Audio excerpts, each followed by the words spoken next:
Right, we should probably actually say something to make sure that it's Yeah, working. Um, I thought you were gonna start. yeah, no, I was. That silence was partially intentional. Um, Okay. Hi, everyone. Welcome to Hyper Delivery 3. We don't have a tagline this time, I don't think. Something, something, flurry jab, something, something, still no Eris. I don't know. I'm just saying words at this point. Um, Something I'm, learn Nemesis.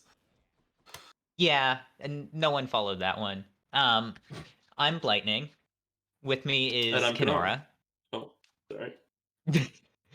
I, it's fine. It worked. And we've got some good races coming up.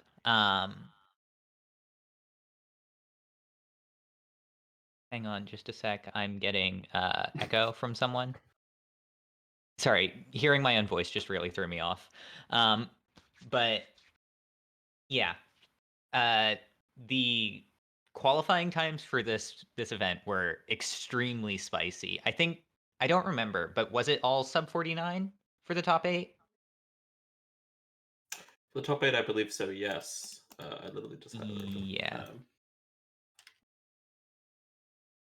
Uh, Um, whoops. Wow, I literally just had this up. Where did it go? I believe it was all sub 49s for the yeah, qualifying 8, which is which is beyond. wild. Like, I mean, I don't know how much all 3 sex actually counts for things, especially given the other RNG balancing our mod pack has. But sub 49 at all is still quite impressive. We have some Absolutely. very fast Hades racers. Um,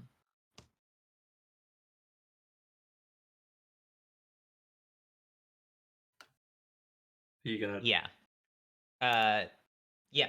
I I was getting there. look at Um, the silence is bef- yeah, before we get sorry. into the race itself, quick shout out to DragonSquad eSports, who've been running these events so far. DragonSquad is an esports organization based in Cincinnati, Ohio, and it's recently expanded to Auburn, Alabama as well. We also have recently resumed our offline Smash events. Arcade Legacy, which is a Smash Ultimate Singles, is run every Thursday night, and Curb Stomped, a Smash Ultimate Singles and Doubles event, is run annually in July. And we're looking to also announce an upcoming monthly series in the next few months. We run Smash charity events such as The Movement, a Black Lives Matter charity event that just finished running this past February, and Show Your Pride, an LGBT plus LGBTQ plus charity event running on June 29th. Um, all sub and donation money that we get here on Twitch or through YouTube goes straight to the prize pot for these. Additionally, there is a GoFundMe. Let me I got do it. the Oh, thing. okay. Nope, I got it. Speed running Twitch chat percent. All money from that GoFundMe goes right to the prize pot, commentator pay and artist pay, because at the moment Timbo is paying for stuff out of his own pocket, and we rather not make him pay for all of that. Also, we're getting paid. What? And Anyways, with all that, we thank you all for your continued support, and we look forward to seeing you at future events, Hades or otherwise. And with that, let us introduce our runners for race number 1. We have Tunis and Huli. Tunis, tell us, what are your thoughts so far about this lineup, this tournament so far? Hello. Hello, Kenora. So yeah, I'm scared and nervous. I'm gonna die probably in real life. So it's gonna be great. well, I mean, we're all Well, gonna die in real life eventually, but One day. well, okay, yeah. Yeah, sure. um, And Huli, how are you feeling? I am shaking. That could be due to the coffee, but it also could be because I'm terrified of this race. So, yeah. Well, you're both excellent runners who both very much well deserve to be in this top 8. nerves are natural, but I'm sure you both will knock it out of the park and give everyone a good show. Let's Yeah. hope so. Yeah, looking forward to this. Both of y'all have been extremely fast, both in previous races and for leading up to this event. So it's going to be a good time. Absolutely. Now for the ever so looking forward, faded picking and bans. So, Tunis, why don't you start us off with? Ooh, Before we get to that, Kenora, do you want to just Okay. give an overview of what we're doing here? Absolutely. Hyper Delivery is a 3 weapons racing format where both runners will be choosing 4 weapons and then being able to ban one of the weapons of the opponent's lineup, and then they will be racing with those 3 weapons to complete the game 3 times as fast as they can. Every single weapon this time will be available. Will have seating available at the beginning of each weapons run. Still no Eris because Eris is too good and too consistent and it's boring. It's stinky. Thinking. Things like Flurry Jab are back allowed in the pool as the first weapon, which, considering we see Achilles being hovered by both runners, I think we may be seeing some Flurry Jabs. Yeah. Otherwise, I think Additionally, that we mostly do covers it. have And the we mods. do have a few mods. Standardizing Styx RNG, somewhat standardizing mini boss RNG. For example, your Elysium mini boss must be Asterius. Removing Thanatos from the game because look, he's hot, but we don't want to see him in RTA runs. And I think cutscenes is the main other thing. Yeah. Right. Additionally, new to Hyper Delivery 3, there are a few more rooms you can receive mid shops in. For those who don't know, the mid biome shop can only appear in rooms with 2 or more exits, but there are some rooms that have 2 or more exits that are counted by the game code as 1 exit rooms. The most famous is the Asphodel S room. And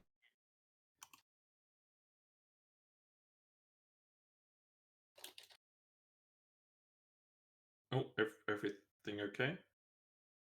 Other rooms that should be able to contain. Yeah, I think we might have lost lightning. Other rooms that should have been able to, well, theoretically, should have been able to contain a shop as an exit include the Elysium Fountain room.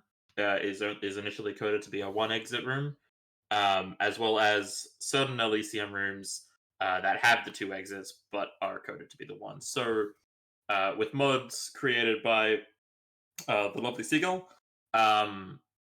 we have been able to rectify, change the allowance of those mid shops availabilities,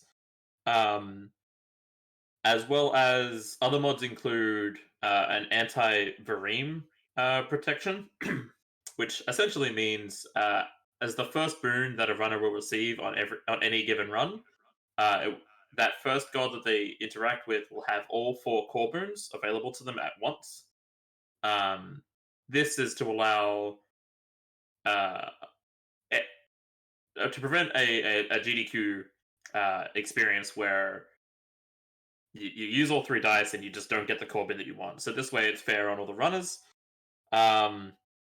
Anything else includes, no tiny vermin, no barge of death in Asphodel, and just things to kind of make the runners feel a lot better about their runs and not have to just sit around and wait. I think with that, with Blightning currently out of commission, I guess it's just me. I'm here. Don't worry. I think Blightning came back.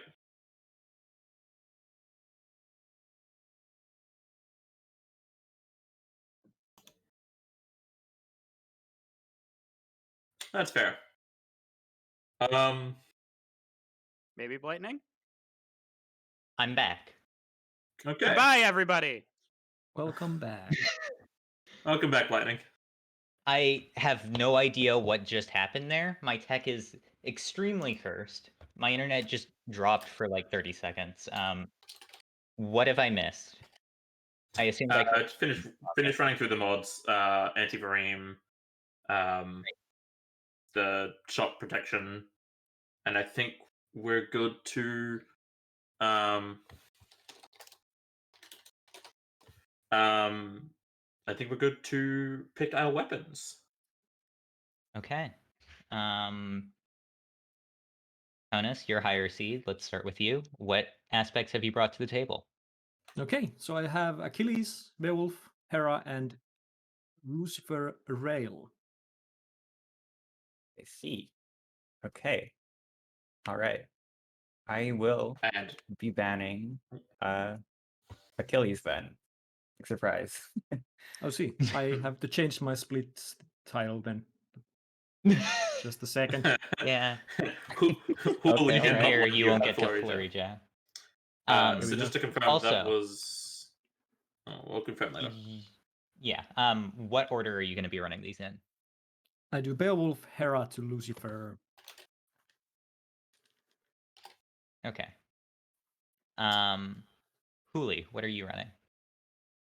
My aspects are going to be Achilles, Beowulf, Hera, and Hestia. Yeah. So Almost as we know, identical. you are the most fastest with Hestia, so obviously I can't ban that one, just for the chat. So I'm going to be banning Hera just for that one good run you had this morning. Wow. All right. Okay. Go reverse. Gotcha. And what order will you be running those weapons in? I'll be going Hestia, Achilles, and then Hera, and then Beowulf, not Hera. Yeah. Is there any reasoning for y'all behind order, or are you just picking one? I'm just kind of like grouping up the non-cast weapons together, so I don't have to change mirrors. I think at all. Yeah, Kind of. same for me. Yeah. Yeah, makes sense. Or like I'm to just running minimize Lucifer range last, power. so it will be interesting. If I'm ahead, then Lucifer will suck ass, and then I will be losing the match still. So it will be glorious. Okay. All right. I believe with that we have nothing else. I can't think of anything else. So All right, let us get the show on the road. Runners, start your seed engines. Do you want to do text countdown or should I? I can do text. Probably better. Okay, than I'll do strategy audio. and all that, you know. So I'll be deafening now, and I will take the text countdown. Yeah, I'll Sure. also be definitely. No worries. Yeah. Oh, okay. Good luck to Good the luck, both of you. Hooli. See Good you luck, on the other guys. side. Yep. Godspeed. I will be counting 5 to 1 and then go. Easy. Okay. Ready when you are. Yep. Waiting for runners to be set up at the pact. Absolutely. So I hope Okay. everyone's been having a lovely day so far. I think we're ready to get going. Yep. Starting in 5, 4, 3, 2, 1, go. And they are, in fact, off. Well, Well, now Okay. they're off. now they're off. Got there in the end. So here we see Tunis The Chamber seeding 1 for- rebind. From seeding Hooli. for Charge Shot on Beowulf and Hooli seeding for Rocket Bomb on Hestia. Both of them, both hammer starts, very strong. Yep. Looking like Tunis is going the Aphrodite cast build on her Beowulf, which has become again a meta favorite. Yeah. Used to be an old meta. Yeah, it used to be an old meta and has come a bit of a back in resurgence. As one Satan is a chill guy once used to say, we just needed to game better. Need to aim it better. Passion Flare is great on damage. A lot of people have been moving to Fledgelair recently, because it makes for easier Mirage Shot and it had great AoE. But it turns out Passion Flare just has better damage, and if you're more precise with your cast, you're going to be doing better with it. And especially here, when you get to seed for Charge Shot, Absolutely. the range is less of an issue. So we can see in the top right of Tunis's screen, he has changed the modded game text to Rats O'Clock. Whereas unfortunately, Ooh. Hooli has not changed anything on their end. Yeah. I will say, this Which Epic is a Zeus bit of a evade is going to shame, but- do some work for Hooli. Oh, yeah. And if they can pick up another Poseidon boon and being able to maybe pick up that And Sea Battle Storm for the Rage. dash. Ooh. Oh, this is good. So I found a room for And Tonus. there's Smoldering Air for your X. And almost maybe even Sweet Nectar for the dash and the core palms could be quite good. Epic Razor Shoals is So- real damage. Noticing that Tunis not seeding for the cast did in fact still get an epic cast. Aphrodite cast doesn't necessarily need rarity to do well. Obviously, still very good to have on any cast or any main damage source, but especially casts. And Tonus with the Boldy Gift, which is a Ooh. bold strategy. Hooli getting the attack Mad boon respect. after dash distance curse, which Dash I distance is gotta gonna say hurt. I hate it's dash going distance, into especially in Asphodel. Tartarus. I mean, the thing is, this is going to be going into the first room of Asphodel too, which is going to be pain. Honestly, for a common attack there, or for a common attack boon, I might have rolled that once. I'm not a Hestia player, so I can't really say how correct it would have been, but it didn't look great. Yeah, we do see Tunis entering the Furious fight first, getting to Symphony, considerably probably one of maybe the slowest sisters, just based on health pools Yeah. and annoying phasing. Did manage to pick up a hyper sprint right beforehand though, which the sturdy is always helpful. But I've heard that there's a combo with hyper sprint and rush delivery. Yeah. I've heard that there's a thing- tournament named after it. It must be good, but I don't know. I've just never seen it. Yeah. Sounds neat in theory, but seems like probably just modded things. Yeah.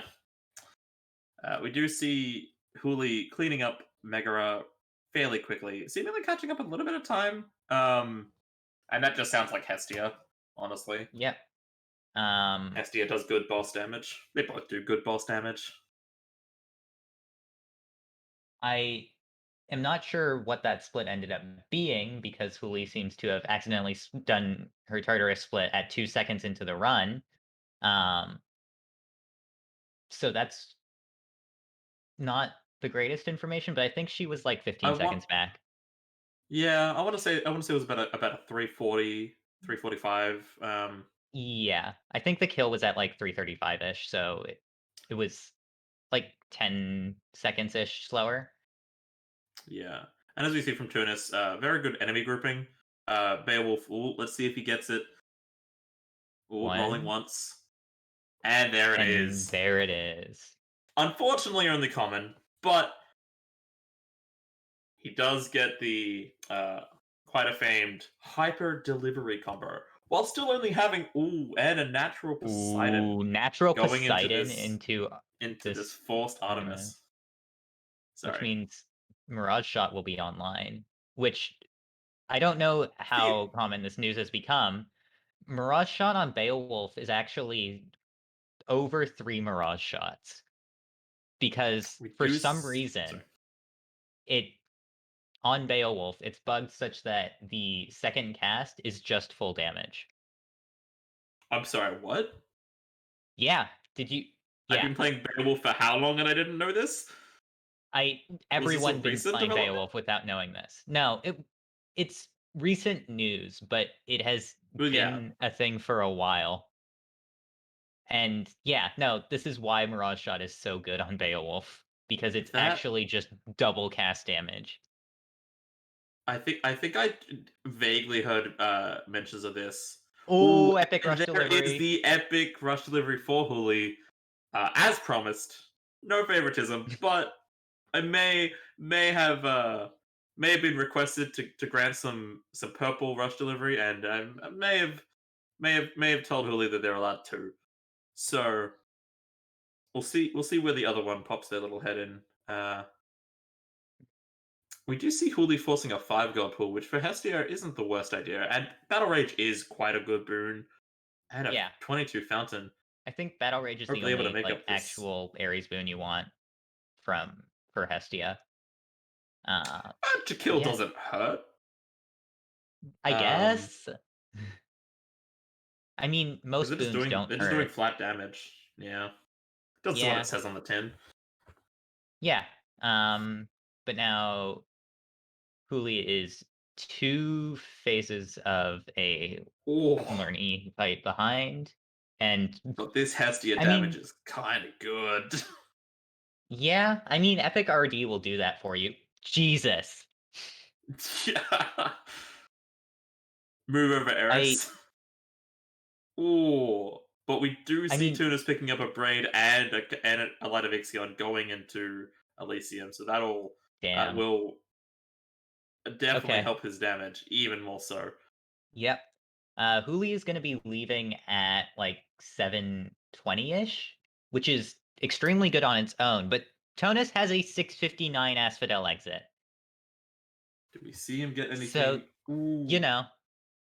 Oh. Not able to take that extra cast stone or the cast damage and opting for the Boon Rarity instead.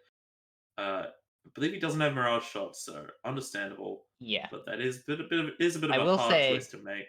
it was a coward's move and not just choosing to pick the right doors, but understandable for a race setting. Yeah. I would have gone for the attack curse myself, but I do love me those +1 casts. Yeah, I mean, I was gonna consider it. Hooli with triple rocket now, which is no cluster rockets, but is still quite a lot of damage. Is quite a lot of damage, especially with that epic RD. Yeah. Let's see And is if this Tunas going to gets Mirage be? Shot. Ooh, That's a sweet wrong duo nectar. boon. Oh no. Yeah, I Oh hate to see no. it. Yeah.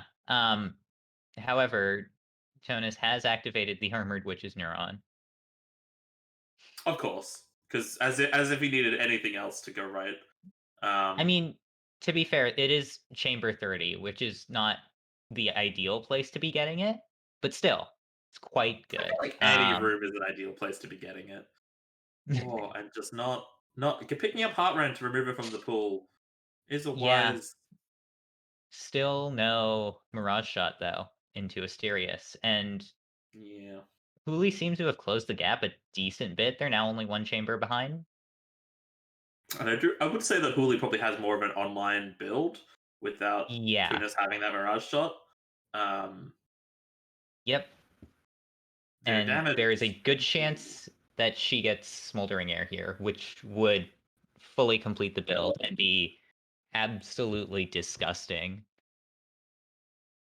Wow, not Hooli's even still taking the admittedly Drunken Strike replacement. while they and they both picked up Sweet Nectar. Important to note though that while they were both in Asterius, that fountain's good. I was Ooh. about to say Hooli is a chamber behind, but that's just kind of not the case anymore. Yeah, they are now both in 33. And Tunis pretty definitively having the worst, the least good, or the worst of the two 33s. The armored, Yeah. armored chariot, armored. I'm blanking. I played this game. I promise. Armored Flame Wheels? Oh, that's a 34 Flame Wheels, thank patty. you. That sure is a 34 patty, and with I was that, gonna Hooli has say, now jumped in the lead. yep. Tonus having the Armored Great Shields is not the worst, but it's also not a Patroclus by any stretch. It is not a Patroclus. That is heard a lot of iterations of Both that of these name. That is not runs one of them. are disgusting. That's And Mirage there Shot, is though. finally the Mirage Shot. Yes.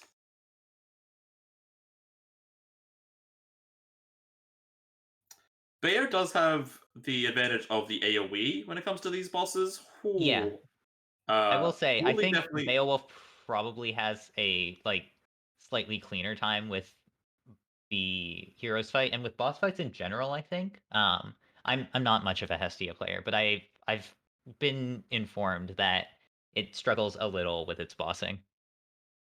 Yeah, I think I think against Dad, where it's the single target and with the epic RD, it could stand a bit of a chance against Beowulf. Beowulf Oh, is that's a quite fate. strong against bosses. That's a fated twist Prometheus stone with Hourglass. Ooh, that extra That's cast Beowulf is just gonna.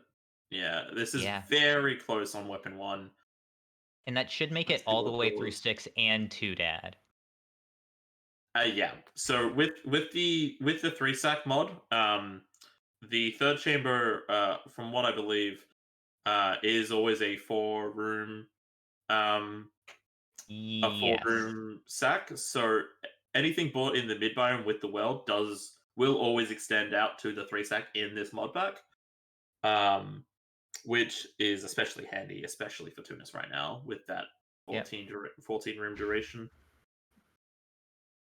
Getting the And big both of rat, as them it is, of course, rat's a big clock. rat. Yep. I will say it feels like Ooh, you and always getting get the big extra rat on spell. these mods, but part of that's I think just removing tiny vermin. Well, it's less removing Or tiny it vermin and replacing it with the snake stone. So theoretically, you should see snake right. stone more than often. I mean, I More guess often also than not. that you're always getting a 3-sack. Yeah, Because you are seeing both it's mini the 2 bosses. bosses.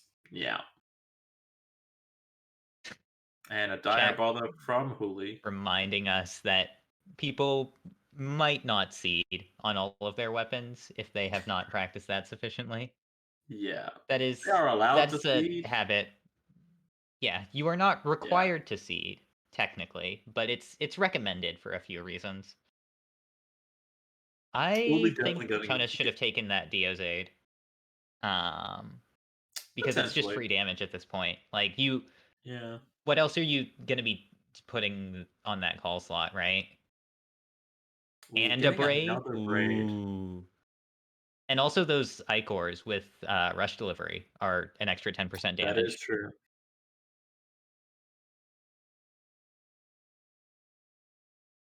I And mean, with that, Hooli, we have the Sea yeah. Storm as the final burn. Is a little bit ahead, Oh, but Tunis will Storm most Cog. likely make ups. Will mostly make up some time in the boss fight. Although both builds are going to utterly destroy the Yeah, farmer. no. These are both going to be around 15 minutes, which is Absolutely. wild.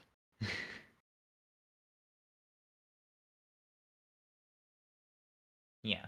Tonus is now like a decent chunk behind. That's like 25 seconds difference at stick split, but I don't know if Hooli's using auto splitter, which might change the timing. I believe Hooli, purely based on the fact that they split Tartarus at 2 seconds, is manually Yeah, splitting. that is what I would assume, but I'm not entirely sure. It would have Um, oversplit if otherwise. oh yeah, right. Yeah, so that Tonus Yeah, so insta-phasing dad. Yep, Beowulf that's definitely a having the lot of better boss damage, damage. as Beowulf Oh is yeah, known to do. Yep. still gonna be a very close weapon 1. Tuna's pulling just a Tonus, little bit ahead. yeah. Though I think they started at slightly different times, so it's unclear. But they are both sub 15. Yeah, Tuna's definitely making up that time, that bit of a time loss in sticks. Don't think And we as could we have asked see for a with the better mod race to pack, start. absolutely. Oh, those With that splits for mod pack, the Tonus. insta deaths. He remembered to seed. Well, That's well, let's he remembered to remind we know himself runners to who don't look at seed. their splits. There is there's reminding and there's still actually not doing it. Tonus banned Hera and is seeding triple. Tunis I is guess. a triple, and he's a triple advocate. He likes his twin shot. He doesn't really like his flurry shot. He'll often take his triple or twin and try and advocate for it. And we see the flurry jab from Huli. We'll see which Imagine weapon not even will. playing serrated point. But yeah. That was so wrong that I didn't know how to respond to that. I know. What will be interesting with this weapon too is with Tunis banning Hera and Huli banning Achilles, this will be essentially a weapon between what may or may not should have been banned by the other runner. And it'll be interesting to see which weapon might pull ahead, and if Yeah. the banning phase going differently could have aided one runner versus the other. As we see Tunis picking up taking an early Death Defiance. Must have taken some Trap Chaos Yep. curses. I believe he took a trap damage curse. It's fine. That was suddenly a big pot of damage. Although they're not running today. No, they are just later. They're not running now. Yeah, joke ruined. Whatever. You get the idea. Yeah, budget heightened security. I meant they're not racing now. I'm tired. It's early. Don't at me, chat. Anyway, What was that numbskull? Honus having to wait for 5 seconds for a numbskull that was hidden behind a lantern. Oof. Natural Demeter for Ooh. Ravwell, though. Hovered over that rare crop. Unfortunately, we didn't see the Yeah. croppage of the I mean, uncommon variety. Yeah. I could see taking it there, honestly. Yeah, with the only go, I believe it's his only burn that it would hit. Yeah. And He it only did has start it. Crush Shot, and it was common. But Yeah, it Ravwell is is just very good, right? It's almost a Mirage Shot. Yeah. Imagine At rare, it's 2/3 of a Mirage Shot. Alas. Yeah. Oh, and just another numbskull room for Tunis. The armored numbskulls could have been worse. Very nicely. Oh, does he already have Poseidon in his pool? So this is a natural Poseidon. I believe he doesn't have it in his pool until now, which is quite nice to see on Hera. I mean, Ideally, there was you want Demeter, Poseidon, there and was an Artemis. Afro Poseidon trial, I think. Taking Tempest Flourish. And Tonus is also already at 130 health here. That is quite a lot, yeah. I mean, So Huli's not far behind. Earlier. Yeah, slightly earlier. Was it Afro Demeter? It looked like Poseidon to me, but I'm also not good at reading sometimes. It's also small. Yeah. Even smaller than usual. So we see Flurry Jab doing his thing, but we do also see Hera just being the boss killer that it is once you get those cast stones back. Still a very close race. Still only really, 8 seconds behind in their Tartarus split? Ooh, that Light of Ixion. Ooh, for both racers. Admittedly, a little bit stronger on Hera as a cast spec. I mean, if you get as a cast spec that uses its cast. Yeah, I mean, if you get a good attack chaos here, you're very happy. Tunis taking the essentially free +1 cast turn. All that help Especially in the world. given all the health he has. Yeah. Does not care about losing a little bit of it for what? 3-4 rooms? Yeah. Means nothing.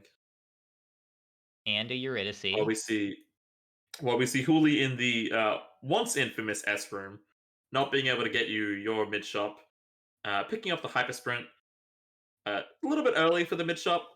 Mid shops have a depth requirement, so fortunately we won't see that faded S room mid shop just yet, but I'm sure we will at some point today. It's bound to happen. I mean, it would have been a 19 mid shop, which feels like it would have been fine, but I don't know the exact math on it. It's based on the room that you're currently in. Ah, For it to spawn, I believe, from what I've seen into it. Um, I don't know. This game's fucking weird. Asphodel also, yeah, I believe 20 is the earliest you can see it. You can definitely get 19 mid shops. Oh no, that Meg.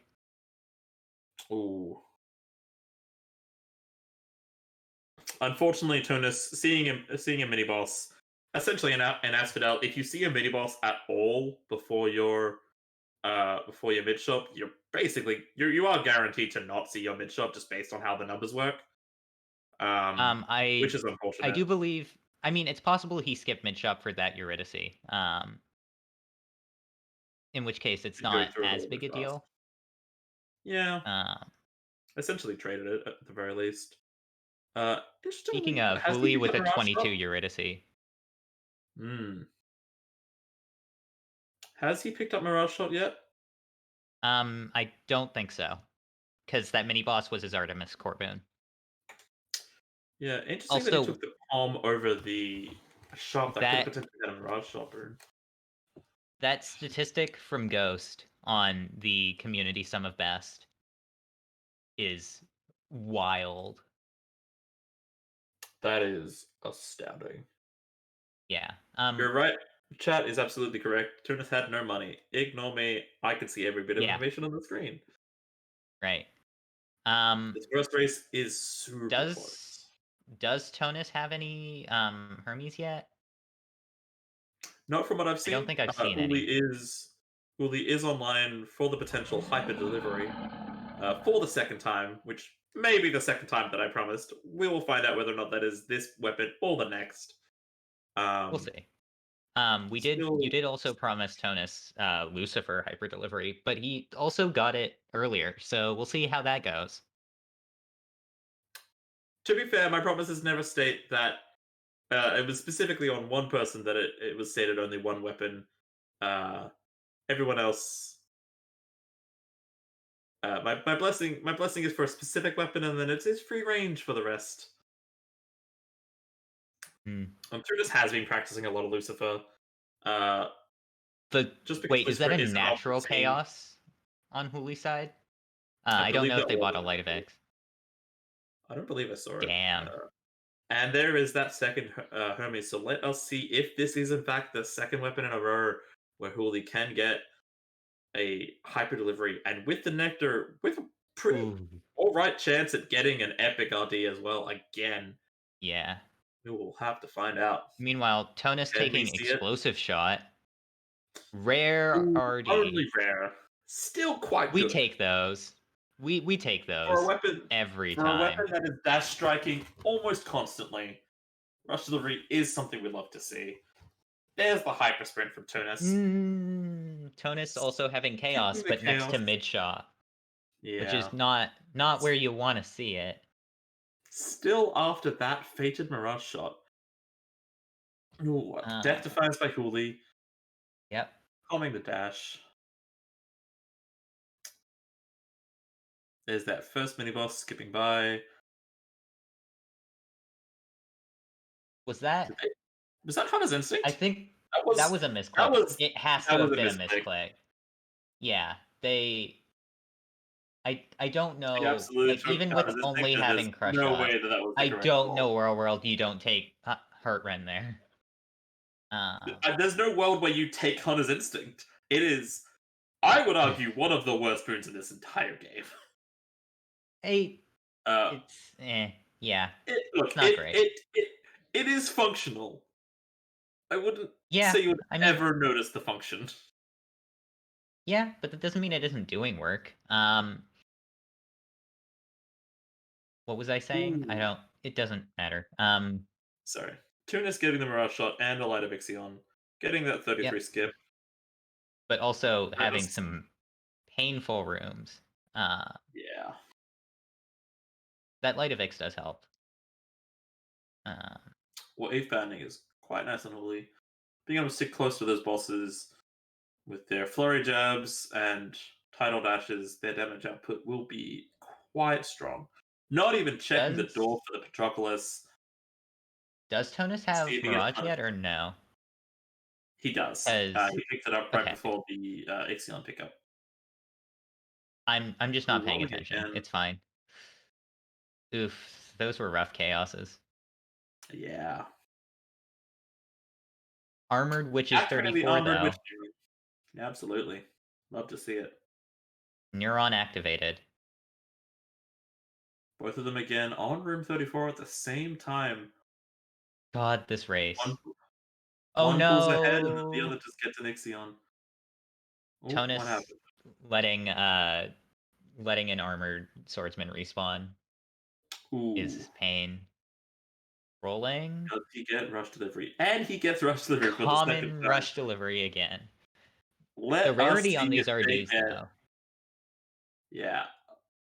That is 4 for 4 out of these four weapons we have seen so far that have all gotten rush delivery, hyper delivery. In fact, hopefully Yeah, we can no. make it 6 for 6, but we'll find out. Yeah. This truly is hyper delivery, the race. Yeah. I mean, we were expecting a show here, and we definitely got one. Tonus having to fight Athena buffed Theseus is pain. And taking they're that now extra death both advantage, done with killing heroes. heroes at essentially the same time. I will say, Tonus, for all his propaganda of taking more health, is at 100 less health than Huli. Just putting it out there. Taking the hourglass for the Prometheus stone yet again.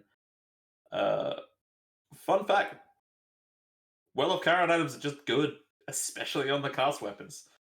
Yeah. Braids are just Turns braids are out- just like bad news for 20 opals. That's just good value. Like, Turns out extra damage is pretty good. and yet again, we see some tiny rat rooms for Tonus. Yet again, Rats falling into o'clock the indeed. rats o'clock.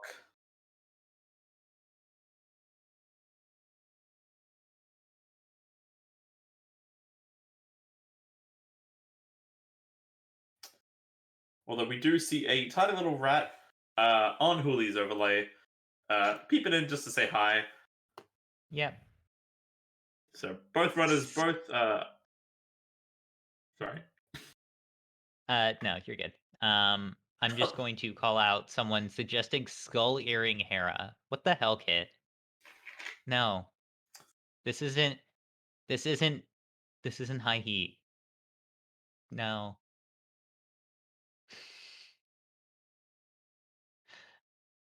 Anyways, both of our runners in their second Styx tunnel.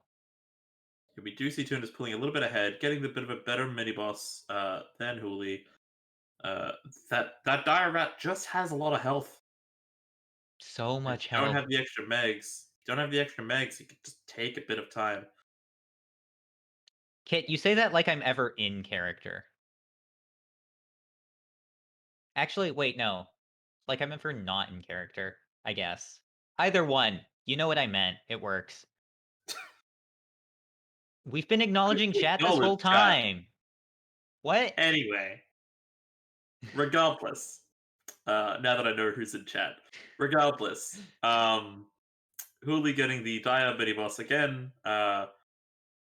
Often, that's 2 for 2 getting the dire bother, which is considerably one of the better bosses to get in Styx. I mean, I think entering... Tonus taking Heart over Snowburst there is correct, given he's on 1 DD. Absolutely. Tonus entering Dad just a bit before Huli. Yeah. Yep, still gonna be a very close race though, because last weapons are Bayo and then no, it's not Bayo. It's Lucifer and Beowulf. Yep. Yeah. Which is God, if Tonus definitely penalty going to be a boxes very here. interesting. No, Yeah. I would like to think that Tunis probably having that extra dice That extra health dice, of course. I Should be pretty yeah. easily be able to get Yeah, through no. this. It's fine. He's a gamer. He'll manage. And just, Hera doing the damage that it does. Yep. Triple explosive shot. Also very good damage here. Yep, Mhm. that's Hades down as Huli is starting first phase.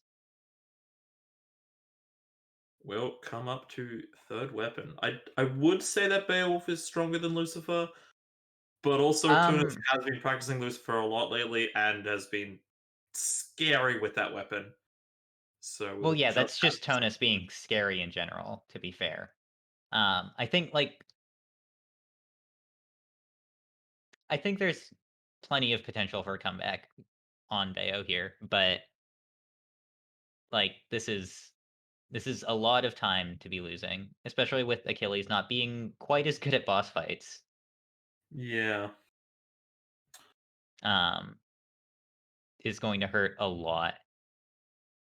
We see Tunis rebinding for his third Rebinding. weapon. Did remember the seed for triple bomb. Arguably, probably the best hammer on Lucifer. Yep. It's so good. I've been hearing that Tonus was trying to suggest people see triple beam instead, but triple bomb is just so good.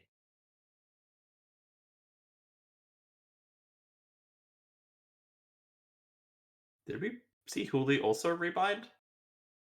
Yes, I believe so.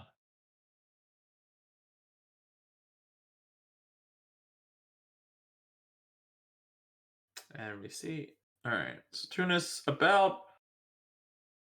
probably about a half a biome to a 3/4 of a biome ahead. Yeah. We'll very much depend It's on a bit how over a this minute, yeah, run goes. I think. I will say I'm somewhat interested in Tonus taking Stygian over Infernal Soul here. It doesn't matter much, but I've honestly found in the time I spent trying out Lucifer for this event that having Infernal Soul, because of how awkward Lucy's startup time can be, the attack startup time and your cooldowns can be weird, I found that having Infernal Soul was just good. Mm. Ooh, Tunis forced Ares Aid. an Ares core burn. Oh, Ares wow. Aid. Not I'm a great burn. surprised. Yeah, I'm surprised he passed up Blade Dash at that point, to be honest. Because, early Blade Dash is actually, somewhat reasonable because you have a decent chance of getting to the tier 2s that you need for it. And, I mean, now you get those tier 2s still, but without the benefit of using it a lot. I see That no is world in a that. voltage. I see no world in where Tunis doesn't sell this Ares core. Oh, yeah. I believe he probably left the dash open in case he sees a natural Poseidon. Would be my Yeah, my guess. it makes sense. RD special here is very good. Ooh, It just, a very good I don't know. chaos sprint from Huli. The Blade Dash definitely would Gold have been, Curse. a gamble, but Yeah. It helps in Tartarus, but in case you see that Poseidon, it would very much not be worth it. yeah. Huli having a gold curse, while just having all the all the opals in the world for the +1 cast, Yep. looking to sit pretty nicely, able to just forget about those gold pots for the time being. We do see a nice Artemis special on that Lucifer triple bomb though. So Yeah, no. still, RD special feels so good here. yeah.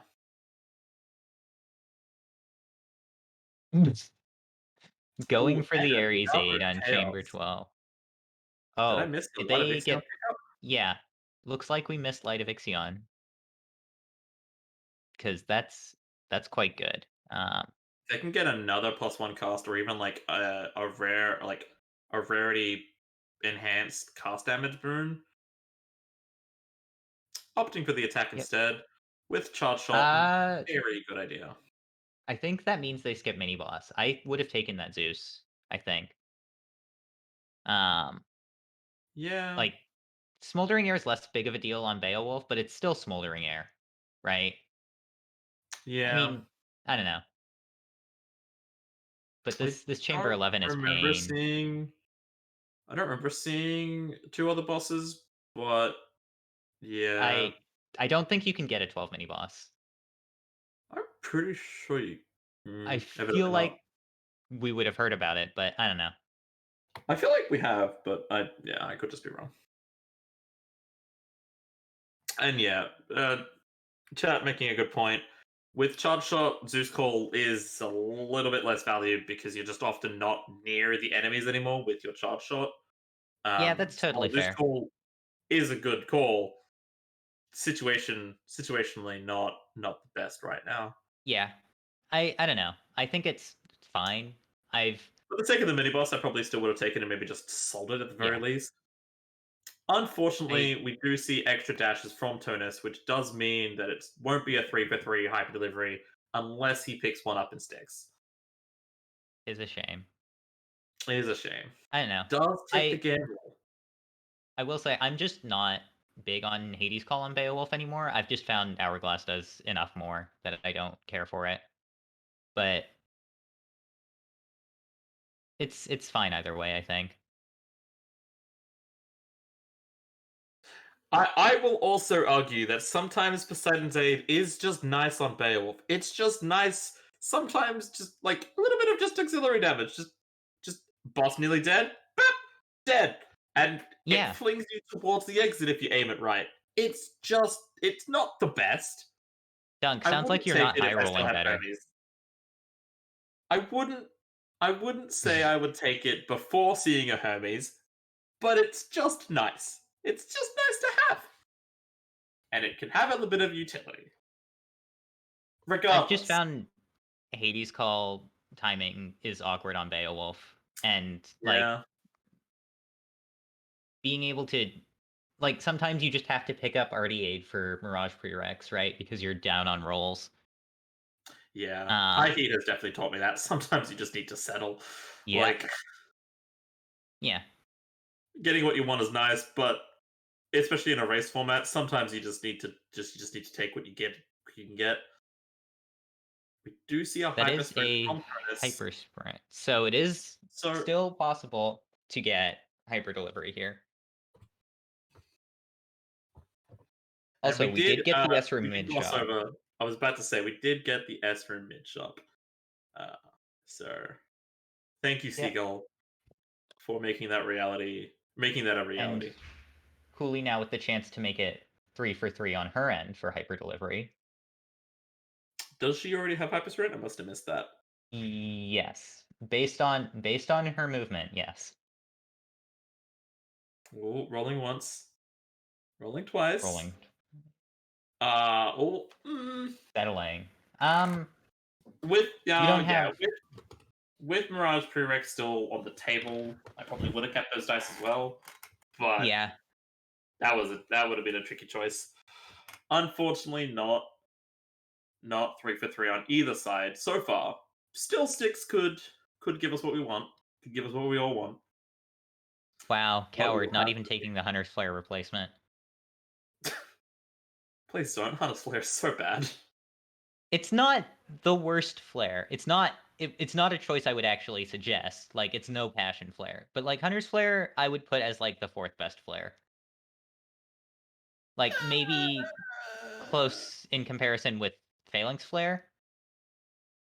Phalanx Flare is also still pretty bad. Like, I mean, yes, I arguably have better results on Ares Flare than I do on Hunter's Flare. Then you just haven't. What? How? Ares Flare is just fun. Like, I mean, I've not great, but it's fun. Like, Slicing Flare needs fun or good. I mean, you get to play Mirage Shot into Deadly Reversal, and then it's great. Slicing Flare needs so many Ares boons, and have you ever tried to get multiple boons from the same god you force? Yes. Regardless. Yeah. We do see Turnus. We do see Turnus in Elysium while Huli is still wrapping up. Loney the Bone Hydra. I will say, I've cleared more 50 heat runs on Hunter's Flare than Slicing Flare, but why are we still talking about this? Hooli now cleaning up Lerny with the strictly superior but less stylish Passion Flare. Okay, I'm actually done now. As Drug Delivery 4. Tonus enters Lightning mid not lava, invited mid back. shot. Yeah, I mean fair. Tunis seeing the mini boss. Interesting that Hooli now has a tooltip. Kimbo, you might want to move your cursor. And that's just our end. Yeah, I know. Okay. Fair enough. Anyway, Hooli that was a joke taking the Poseidon keepsake towards taking the Kimbo Poseidon because I keepsake want to get fired. taking the Poseidon keepsake in order to try and get Mirage Shot still. Both runners wanting Mirage Shot, and as we saw last weapon with Tunis, not getting it until Elysium as well. Hooli, chance is still there to not get it, but unfortunately, Yeah, getting Mirage Shot that late is unfortunate. not having a Poseidon prereq for it yet makes Mirage Shot pretty unlikely at this point. And definitely still possible, but it's going to be real awkward. And it was quite nice. Gambling earlier, kind of glossed over it. Tunis gambling from the Eurydice, hitting the special and I believe the dashes. It looks like he's still only on 3 dashes, but it hit I'm not special and entirely something sure. else. But having that heroic dashes, having that heroic special does mean some quite good damage. Static discharge. Hitting jolted would have been very good. Yeah. It hit jolted and the very special. good. Both still very good. Obviously, Hermes would have been strong, but still quite solid landings on that gamble. As we see Tunis entering the Heroes fight as Hooli's still in Chamber 31 with the 32 Chaos, potentially. See what they end up deciding. This Lucifer run just really went, huh? Got the 34 patty at the end there. This is going to be exiting Heroes at like 11:20. Yeah, we did see a braid pick up from Hooli, which should last. Will last to the Heroes. Taking another gold curse. The last one was quite good. This one less so.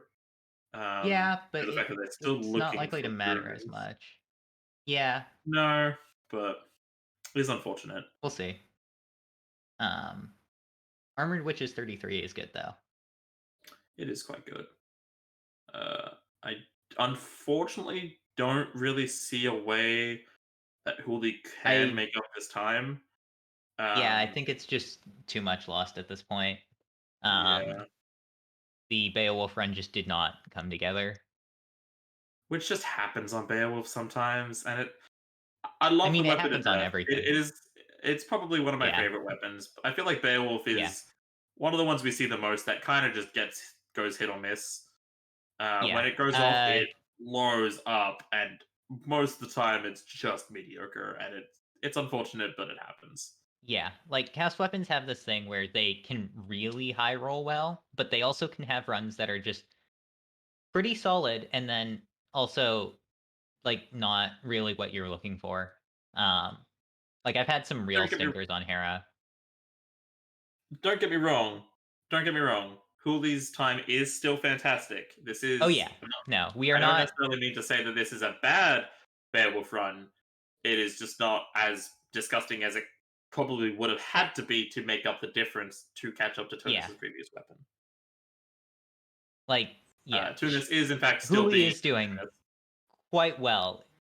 It's just she's not pulling a Tonus, which is like not a thing to reasonably expect of people not named Tonus. Yeah. Both runners are doing a fantastic job. And the race this race has been very good, and like up very to good. that and last for the most run, part, it was very close. Yeah. Tunis is just Tunis and is probably on sub 48 pace, which is again Oh yeah, terrifying. I'm pretty sure this is sub 48. He put up a sub 47 during Yeah, he sure practice. Yeah. God, this is gonna be a mid 47. Yeah. That was still a 3-sack. I don't think I would be surprised if he managed to game well enough to put up a 2-sack on these mods. Wait, it was a sub 46? Holy shit. Yeah, no, Tunis put up a sub 46. Yeah, okay. Smashing his qualifying time, which we already thought was disgusting enough as is. Yep.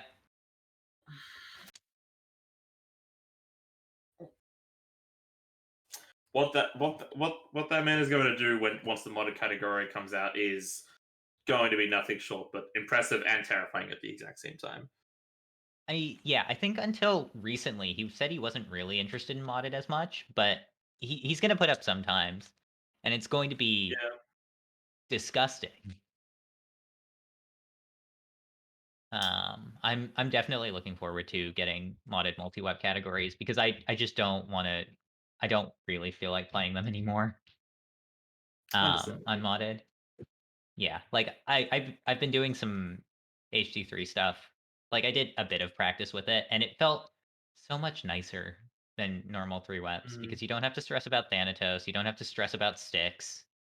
It's just good. And I don't know exact details. I'm not in on that, but yeah, we're gonna be getting news on that soon. As Tonus finishes up with a 47-29. Which is incredible. Yeah. I believe, that does beat his qualifying time, which not necessarily unexpected, but still disgusting. Yeah. And as we see, Hooli taking the last Demeter, unfortunately not taking the Anvil, as fun as that might have been, but And already still having no had Mirage shot. he wants. Ooh, Rolled and twice still on no that, shot. and no Mirage shot. Yeah. But yeah, still gonna be a very impressive time from Hooli. This is gonna be probably a 49XX, but yeah, Tonus just did a Tonus. Unfortunately, without Mirage shot, I want to say it's probably going to be about a Without Mirage shot, it's still awkward, 40. but We'll see. yeah. But she does also have 6 casts, so who needs Mirage shot? It's 6 basically casts a is Mirage a shot. natural Mirage shot. Yeah. Oh yeah, At this it is point, on it's like- Beowulf. Yeah. Yeah.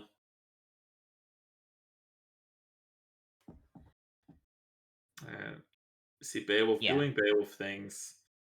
49-40 might have been a bit of a overshoot, but regardless, still a very good time. So we kind of just wait for Dad to shut up already. And there we go. 49-21 coming from Hooli. Both runs becoming sub 50, still very strong coming out of this competition. Still a very good job. Getting to start this tournament off with both racers going sub 15 on first weapon is a hell of a thing. Absolutely. And with that, good job and good game to both runners. Congratulations, Tunis, for making it through to the next round with a 47-29. How do you feel? Thank you. It was okay. All the runs were like as good as I can hope for, pretty much. God damn in it, a setting Tonus. like this. Look, I need to know. How bad was I fucked because I didn't ban Hestia? Was Hestia sub 15? Hestia was the sub 15. It was Jesus 1447. fucking Christ. Both of you were essentially neck and neck until the end of the second weapon, and then the gap just kind of created a little bit from there. Yeah. Those first 2 weapons were scarily close on God. both sides. And similarly, Hooli, how do you feel going from that? It was fun. It was great. It's about as like what I expected. Like I got a good Hestia time, and then everything else is just like, whatever. So, but a 1447 Hestia in a race is kind of nuts, and I am Absolutely. thankful for getting the luck that led up to that. But everything else kind of fell apart, especially on like the Beowulf, like out of Tartarus. Okay, the 11th chamber, I'm pretty sure it was all witches. I was like, okay, this I'm done. Oh This isn't- yeah, yeah. that Beowulf room was pain to watch. Oh, this steam. Both of your first two weapons had the fated hyper delivery, and then unfortunately we just didn't see it for the third. We were so close for the 3-for-3 on either side, but Oh, alas, Tony's also got. Oh my gosh. I'm Yeah. sorry. Dang. you I would have rolled This is two not times. what we. Yeah. Tunas did get two common rush deliveries, whereas you got the epic and the rare. So in our hearts, you won the rush delivery. You won the hyper delivery battle between the two. Which means I won, right? Yep. That's how this tournament series Yeah, that's how works, the right? tournament works, right? Yeah, hell yeah. yeah. Yeah, no, Ban those good, Hestias, good people. fucking run. Ban those Absolutely. Hestias. Don't make Hestia is a promises. trap. Don't make Don't make any promises. promises. Yeah. I mean, clearly this just proves Lucifer's the best rail, right? No, it was slower. So. Well, I mean, if we go for Lat's logic for the. Oh god.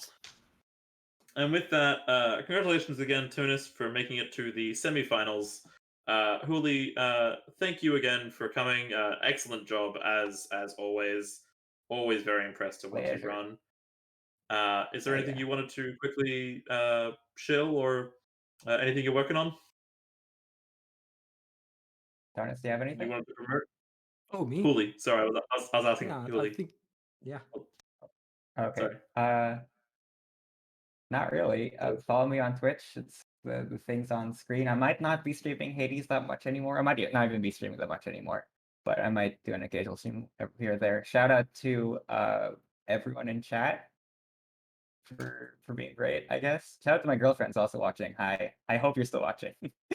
But yeah, yeah. You know? Absolutely. Always love tuning into a Hooli stream. Shout out to Hooli's Hi, Toby. Tuna, similarly, anything you wanted to promote before moving on to the semi-finals? Well, this might be my last chance, so let's say twitch.tv/Tonys with you in the end. So please give me all your money. You heard it, folks. Yep, one way to Go support right. our best okay Hades player. with the you at the end. Anyway, with that, I believe we're going to take a quick little sidebar while we get the race number 2 all sorted.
And we're back.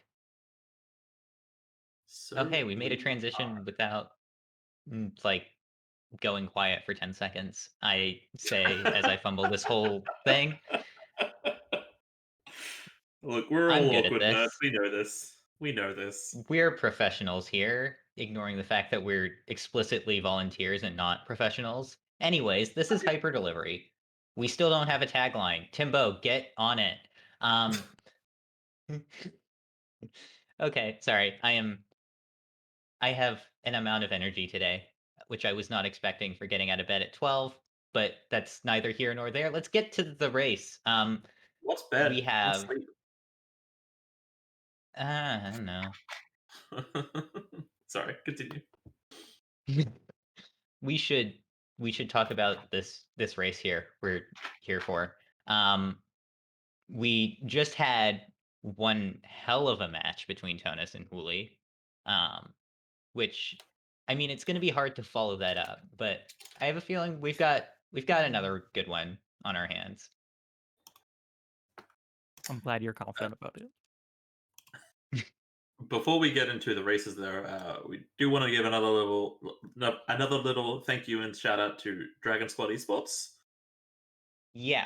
DragonSquad is an esports organization based in Cincinnati that has now expanded to Auburn, Alabama. We've also recently resumed our offline Smash events, beginning with Arcade Legacy, which is a Smash Ultimate singles event, which is run every Thursday night, and Curb Stomped, a Smash Ultimate doubles and singles event, which is run annually in January. And we're looking to announce an upcoming monthly series in the next few months. We also run Smash charity events such as Show Your Pride, an upcoming LGBTQ plus charity event running June 29th, as well as The Movement, a Black Lives Matter charity event that ran just this past February. Additionally, all sub and donation money that we get either here on Twitch or through YouTube goes right into the prize pot for this event. Additionally, there is a GoFundMe. Do you have that? Or Yeah. There we Yeah. go. Okay.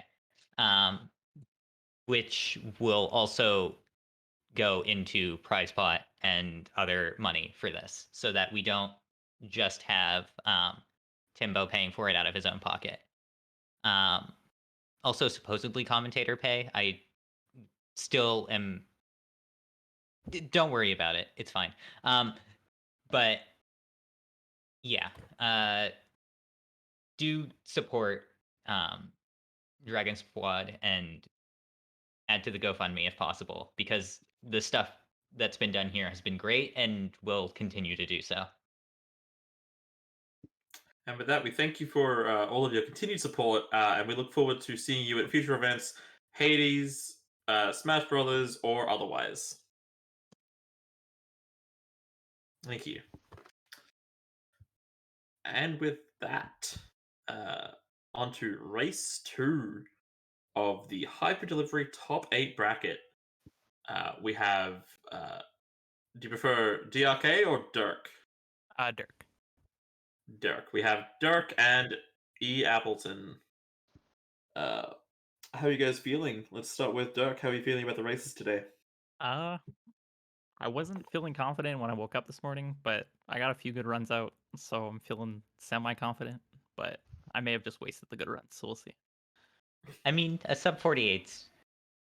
Yeah, I would call that a good run. Yeah, no, you've been looking good. On the other hand, we have E. Appleton. I've been told you go by Evan. Would you prefer that? Whatever makes you happy. Evan's Okay. probably a lot easier. E. Yeah, that's hey. Yeah, I've okay, been it's called that way one. worse than E. Yeah. How are you feeling? I'm feeling great. I'm ready to play some Hades. It's fun. Yeah, it's a good game, it turns out. Turns out Well- games are fun. I mean, we've already gone over how the race looks. It's going to be the same format as it was last one. 3 weapons, some seating, some mods, all that good stuff. Let's get into picks and bans. Dirk, do you want to go first? Sure. I'll be running Achilles, Beowulf, Hera, and Hestia. And I will be banning Beowulf. And what was the order that you were going to be running those in then, Dirk? I'll do Hestia, Achilles, Hera. Hestia, Achilles, Hera. Excellent. And Evan, or E, what 4 weapons are you bringing to the table today? Well, now I just prefer, but I am bringing the exact same 4: Achilles, Beowulf, Hera, and Hestia. I'll ban Achilles. Ban Achilles. HD4, no more Hestia. No more weapons. Hulu, don't kill me. Yeah. And what order are you bringing those weapons in? I'm going to go Achilles, Beowulf, Hera.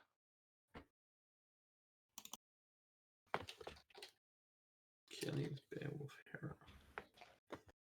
Alrighty. And with that, get your seeds nice and sorted. And we will begin this race. We'll be doing both a... Dirk? Oh. Okay. Oh, you banned Achilles. I'm sorry. Yeah. So I am starting with Hestia and then Beowulf and Hera. My bad. There we go. No. Yeah, no, leave that Everyone's to the race. fired. Full disclosure, I got thrown for a loop. I thought I was getting Beowulf banned. So I think Dirk's trying to play HD3, mind everyone's fired. I'm surprised you banned Beowulf. So I know. Okay. Are y'all ready with seeds and everything? I Okay. believe so. I can do audio countdown again. Yep. Can I get a text one? I'm just gonna def it now. Yeah. I will put it in the hyper delivery chat. All right, sounds good. Same system, 5 to 1, then go. Absolutely. Good luck on the races, everyone. Good luck, Dirk. Evan, are you also gonna deafen or? Yeah, I can deafen now. That's fine.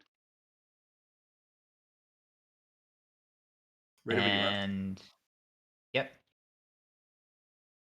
Going in 5, 4, 3, 2, 1, go. And we're they're off. No awkward pauses this time. Yeah, well, Both of them seeding Rocket Bomb. Somehow not a surprise. Yeah, Rocket good. Rocket good on kind of everything. Yeah. Really good on Lucifer. It's really, really good on Lucifer. One of my favorite hammers to play on Lucifer Rail. Both of them stunning the natural Poseidon, likely into dash.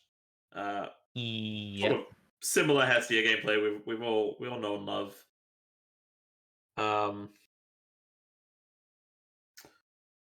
Ooh, getting a natural Artemis from Dirk already. Ooh. If they can get that from the attack, that'll be very strong very quickly.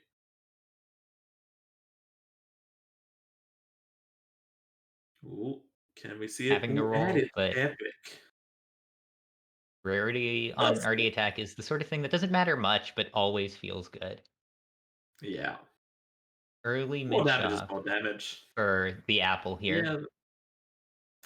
For the I think I would have taken Razor Shoals there, to be honest. I think I don't know. It's kind of a feel thing, but I think especially with Epic Razor Shoals, it feels like it'd do more than the wave pounding. Yeah, I used to. Ooh, will we see a Baldy gift? And there's another Baldy Baldy. gift. That's 2 We for 2. do I love think. our giant rock friend. But as that was a darkness take, I think, which is like even more of a flex. they just wanted that health. Just really wanted that health. No, it wasn't Um, even health. It was darkness. Oh, Well, the max chat health. catching on. Oh, I don't even know if does Sisyphus Doesn't Darkness give you max health? Does it not? I don't know if it does. I could be talking out of my ass. Anyway, we did see a Zeus pickup from Mr. Air. Okay, the bit's run old. Didn't see a core boon picked up. We do see Phalanx Shot from Dirk as well. Phalanx Shot just kind of a good boon on pretty much every weapon. Yep. Especially from the weapons And we've seen from Magnell. the apple with no gift, which is a shame. Unfortunate. Ooh, Chaos out of Chamber 12. I honestly think you take this on Hestia. Yeah, I would have Yeah. as well for the attack Your or dash odds strike. on a good attack boon are like if you get that, that's huge. Yeah. Zeus's aid for Dirk though, which means in addition to now having that, Lightning Phalanx is online. And an early breaking wave pickup is quite good. Yes. I Dirk think you entering forced the Fury fight a Afro little bit here. later.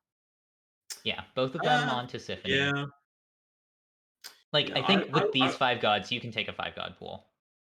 Yeah. Getting Smoldering and Lightning Tonus Phalanx mentioning would be very strong. Tonus mentioning Hunter's Mark as well, which I could see, which would also be pretty solid. I don't know. Yeah. I think either choice definitely has merit. We do see the Artemis Force by Evan. Presumably still looking for that attack. Yep, going for Artemis here. Yeah. Dirk is a bit behind, but also has a much more robust build at this point. So yeah, I don't believe it has to see how that shapes up. I forget exactly what chaos boon they took, but if it's an attack or dash strike one, that can definitely help swing the tides in it. As we've seen from Hestia. Having to roll for twice for a hyper sprint. Twice to get that hyper sprint, but they did have 6 rolls, so it's all right. Yeah. Early Eurydice. Additionally, from Dirk. Evan's on Infernal Soul, whereas Dirk is on Stygian Soul, which is an interesting distinction because I didn't notice this until I saw the flurry cast from Hermes. It does slightly make your Hermes odds more awkward. But also, Dirk being the one who would get Lightning Phalanx means I wish we'd seen him on Infernal as well, because that's just so much damage. It is like a fairly negligible difference.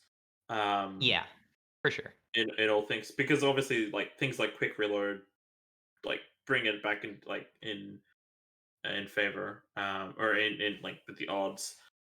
I'd say like Infernal to help with the initial sort of AoE problems you may face in Tartarus. Oh, and speaking to Charon, especially for Hestia, because they're seeding for Rocket Bomb, while Rocket Bomb is quite good, without a tool such as maybe Ricochet Fire, the extra cast can just go a long way in Tartarus. Yeah. I will say, Dirk took a mid shop over Chaos there, which I don't know I entirely agree with. Oh, that's +3 dashes. But yeah, that sure is a +3 dashes, and we do see the Lightning Phalanx from Dirk as well.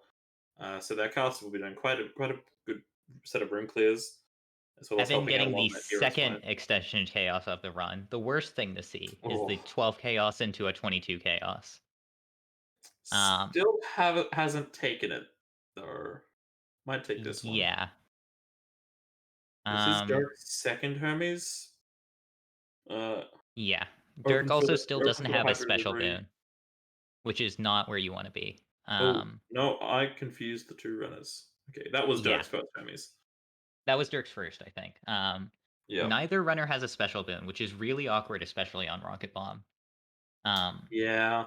Honestly, on Dirk's end, I don't know if he had Deadly Flourish available on at the same time as Hunter's Mark, and like Mark was probably still correct there, but like arty rockets are good, especially if you get cluster rockets later on. Absolutely. As we've seen from Eris time and time again. Yeah. Yeah, it is. It is always a little unfortunate going the Shackle Rocket Bomb build without the Shackle. Mm-hmm. Not the greatest, but both runners being quite even in pace. Dirk being just a little Yeah. bit behind. Gonna be like 10 seconds. I think it might even become a bit of a matter of which runner gets their special boon first. Will just help Yeah. with that damage scaling going into Elysium. Both of them forcing Aphrodite for it. Yeah. Yeah. I will say, I believe Evan picked up a Holy Shield instead of Phalanx Shot at some point in Asphodel, which you kind of just want to fill out your core slots at that point. Yeah. I didn't don't quite know. see what else was offered, but I feel like a special would have been probably the better choice there. And at worst, what you get? Yeah. Deadly reversal. I don't Like, think it was Athena's still offered against the special, but yeah. More than likely wanted to save his rolls for the hyper delivery. Yeah. Unfortunately, not seeing the cluster rockets from Dirk, but we might see a rush delivery from the second Hermes. Ooh, Ricochet over cluster triple rockets bomb from either. On Hestia, honestly, I would say that's probably the bet. I'd say that's the right call. Ricochet on Hestia, I don't know. Very strong. Yeah, I don't know. Like triple rocket is just also good damage, but I guess it would have been a different choice if there was a special boon here, right? Yeah, like that's definitely and without a special burn, I think triple bomb was the worst choice. We do see a hyper delivery out of Dark going into this Asterius. Will mean that his bossing damage is just a little bit better than Evan's. Evan's having that triple dash or +3 dashes on the Poseidon dash is quite strong. Trying to roll for Afro special and then still not getting it is going to be really awkward. That is especially since Dirk is looking to get his here, and can roll for it twice, and also has other cores filled. Doesn't even need to. Yep. Yeah. Should have taken that Phalanx shot. Evan getting the dash replaced instead of the special. 10% is a low percent, but sometimes it just happens. Yeah. That is how the game be. And with the Lightning Phalanx also just helping clear out even just those little ghosts just a little bit faster, while rockets can help clear out some things. And with targeting system, it's even better, right? Targeting rockets is never a bad thing to see. Almost looked like he went to go for that trial there, which would have been an interesting choice given the Nothan mod. Yeah.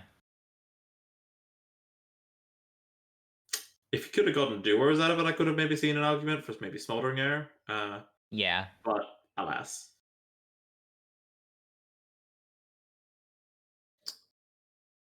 Congrats, Timbo.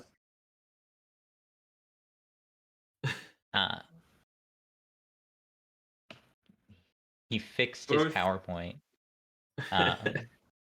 Both runners just kind of just breezing through, really see him as best they can.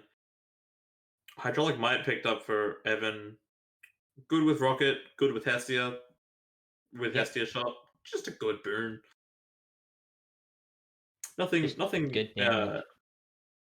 Nothing particularly remarkable quite yet. Maybe we'll see a Mirage shot out of this.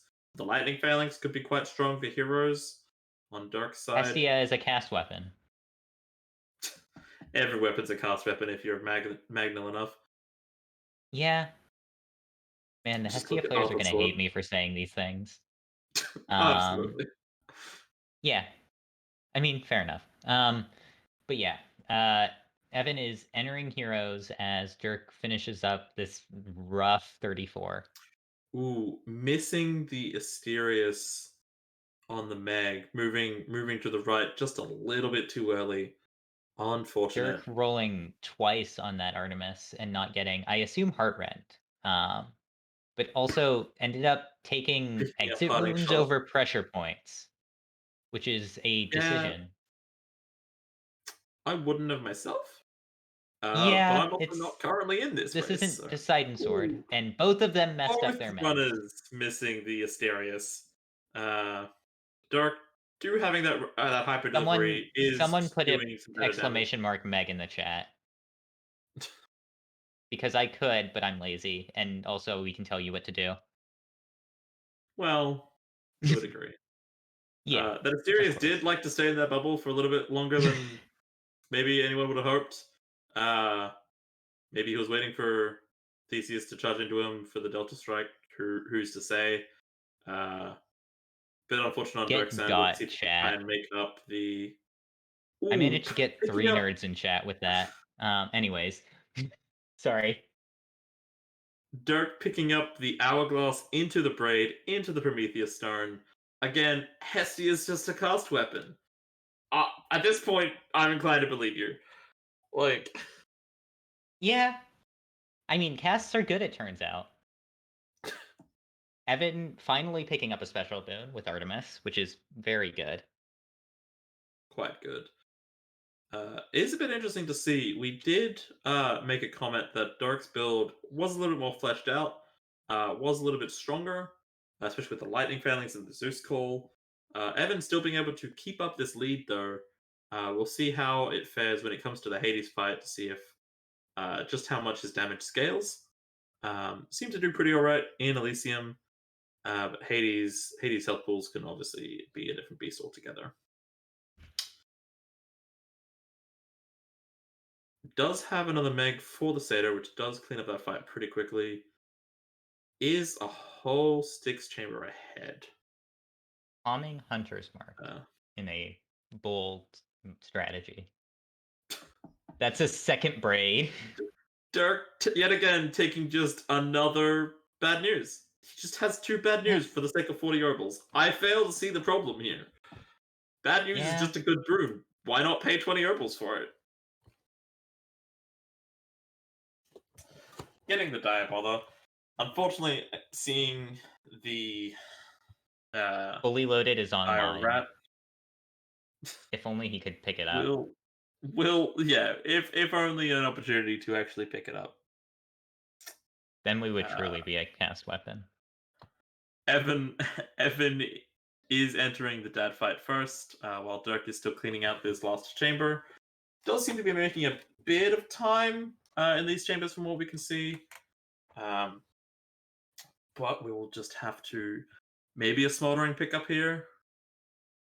Oof. Jolted's not the worst.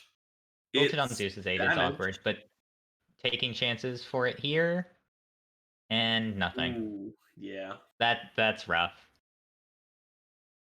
Obviously, without knowing that they are behind, I think going to the stick shop is usually never worth it. With the smoldering's good. I wouldn't say it's 2 stick shop purchases good for the current situation. Yeah, I think at this point, like especially if you, I don't think it was needed to go for it. Maybe like I would have bought that Zeus if there was also a chance at splitting bolt, but I don't think Dirk has a splitting bolt prereq online. So no, if he had taken the high voltage, he would have. But alas, yeah, with the jolted pickup, it wasn't quite there. Mm-hmm. We do see Evan killing Dad as Dirk is just about to finish phase 1. Evan moving on to Beowulf, his second weapon. pretty solid run, all things considered. 16-14, like considering didn't get many core boons, especially the special until very late. Pretty Yeah. solid run, all things considered. And now we have Evan moving on to Bayo as Dirk finishes up Hestia in preparation for an Achilles run. Yeah.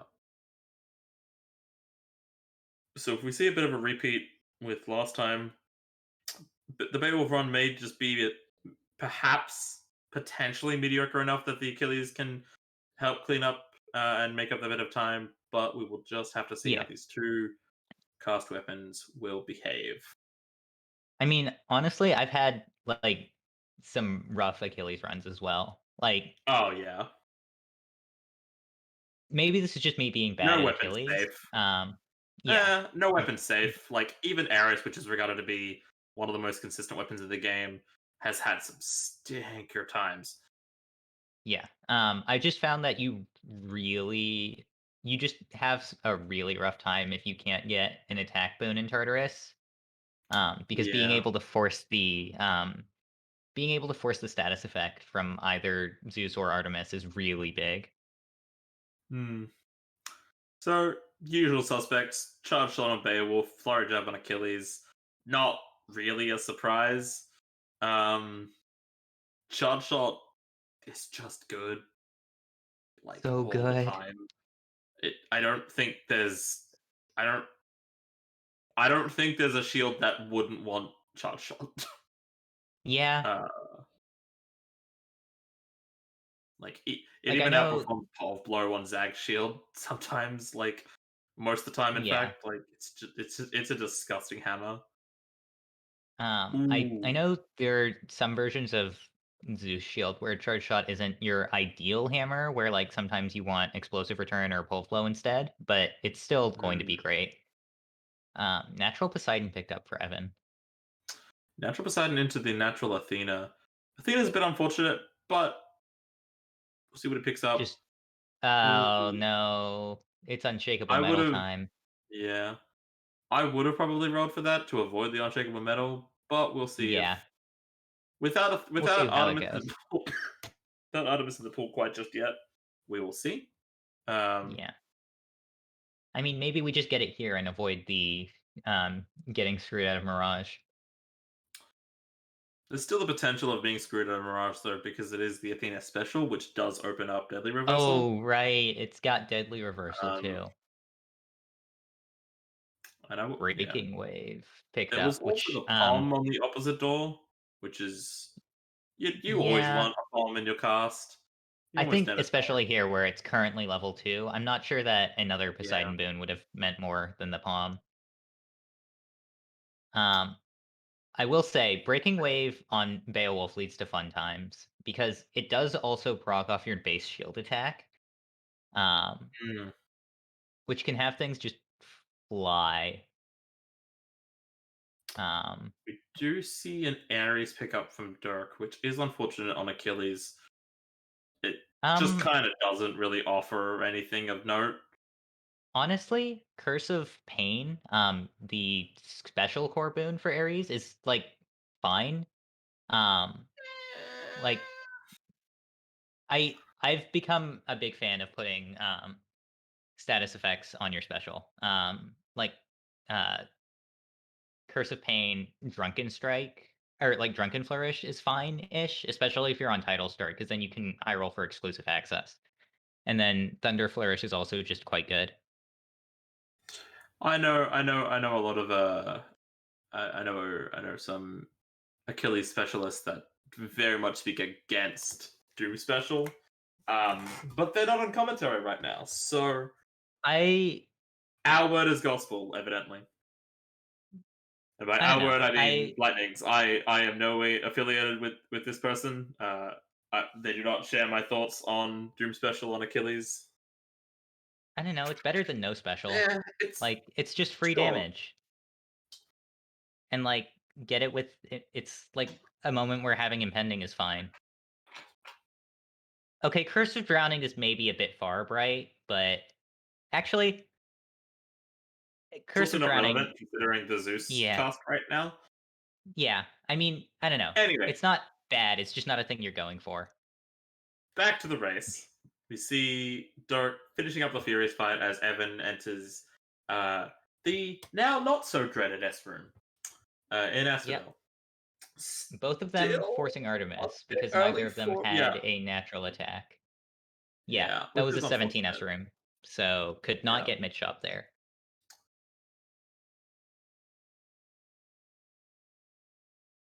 Now I'm just noticing of the noises. Regardless. Yeah, I've noticed a lot of my speech patterns recently after spending time talking to people who hadn't talked to me before.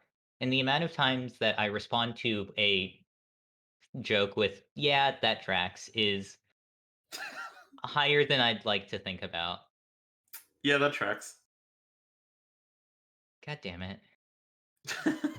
So we do see Dirk getting his first S-room homie mid shop. into the Let's S room go. mid shop, as we love to see it. While we Someone's see probably Evan taking a getting drink for that. Ooh, did seem to mess up Meg. Just a little. It's not quite a zero-witch, but it's not great either. I wonder if it has to do with the Poseidon dash, perhaps. I will say I'm not endorsing hyper delivery drinking games. Don't. Anyways, actually, in theory you could, but it feels like anything you set up for that is going to happen too often. Unless it's like Thanatos and you're using it to quit drinking.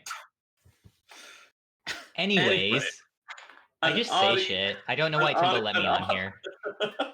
An Artie attack for both runners on both Achilles and Beowulf.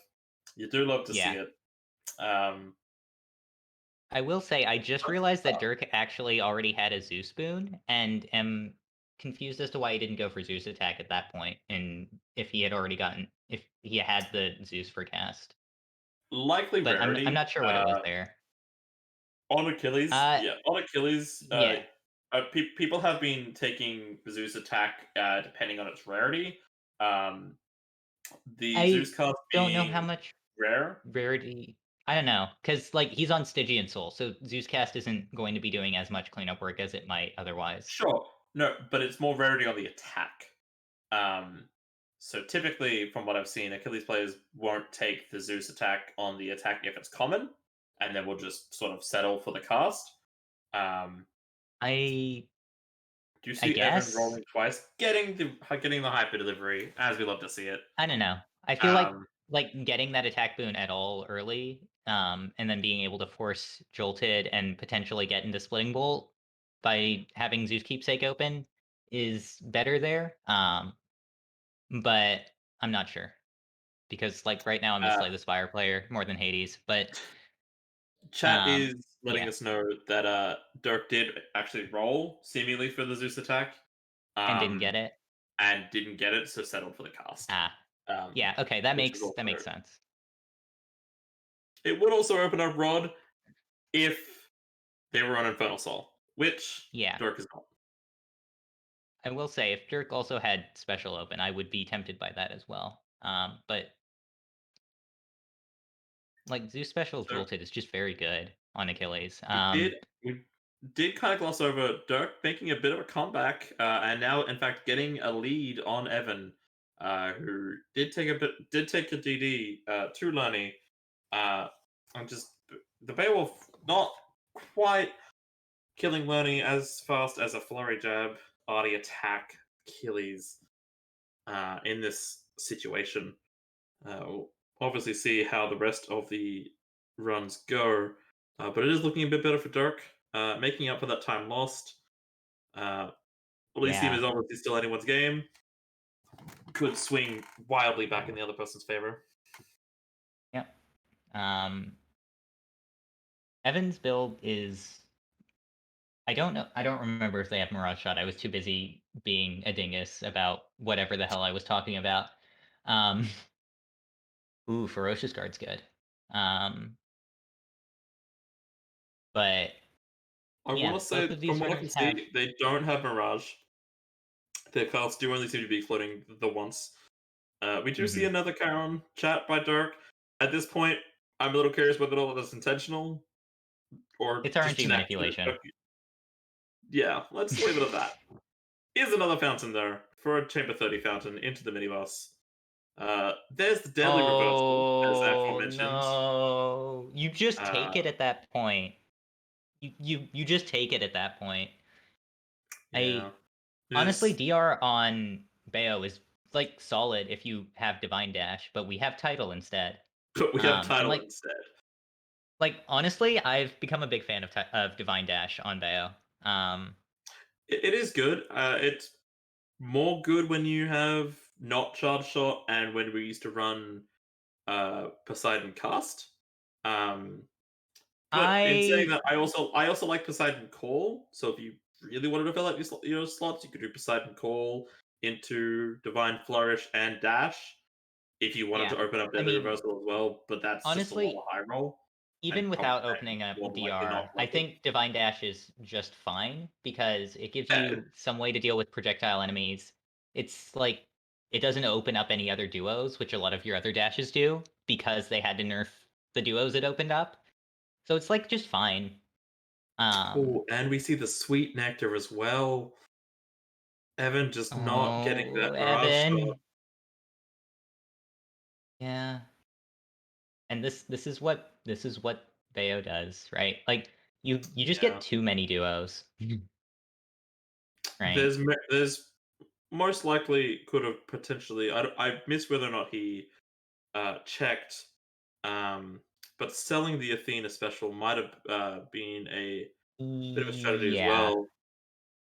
I definitely Would've would have potentially- considered it if it was Yeah. seen.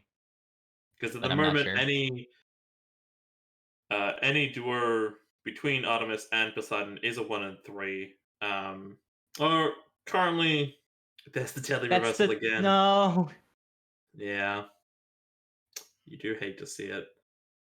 Oh man, this Dark Elysium's cleaning up just Chamber 34. pain. Yeah, Unarmored Swordsman creating more of a 33. lead.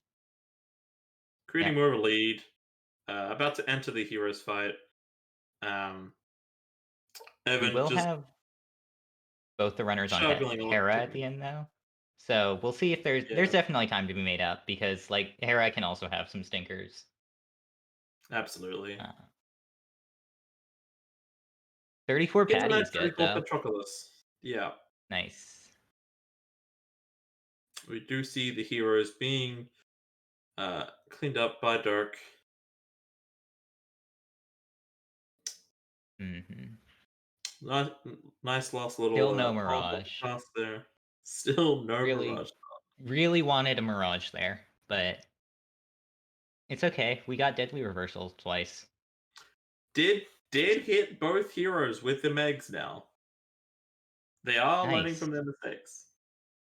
It is always lovely to see. Check the Meg guide while mid run, just to make sure. As you do.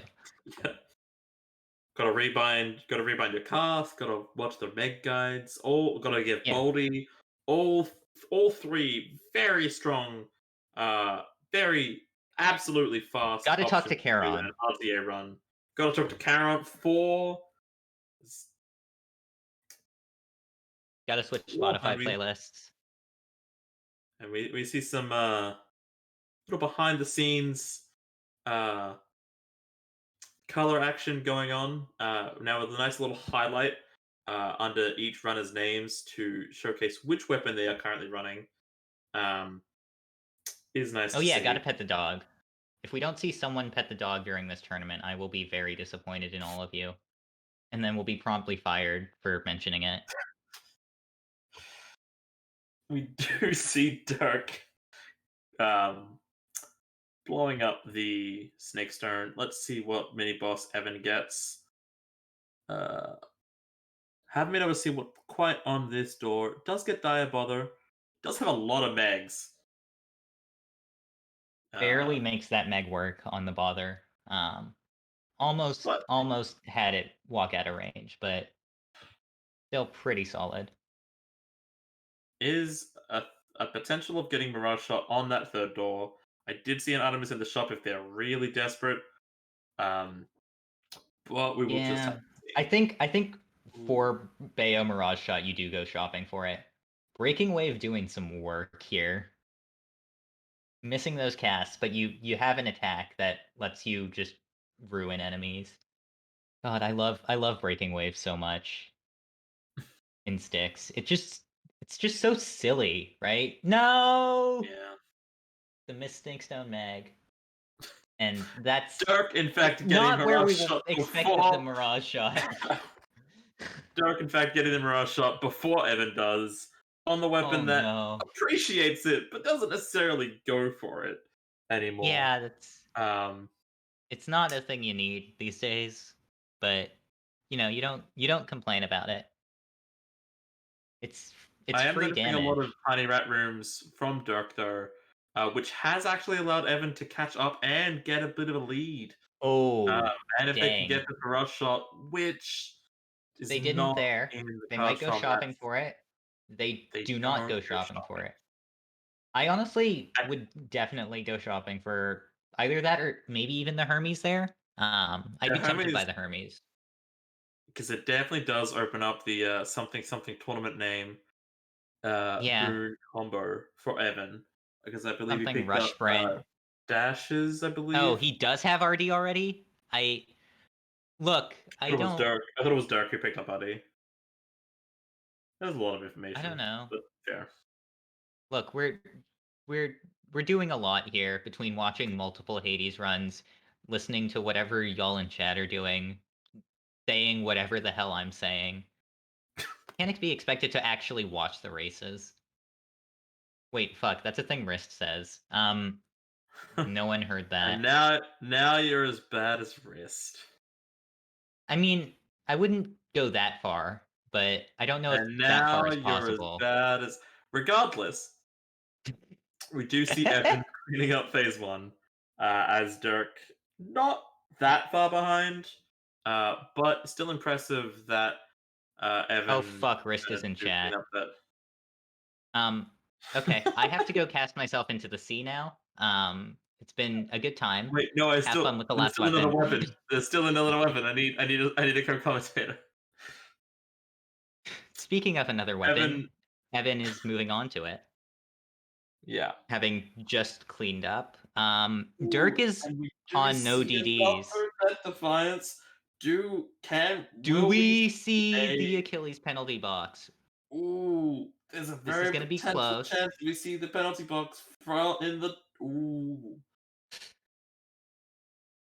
the top 8 bracket, and there it Oh! is.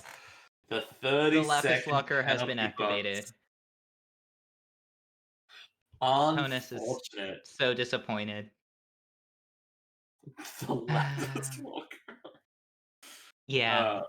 For anyone who may have caught won Lat Millard's Spicy 50 Heat, this is a screen that we are very accustomed to seeing.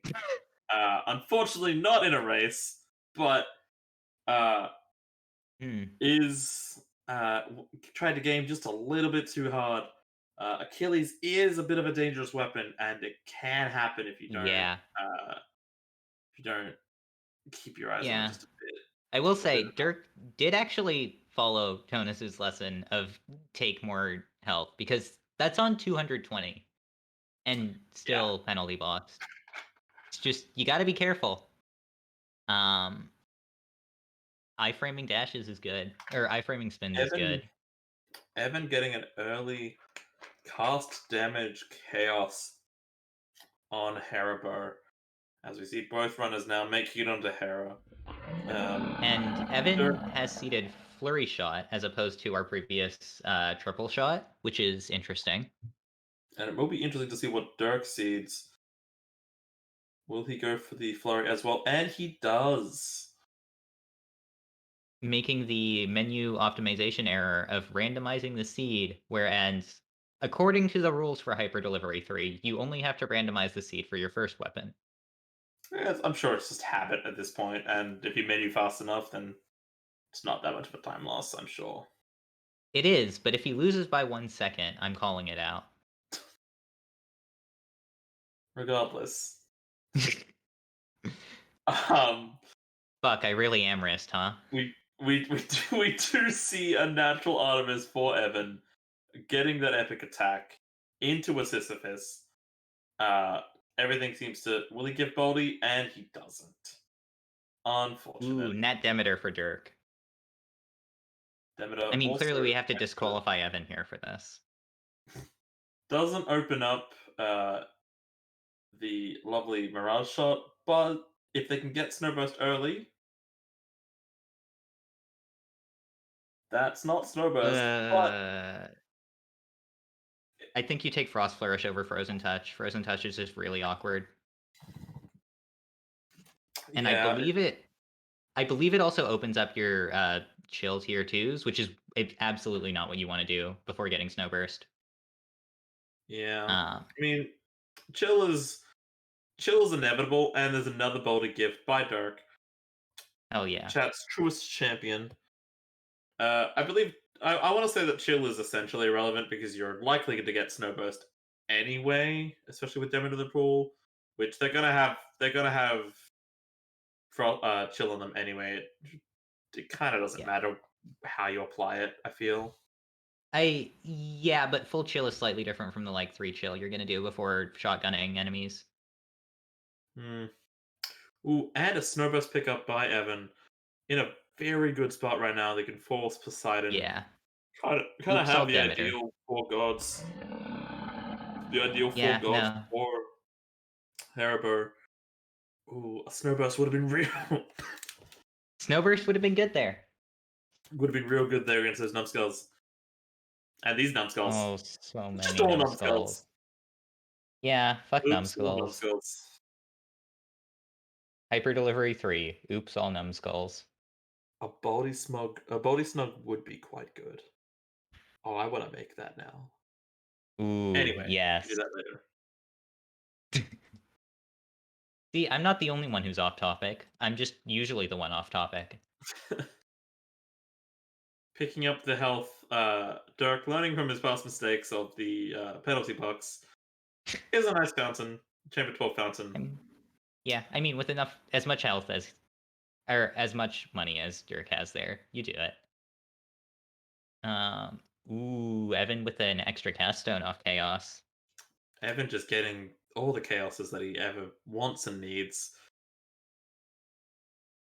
We see Dirk going into Elector, nothing but his cast and flurry shot, and frozen touch, and a Rev Will, admittedly, but yep. +1 dash from Evan. Still no dash brew, so we will hopefully see Poseidon fill that spot. Yeah. Ooh, getting right a normal chamber for 20 into a 21 mid boss feels slightly good, even if it's not terribly relevant. But like your post mini boss Asphodel rooms are just pain, so getting one less of them feels good. And there's the title dash into another natural Poseidon. Could potentially get Mirage Shot here, which I think would just further cement the lead that Evan already has. Will they get the Meg? Does hit 4, which is an improvement over last time, for sure. And there's Mirage Shot. Spoiled for choice. Yep. That's a third of a Bayo Mirage Shot. Oh no, are we comparing Mirage Shot to other Mirage Shots now? Oh no. It's the natural evolution of the thing, right? Oh god. I truly hate it here. Anyway. Dirk picking up his mid shot. Fortunately not missing his mid shot either. Still not really seeing any god runes that he wants. Yeah, Hasn't seen his Artemis yet. Awkward and really not where you want to be when you're trying to make up time here. Still has his Artemis keepsake with 1 charge. Yep. Likely to see it from the mini boss in this upcoming room, but also no Hermes still, I think. This is their first Hermes, yeah. Hopefully, Quick Reload, Epic Quick Reload's pretty good. Yeah. also opens up greater recall, which is just value. Like not needed, but it's never bad. And it means Yeah. you have a bit more margin for error. Right. Interestingly, Like seeing a bit of especially in large Elysium rooms where you can actually make movement towards enemies while not having to go back and pick up your casts, which always feels horrible. yeah. Bit of an inverse situation we were seeing from the first weapon, where Dirk just seemingly had the build put together and Evan didn't, whereas now Dirk is hunting for those core boons, and Evan just spoiled for choice on duos, has Snowburst when Dirk tried to roll for it. Is just a bit unfortunate to see on Dirk's side. Not getting anything good from the well. The well with all meta resources. Yeah. That's the worst. Can recommend not purging Mirage Shot on a Caspect. Would not recommend. Yeah. That seems like a mistake.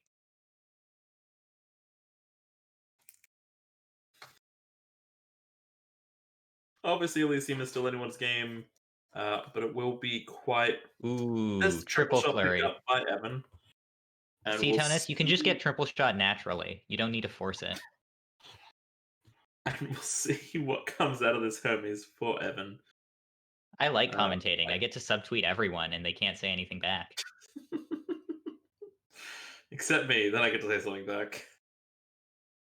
Yeah, I guess. Was that their first? No, Evan picked up plus dashes on their first Hermes. That's right. So Evan neither runner passing getting up these. Demeter for a health there, which is like fine, At this I guess. point, yeah. At this point, what I else don't do you know. really want from Demeter? Like, I believe he has Rav Will and Snowburst. Ooh, passing up that Oof. patty, I believe, was on the opposite door. Yeah, that's Is rough. unfortunate, but just getting the sweet nectar anyway. I don't know. I Man like is Killing just Freeze. spoiled for choice. Killing Freeze Killing is Freeze nice. is fun. But I don't know. Oh, Maybe that was just boon good syndrome and it wasn't needed. just witness that. Oh, that those casts went in the opposite direction, Evan. And again, that is Just the problem flurry with flurry things. card. Sometimes why you you just shoot sometimes- your casts in the wrong directions. We've all been there. Yeah. It happens. Still no Mirage. By Evan. He already has it. Oh, does he? Fuck. From I Asphodel can't mid boss. look. He was offered both Sweet Nectar and Mirage Yep, Shot, and he was okay. spoiled for Right. choice. I remember it. I was mixing the two up. They're both. Yeah, Dirk, unfortunately, still not having a Poseidon. Does finally get the Snowburst, finally having some AoE. Which Ugh. Elysium is the place you want it, but it's just a little late. Yeah. It's gonna be.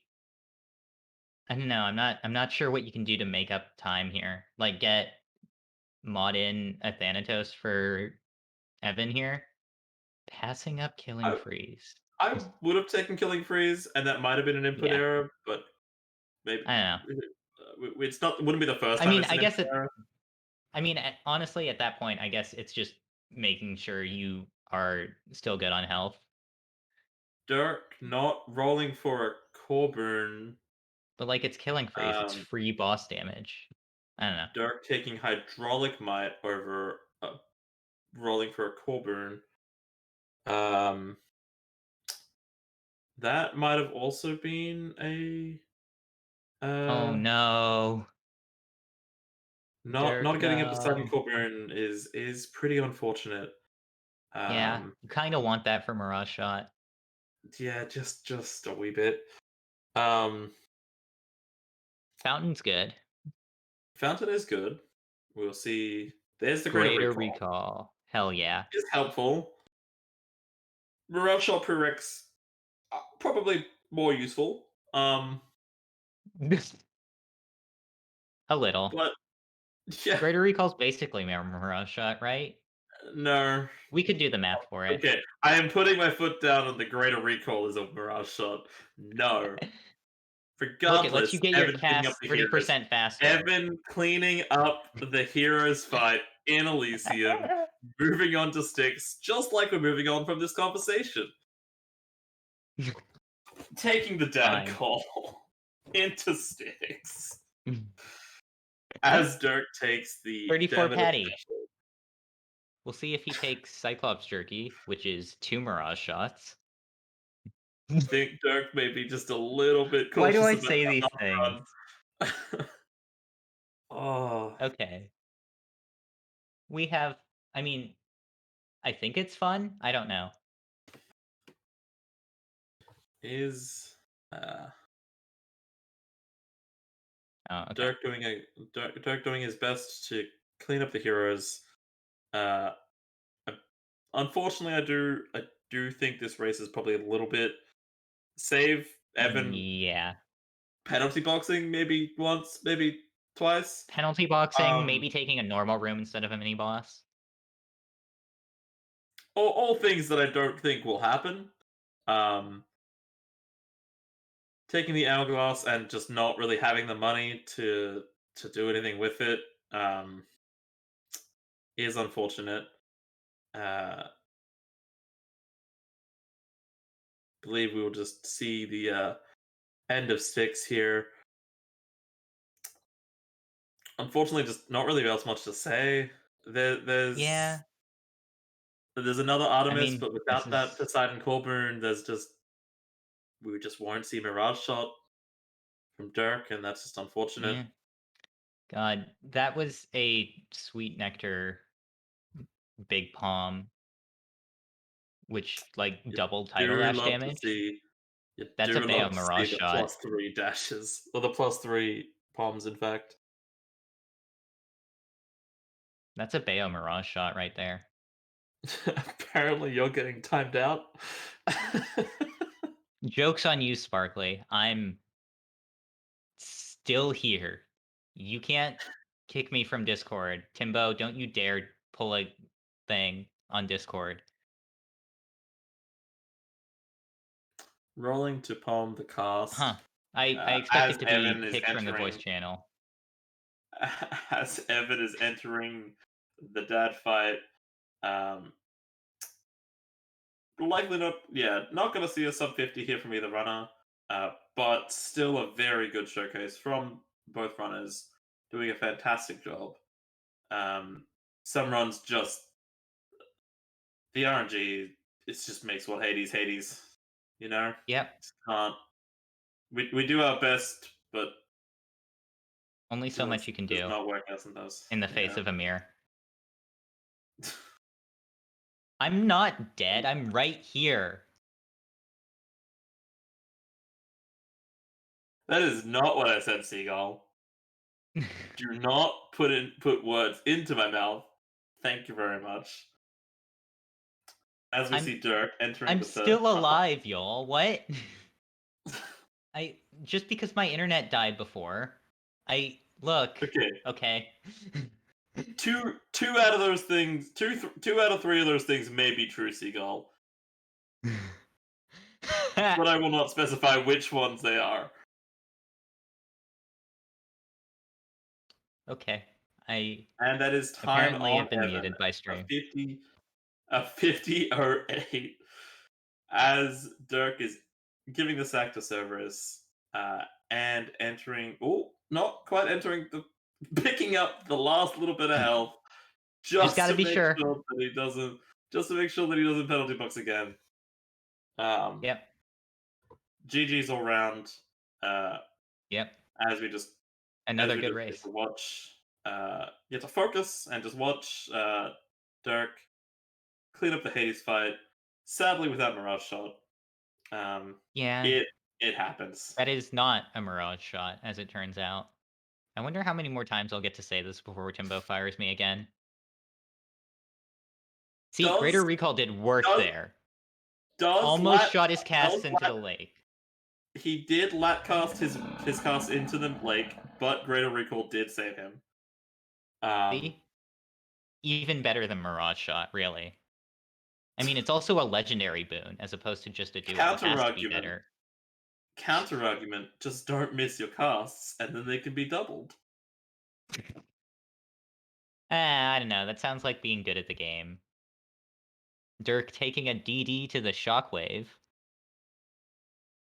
As Like some, we all do from dash time to strike. time. Some dash strike iframe shenanigans. Yep.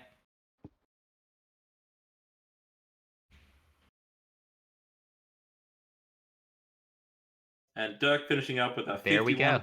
51-59. It happens. Congratulations and good game to both runners. Both did a fantastic job. Evan moving on to the semifinals versus Tonus. Congratulations, Dirk. How do you feel about that race? Any particular comments? Well, the Hestia, when I went into Aspo and took Artie instead of Afro, I was kind of already feeling it. So I couldn't get Heartrend, and I had Zeus. So that also hurt quite a bit. The rest of the run went a lot better than I thought it was going to. The Achilles run, I have no comment. And the Hera run, I felt actually went okay, except for when I took Hydraulic in Elysium from Poseidon. Yeah, I had a feeling. I don't know if it would have made a difference. So, in hindsight, it sucks, but what are you gonna do? The RNG got the better of me. It was just unfortunate, just never seeing another Poseidon boon ever again. Just not allowed. Is unfortunately the game sometimes. Evan, how about you? How do you feel about those runs? Well, my first run, my Hestia run, I thought was pretty good. Obviously, there's some gameplay spots throughout all three runs that needed improvement, especially with Beowulf. But Hestia went well, and Hera went well. Beowulf got was just ripe with lots of bad plays, but also terrible rooms. My Elysium was really rough, and never seeing Mirage Shot myself. So I know that feel. I mean, I saw so many Artie and Poseidon rooms, and everyone was like, "Is double this the deadly one?" reversal really hurt. Yeah, double deadly reversal. It's like, come on. But that's the game sometimes. I'm can't wait to go against Tunis. Should be an easy road to the finals for me. Is always a learning experience the way that I see it. Still did a fantastic job for both of you. Dirk, anything to promote and or talk about? Anything coming up or any streams? Where can we find you? We'll see if I can bounce back from this before I stream any more Hades. But you can find me on my stream. The name is on the stream. I'll also type it in chat if needed. And yeah, I run Hades kind of well, I guess. And well enough to get. I mean, you made it here. You're pretty all right. Fair enough. And I'm looking to pick up. You some sub 48 today. You're doing great. Had some bad variants here. Yeah, fair. I guess you gotta take what you can just get. Yeah. All right. But yeah, that's about it. I stream every now and again, mostly Hades, but I'm looking to pick up more games and hopefully get into the broader speedrunning scene. Yeah. Evan, what about you? Anything upcoming you like to promote or looking forward to doing or playing? Well, I don't really stream very much, so let's promote the Hades speedrunning Discord, which is a great community, and really happy to be a part of it. And I can't wait to see Tunis in the Thunderdome tomorrow. Should be a very interesting match. Looking forward to it. Well, Dirk, you should have played Emmy Hestia.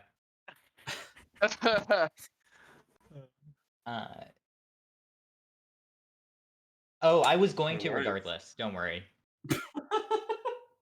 I'm I'm not coming back. You go first. Yeah. I stream as well sometimes. Not the most consistently. School's been a bit rough, but that is ending soon, so I should be able to a bit more often. Bit of Hades, bit of Magic the Gathering. I am part of a MTG podcast as well. I won't link that. And yeah, I'm around. I'm gonna save Mirage Shot one more time before Timbo kicks me from the call. Kinora, your turn. I want to go back into streaming Hades some more. I've been a little slack on it. I like to try and do Hollow Knight. So at the moment, just sort of casual and some randomizer stuff. Looking to maybe do some speedrunning. But that's every Sunday for American time. Obviously, being Australian is weird, but can find me at obviously twitch.tv/Kenora. Hades and Hollow Knight mostly at the moment. Yeah. Mhm. That has been us. We'll be moving on to races 3 and 4 shortly. And I believe our our commentating team for that one will be High Five from Ryan, and I'm doing it. So stay tuned and look forward You won't to the even have to races. hear more of me saying shit. We got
Welcome back to Hyper Delivery 3, everybody. My name is Bill, and I am, in fact, doing it.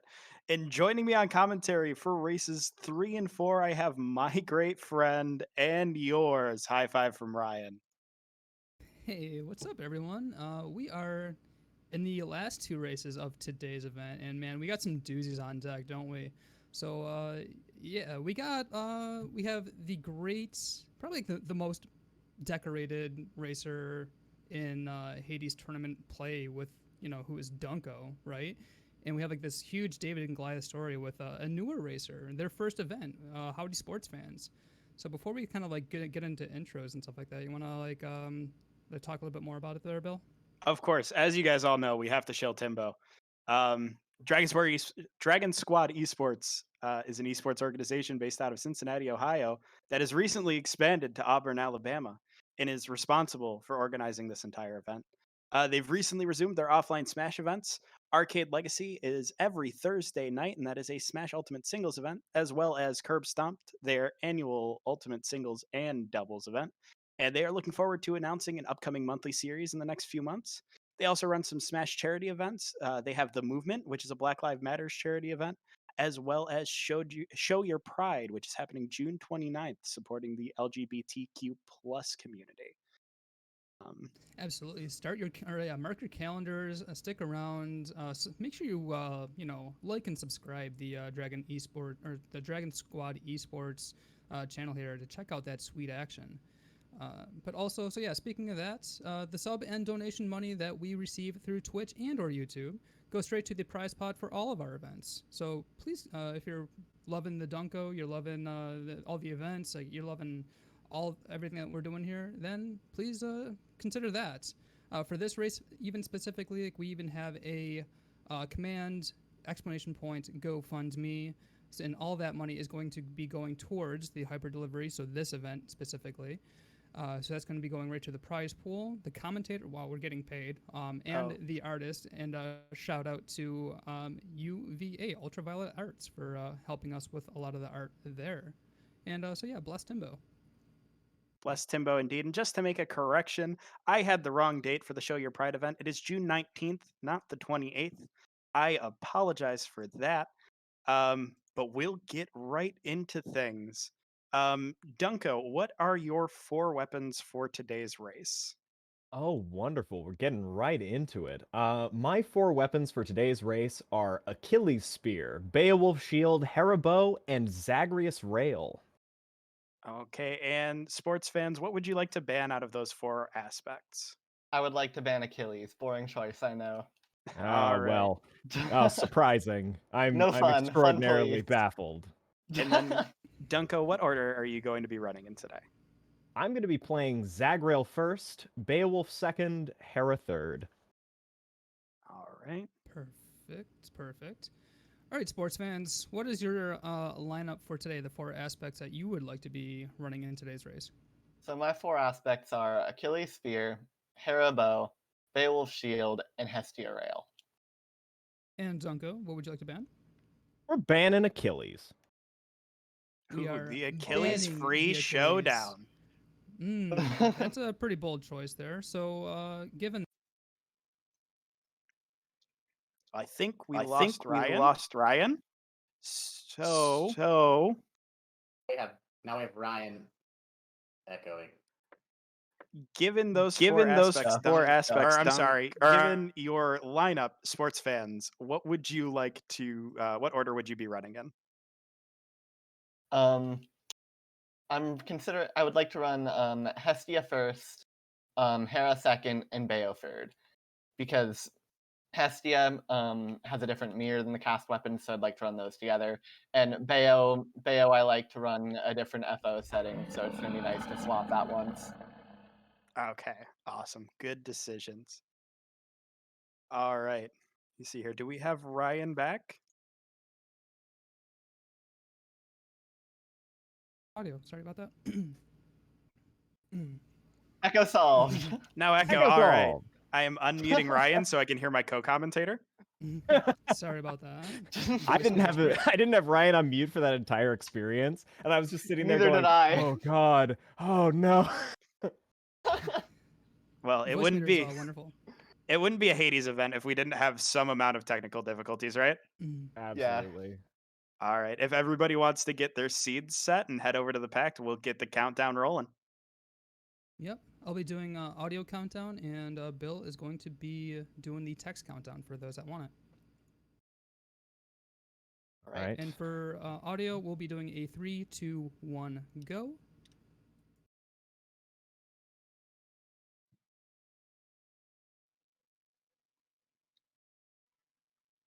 Okay. We just hit randomize seed and then do our roll seed for filters, right? That is correct. Okay. Great. Well, you make sure something Dunko, works. are you ready? Sorry, I just made sure. I was making sure something works. Did not hear you. What did you say? Oh, just making sure everyone's ready. Oh yeah, I am ready. Ready. Sports fans, you ready? Yeah, we ready. All right, Bill, ready for the text countdown? Gotcha, buddy. All right, let's get this going on. Game 3. Ready for 3, 2, 1, go. All right, we are off. This So is our it. first Game matchup 3.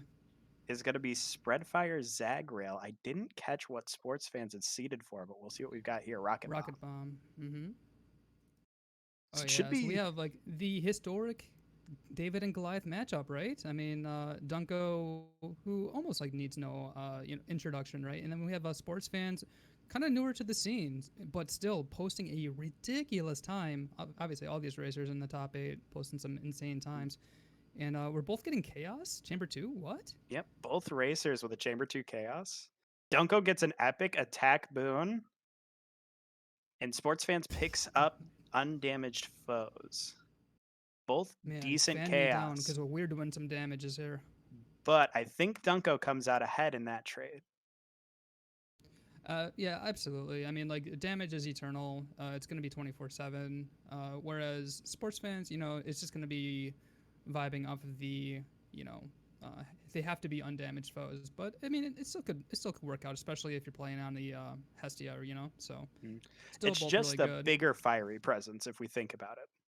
How many It really fiery is, though. presences is 30% bonus damage to undamaged foes? I mean, like when you have a 60% chance of increasing your damage against more of a 30% chance, we got some Scott Steiner math going on here. Oh, everybody loves some good Steiner math, am I right? All right, so we got Zeus going in for Dunko on the mini boss here. And a little bit of, Howdy Sports fans a little bit ahead, like about one chamber ahead here. Let's see what Dunko gets. Zeus Aid. And we've got That's second chamber 9. second Poseidon coming up for sports fans here. What do you think you're hoping for? Think he's hoping for like Breaking Wave, get that out of the way, or Sunken Treasure perhaps? I would imagine a breaking wave. There it Ooh, is. Big and pickup. there it is. Not having to roll for it or anything. Very comfy. So we got the mid shop there for Dunko at chamber 9. Rerolling. Ooh. Okay. Always had it. We always had that hunter's mark. Absolutely. And to my knowledge, these weapons are looking for quite similar builds. Very similar, right? Yeah. I mean, Dunko did qualify with a redonkulous Zag Rail with a Merciful End, but opting not to go through the Merciful End. Don't want to feel that kind of, pain this time around. Opting for a very chunky, very, very big damage, spread fire kind of damage with a crit build, seems like. But what's really helping out with Dunk right now, for sure, is getting the, the higher damage Artemis right off the get-go, and sports fans really needing to fight an Artemis here, or maybe just forcing it in Asphodel here. See what's going on. There we go. We found the Oh, Artemis wow. in End Shop. It's beautiful. Very close race here. Dunko just barely behind a little bit. Definitely but, man, neck and neck. We have a though. doozy. We have a doozy. Sports fans definitely has a damage to get some pretty quick cycles on Meg. See how, and so does Dunk too. Man, it's gonna be a really tight race. Yeah, we're definitely neck and neck going through the Furies fight here, we should be looking at roughly a same time entrance into Asphodel. So a big difference here, right, between like both. So both of these builds like want similar sorts of duo boons and everything, right? You know, with high damage, high crit, and all that stuff. What's really fortunate for Dunko is starting in Artemis start. Now it can only go into forcing Aphrodite and really getting a better chance at getting Heartrend here, which is extra good for crit builds.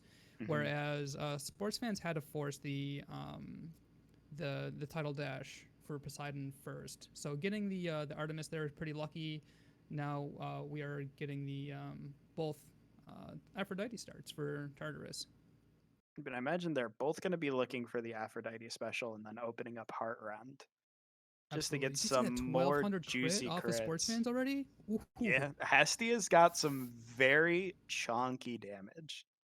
Also, yeah, keeping in mind too in the back of your head with that chaos with what was it, 70% extra damage to undamaged foes. So I mean that multiplied with a whole bunch of different things are just like doing quite a bit here. But as you can see on Dunko's screen though, just 300 crits like at rapid fire pace. Fan me down, Bell. Fan me down. It's a lot of damage. I will pass. There will be no fanning in this house.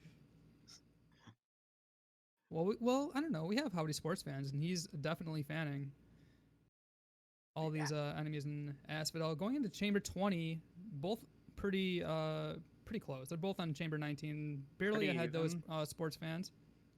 And we're probably looking at both of them hitting mid shop here. I mean, we already had Howdy Sports fans through it.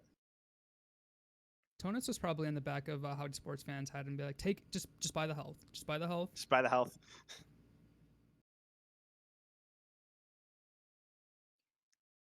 Good timing on the Meg for the power couple fight, and nice pickup there. Yeah, very clean fight. And we get the Afro special. Dunko taking the cast here, really like, you know, thinking that one through and just trying to take that core boon just so we can really make sure we get that special damage there for Aphrodite. And nice also, easy peasy power couple there. And there it is, epic special. Dunko picks up the epic special as well. All right, well, got Chamber 22s all around. Both of them heading into Lerny here. Ooh. Taking Hunter's Mark. And there's the epic Hunter's Mark there for sports fans heading into Lerny. See what we get from this Hermes here. Flurry cast. Rolling down. Wow. Hermes was not kind here. Hermes being, I mean, Dunko said it earlier, you know, maybe Amir not blessing Dunko as much maybe today, but, you know, we still have two different aspects to play after this. I mean, we still have 5 more total Hermes for Hermes to pull through per runner. We can get there. Absolutely get there. We will most certainly see this tournament's namesake at least once. Well, now you just jinxed it there, Bill. At least Could once. you imagine? As the self-proclaimed most scuffed speedrunner in Hades, I mean, what if we did not see any hyper delivery at all happening in all of our runs today? That would be incredibly on brand for me, and I would accept it as what it is.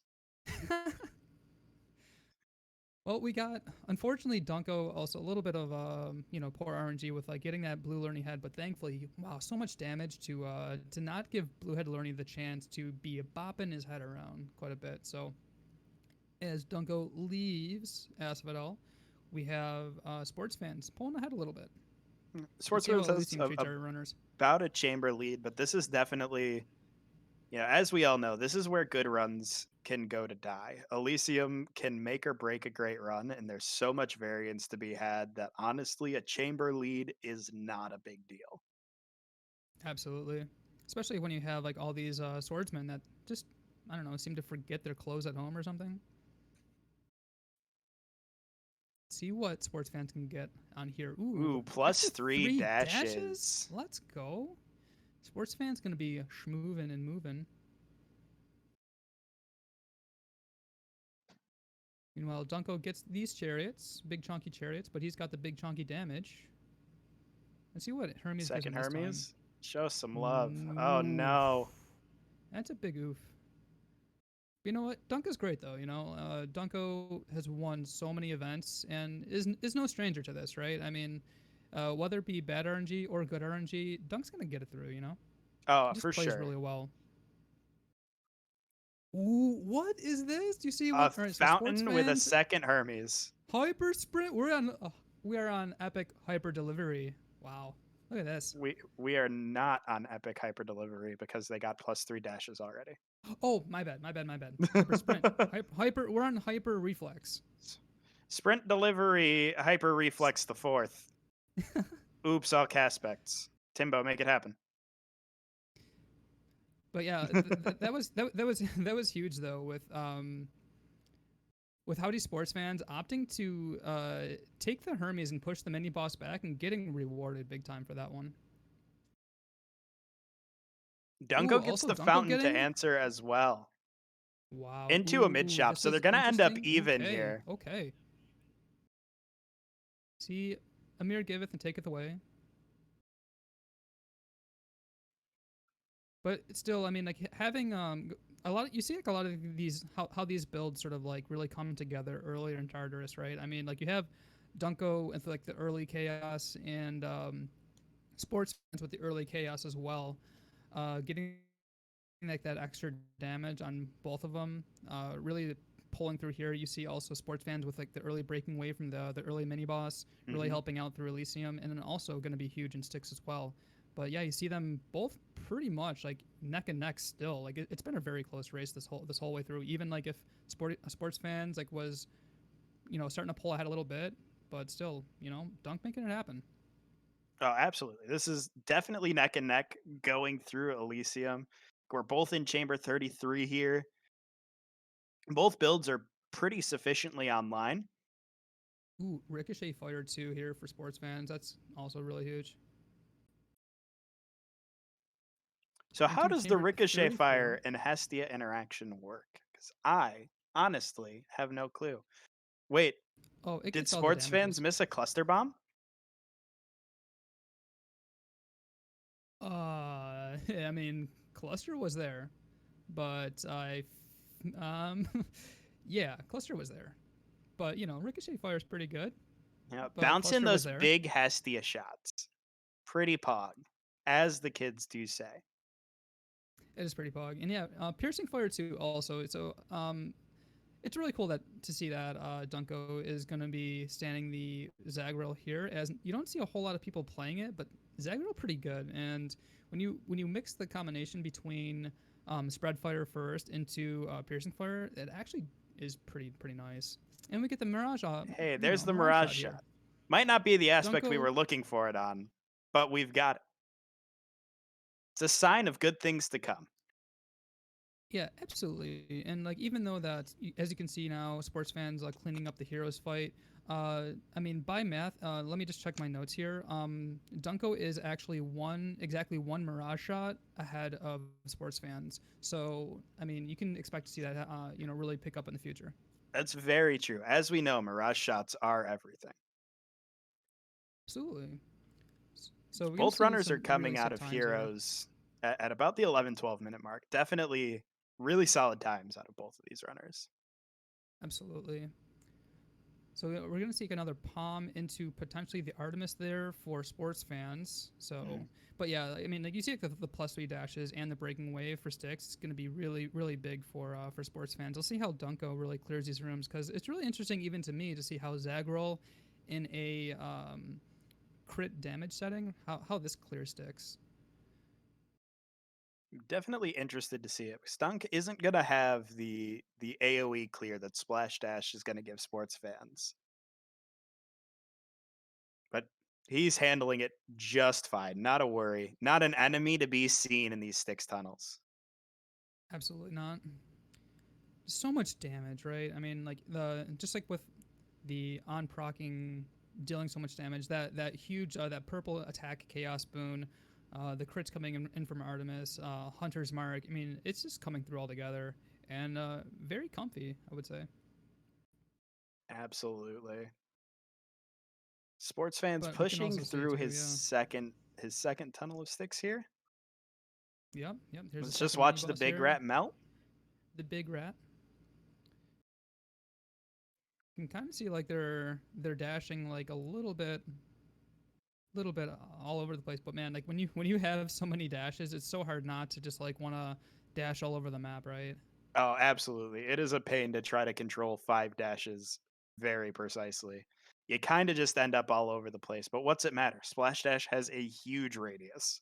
It's going to Especially hit with Breaking Wave. everything. Oh yeah, absolutely.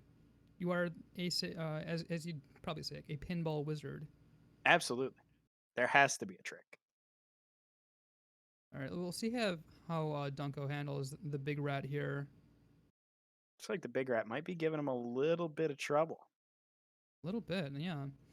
As sports fans got the sack and is going into the dad fight at a really good pace. Let's see this damage though, because I'm really interested to see like how the damage pulls out here for sports fans versus Dunk's build. Both of them, I would say, have some really wild damage. And okay, not skipping the well there for Dunko. Maybe not finding like a jerky or something. Just RTA loss. Just want to go right. I don't think at this point Dunko really needs anything from the well. I mean, it certainly wouldn't hurt, but it's a couple seconds you can save here or there. And when you're running, wow, look at this damage. About half a chamber behind, half of a dad fight behind, every second's going to matter for Dunko here. And sports fans is just tearing dad apart. Dad can't even try to darkness with this type of damage.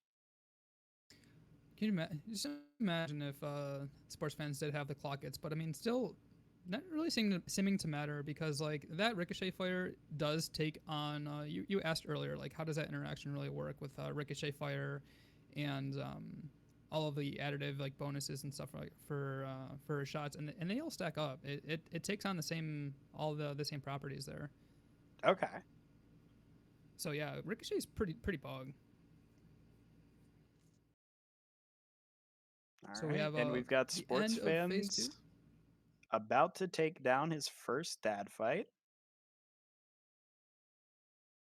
And Dunko just on the There it tail is. end of phase 1 here.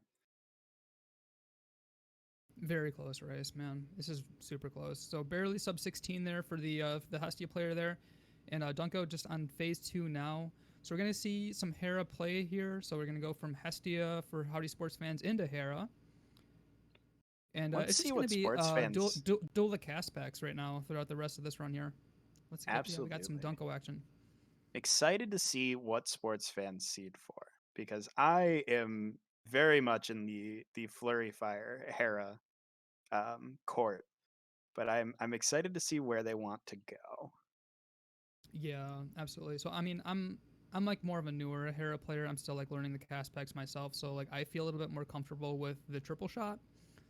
But I mean, if you are more experienced, I feel like Flurry Shot could be faster. But I guess there's definitely pros to both sides, though, right?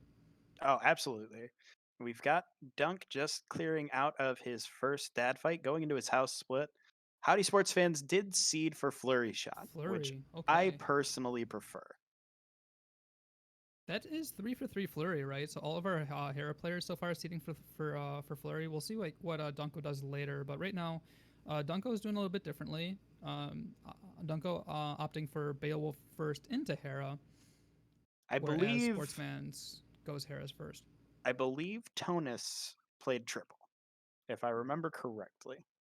I thought Tonus had Flurry.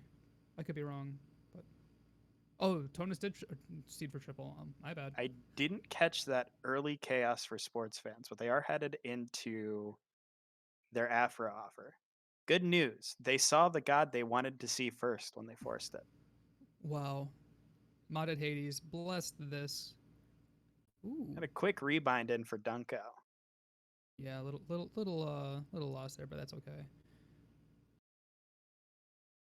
See That what is Dunko certainly gets out of something, this though, right? chaos here. Ooh, extra That's like cast the one stone. thing. Ooh, yeah, that's huge. Little scared here with like the flying bombs all over the place, the infernal bombs after death, but there is no fear in Dunko's JoJo right now. Looks like Dunko's Potential controller issues. having some controller issues. Oh no.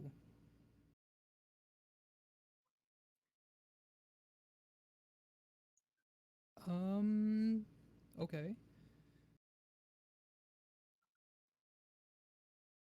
Well, we have right. sports fans still like moving through here and into chamber 8. All right, we've got Dunk back up and running. Always tragic to see the tech issues hit in the middle of the run, but we've got it going. If there's any runner that I would put money on to come back from a technical issue, it's Dunko. Oh, absolutely. And Dunko's not even, super far behind. I mean, Tartarus can go by so quick.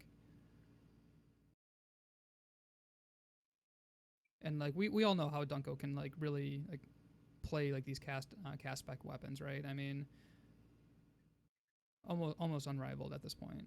Oh, absolutely. I mean, Dunko did mention to us in his most recent show OPB, there was a 40-second bathroom break in there.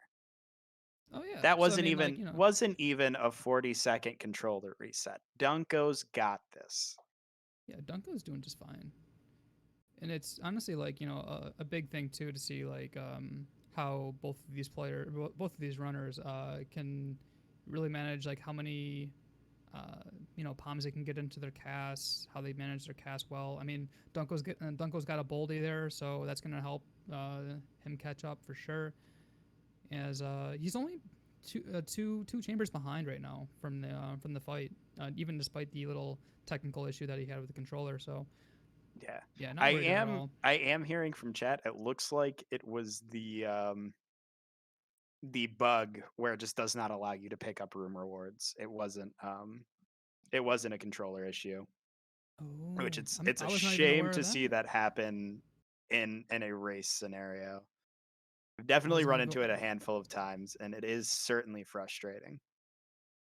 The only bug I've ever run into so far has been like with when I was forced to play Arthur, and I think I did like an Arthur special near the end of a room clear, and then Zagreus was like stuck in an animation where like he had like the sword in the stone animation with like the sword special, and I couldn't do anything. I was like just stuck in that sort of little animation, so that's unfortunate.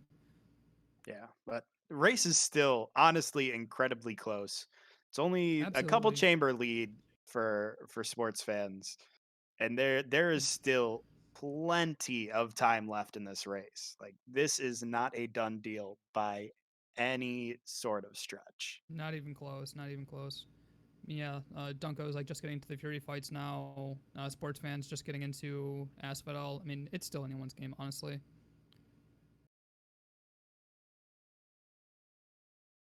All right, yeah, Dunko is just slapping Meg with damage. She didn't even So have a much damage. chance. Instant phases left and right. It is insane.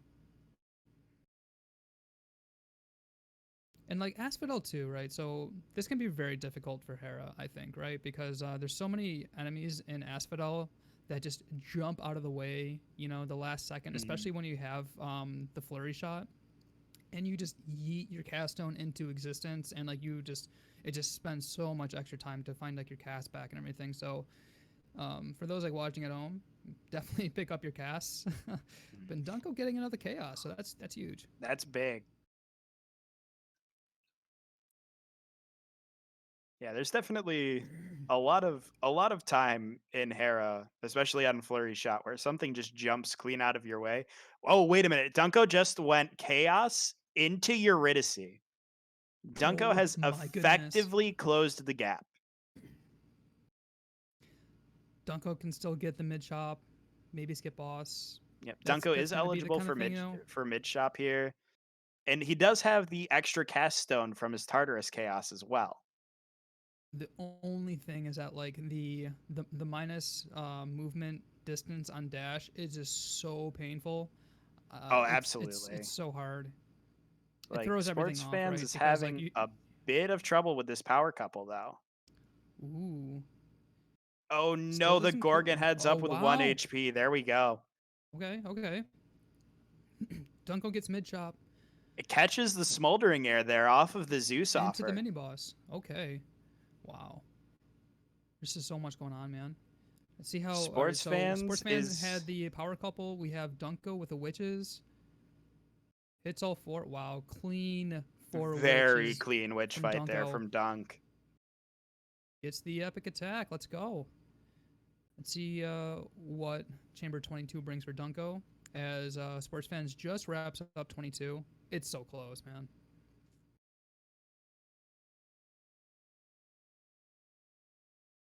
Now, do you think Dunko takes this Infernal Arabesque here?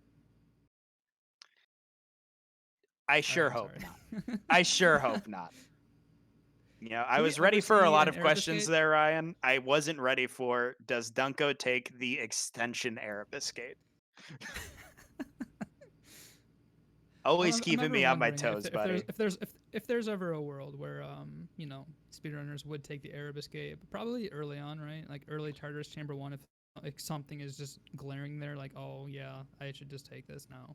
I mean, there's definitely Arabesques that are worth taking, but I don't see a world where the extension Arabis is ever the answer. I'm sure somebody who is a much less scuffed runner than I can find the situation, but Maybe this is something not for this Tonus. guy. Anybody that like, so Tonus must be forced into taking extension Arabesques to make it, you know, To make it fair for interesting. everybody else. He's just too good. It's the Tonus tax. Wow, like, all right, so Sports Fans like really cleaned up this learning fight, and you see both cast Dungo really is right just behind him. instant there's- phasing both of these fight. They have the damage right now. Absolutely. By splits, there's only about a 10-second difference between these two runners. And we're looking at maybe half a chamber difference. So despite the bugs and despite some of the build issues that we've seen, Dunko is right there. Sports Fans absolutely. also putting on an absolutely wonderful showing with Hera. Just for sure. And look at melting this rooms. Chaos 2 for Sports Fans as well. That's huge as well. See what Dunk gets out of this Chaos. He's got 3 rolls. Ooh, there's cast damage on move Ooh. speed again. See, Honestly, that's the thing too. the fact that this is, I believe, Dunko's second Chaos cast damage. At the very least, he got the 1 extra cast stone in Tartarus, and then Yep. catches the rare cast damage boon here. So while it doesn't fully make up for not having Mirage Shot, it does help ease that gap a little bit. It's It maybe is a still bonus 33% damage. Mirage Shot. Can Now- someone check the math for me? It's not quite a Mirage Shot, but it is just a little hit of copium. Just a little bit, right? But yeah, also too, like Dunko did have the ability there to take the extra cast stone, but the curse against it though was not being able to pick up cast stones for a good, like, I think it was 14 seconds, and that's just impossible.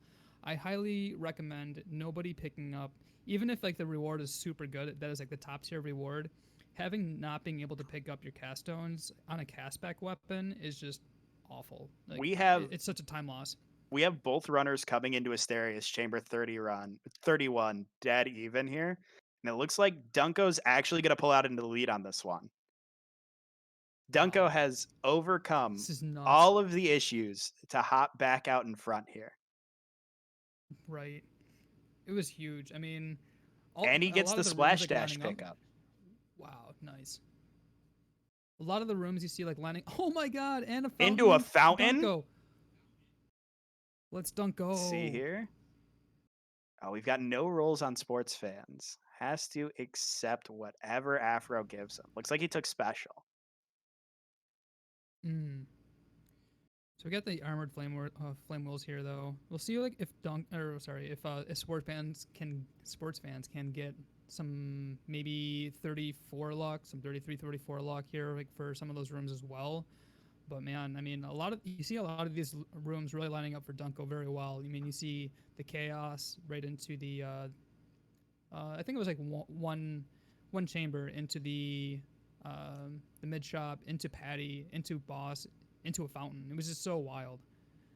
Yeah, Dunko just casually skipping the end of Elysium. Things that we all just dream of doing.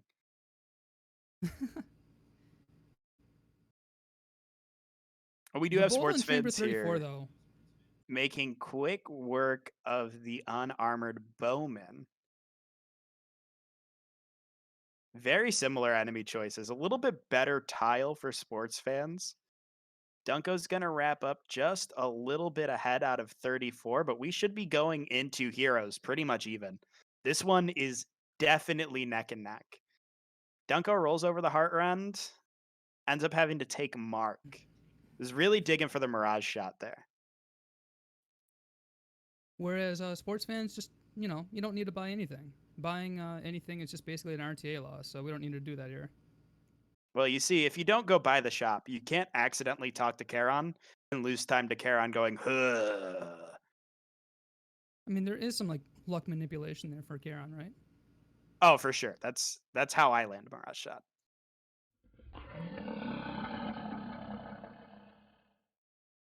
Absolutely beautiful. So we have both runners exiting heroes only seconds apart here. We are still neck and neck, and then we're going to see the mirror of this exact matchup on the third weapon. We'll have Dunk running right on the Hera flip-flop. and sports fans running Bayo. So the two runners are about to flip onto the other aspects, and we're going to watch the mirror of this matchup. It's going to be wonderful. Absolutely nutter butters right now. And you definitely see both runners having plenty of damage. Like they're not, skipping out on, maybe like hoping for some better boon luck or whatever. Like you see both of these runners pretty much on full build right now. Yep, and they're both lacking Mirage Shot right now. Unfortunately for sports fans, they're not going to be online for it, so they're going to have to just kind of dig for the raw cast damage. They do have a braid up. It looks like that should persist pretty much into the dad fight. It might expire right before then, but we're probably going to see for Dunko. Because the Dunko cast doesn't stone. have the bone hourglass. The Prometheus stone Dunko has will expire. Right. Sports fans, I believe it looks like their braid should finish pretty much right before the dad fight. They've got 10 chambers on that. That was an interesting DD. The DD into boon pickup on the same frame, that's pretty wild. I don't It's think a I've ever seen that frame before. perfect trick. Is that our first frame perfect Hades tech? Taking a DD to pick up the boon faster? Only we get to cast that kind of stuff, right? Of course. All right, Dunko ends up picking up the heart rend here. Unfortunately, still not seeing Mirage, although I think that was an Afro offer. I looked away for a second and I missed what god it was. But we have a Poseidon here, so there's another chance for Dunk to catch his Mirage Shot. And that should throw him over the edge as far as damage is concerned. Absolutely throw him over the edge. Sports fans picks up exit wounds, which is really big for Hera. The last one getting the palm. See if Dunko, again, doesn't need to take the well there. Looking for, that possibly could have helped out, though, if maybe, like, spending, like, the extra, like, couple seconds to see if that was an extra To see if there was, like, a yarn there. Damage. Right. That sports fans, though, does have a, just the attack. Which attack on Hera, honestly, like, isn't that bad, though. Might absolutely not. But yeah, we are still neck and neck though. Like Dunko pulling ahead a little bit, even like after kind of like that picking up room reward bug that briefly happened. But man, such a tight neck and neck race here. Absolutely. We're both entering the dad fight. Instant darkness from dad phase 1 always feels bad. Literally 10 HP away. Let's see if dad treats. Oh, another darkness. Oh no! There goes the cast stones. The danger of Flurry Shot Hera showing its face. The cast stones have been yeeted into the river. We're gonna have to see the Flurry Shot damage coming through to carry this fight until those casts recall all on their own. Meanwhile, we've got Dunko in phase 2 dad. Eats a DD, but he's perfectly fine. plenty of health, plenty of DDs to play with, plenty of damage. Dad poses no Swear- threat to Dunko as he Ooh, takes there's another 2 DDs DD. though. Dunko, I'm And, hyping you up. Don't do this to me. As we got that, sports fans does get their cast stones back, so like this is wild. All right. Yep. So we got All right. So Dunko cleaning up Dunko Dad there. downs Dad 2. We have sports fans going into phase 2 Dad now. We're still neck and neck. As long as we can avoid yeeting our casts into the river again, it shouldn't be an issue. See, I definitely think that sports fans should have taken that 30% extra attack damage, especially on Hera. Maybe not so much like on Beowulf. Maybe wouldn't matter so much, but when you have flurry shot on Hera, it's not just the cast that's doing a lot of damage. It's also like your crits from Artemis as well. Well, I mean, it would have made a marginal at best difference, honestly. You never count for your casts getting stuck outside of the arena. So I can't say I blame sports fans for not picking up that jerky. So we've got Dad 2 down for sports fans. Still a very respectable time, very close race. I mean, this gap is no bigger than it was between sports fan and Dunko going into weapon 2. So we have Dunko picking up the It was epic exactly crush this. shot. Yeah, it was quite literally the difference of like the first couple of Tartarus chambers. So this We is got still Mom Pom strats too coming in for Dunko rather than seeding for a hammer. That is interesting. So Dunko was also saying in the intro interview that Dunko was trying out a lot of different strats here, especially for Hera. And so maybe this is kind of it, right? So Dunko really putting more emphasis maybe on just, you know what, it doesn't really matter what Hera really gets for a hammer as long as like you can maybe get one or the other, and as long as like you have like higher cast damage, then you're gonna be fine no matter what. Oh, absolutely. I think the hammer start on Hera honestly feels bad. Like not seeing your first cast boon until chamber 5, 6, 7 just makes such a big difference for the weapon. Also, we have sports fans going into a chamber 3 chaos playing Flood Flare Bayo, a little deviation from what we've seen through the rest of the races in the past couple days. We've been seeing the resurgence of Passion Flare, but we have sports fans keeping it simple, keeping it the way we've been running it for at least a good minute, going right Yeah. back into Flood Flare Bayo, which I personally prefer. Yeah, absolutely. And like in this kind of like marathon setting, I feel like and correct me if I'm wrong, I'm not a castback connoisseur of sorts, but I feel like in like a marathon setting like this, just taking the flood flare really helps make Mirage Shot more of a consistent kind of formality rather than like just hoping that you get kind of lucky. But I do really like the Passion Flare starts though if you're say like seeding it first for like a qualifier or something. So we've got Sneak coming in for sports fans, and we've got Bombers for Dunko, and he just deletes them. Rare crop out of sports fans. So we're going to be looking at a heroic Flood Flare. Let me see. You see what Dunk's Dunko rolling got down though? here. Dunko got explosive shot. Dunko So- did get explosive shot, and sports fans, I believe, just left Boldy, did they not? So many did. things happened so fast there. I missed the Boldy room. These guys moving too fast, and it's great though. They're so close. They're only about like maybe 2 chambers apart now. Ooh, Dunko wow, picks Dunko up gets the 12. The 12 Boldy.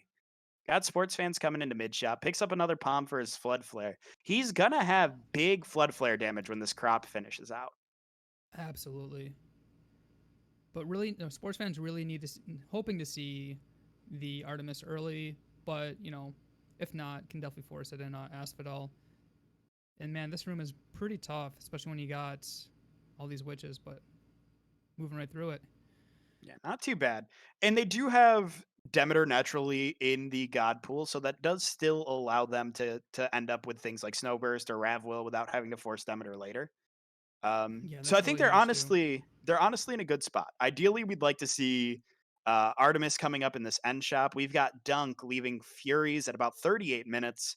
So we've got about a full chamber lead for Dunko. Unfortunately, sports fans doesn't see the Artemis coming out of the end shop there. But we should have a pretty healthy Furies fight nonetheless. Yeah, absolutely. So we have sports fans not instant phasing Meg, but definitely still having the carryover damage, like with that the extra base shot damage from charge shot. But man, like when you were saying earlier, like when that flood flare is gonna get up to a heroic level, my gosh, like things are just gonna melt. Absolutely.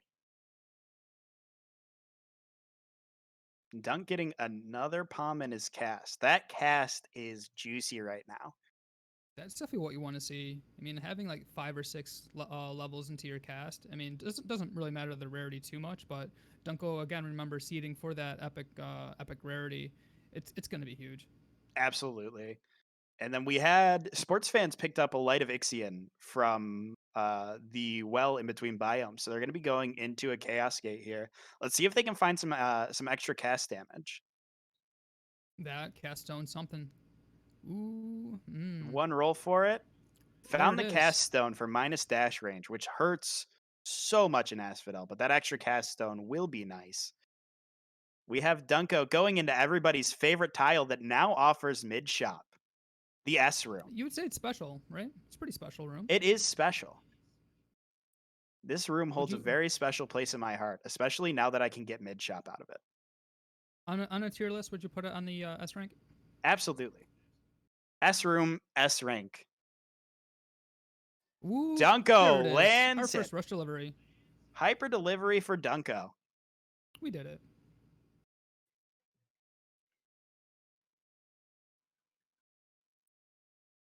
Now, see how sports fans can really like, navigate this room because it looks like they're really getting some, or those little jumpers are really giving sports fans a hard time. Yeah, that's definitely the downside of seeing minus dash distance in Asphodel, as we see Dunko pick up a 22 fountain into end shop. Just Um, casually skipping Asphodel. It's all fine. But the enemies in Asphodel can be such a pain to begin with, even when you have full length dashes, that when you shorten that dash up, it just becomes such a more annoying game of catch the bone raker. Very clean, witches there from sports fans. Gonna Picks take up some after partying. party. I was really hoping we were about to see some exclusive access gaming.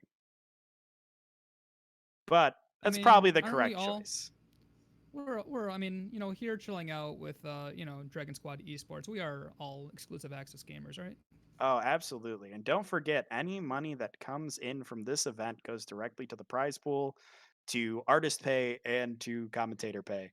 So if you feel like supporting everything that Dragon Squad Esports has put together for us as a community, please consider dropping a sub, donating to their GoFundMe, which I believe Seagull ever so kindly dropped the link to. See, we're professionals here, chat. We got this. Ooh, all right. So get the. Ooh, There's the okay. Mirage shot. Sports See, fans this is why lands you take the Mirage floor in flare. end shop. Absolutely beautiful. Always So had we it. should see their damage just skyrocket here. So we should be on heroic flood flare at this point, correct? Just short. It'll probably be this chamber Just before short. it goes to heroic. Yeah. But look at that. Mhm. Lerny didn't have a chance to think about his first phase. Like Just Lerny bring was his like, muscle, "Oh, right? hi Zag. Ow, that hurt." So, I mean, even though Dunko is now technically ahead. Ooh, there. All right. So, sniper shot there from Dunko. Dunko not seeing flurry or triple there, but still, like, maybe Dunko's onto something, right? So with the whole mom pom epic cast start, maybe onto something. Well, that can always be a very painful part of playing any Caspect, is if you just don't see the palm offers. So I definitely think True. there's something to the mom pom start cast seed. Dunko lands a common splash dash, has to skip that chaos for end shop. Sports fans on their way We into get it? Elysium right now. We got the Mirage shot. They are both on and Mirage Dunk shot lands technology. Mirage. So we've got Dunk about 4 chambers ahead of sports fans now. What does sports fans need to see happen to close this gap? I mean, you got to really hope that you see like a chaos chamber here into mid shop into maybe the mid boss into a fountain room into Patty. I think that would really if not close the gap, actually put sports fans ahead. That's still how close this race definitely could be. Oh, absolutely. I think really the difference would be a couple of free rooms for sports fans, whether it be a chaos or a patty. I don't think we're in the territory where sports fans really needs to pray for the Dunko misplay. There's still definitely a good handful of RNG that can come through in their favor. Oh, absolutely. And they're definitely still playing really well. I mean, they are clearing rooms at lightning speed. Lightly speed. Lightly speed, please. Lightly lightning speed. I'll take I a don't know if I number would've 4, taken this but light Demeter, on the though. speed, please. Yeah, I don't know if I would have taken that Demeter there, because it's just an extra menu, and I mean, taking the Palm there is perfectly good. I mean, But man, they don't have Rev Will yet. They could take a Snowburst, which will help cover some of the AoE for smaller enemies. Oh, you're wrong. But I mean, Wow, they are look at that just damage. deleting Asterius. Wonderful damage. We got some really good enemy RNG for Dunko here. Working through Absolutely. 32 incredibly quickly. Yeah, we saw that though. I mean, Sportsman's only 2 chambers behind. But we are Absolutely. now This is still at we this are now point streaking. anybody's race. Oh, and a bunch of naked swords break into Elysium. Somebody police these swordsmen and get some clothes on them. I'm calling the police.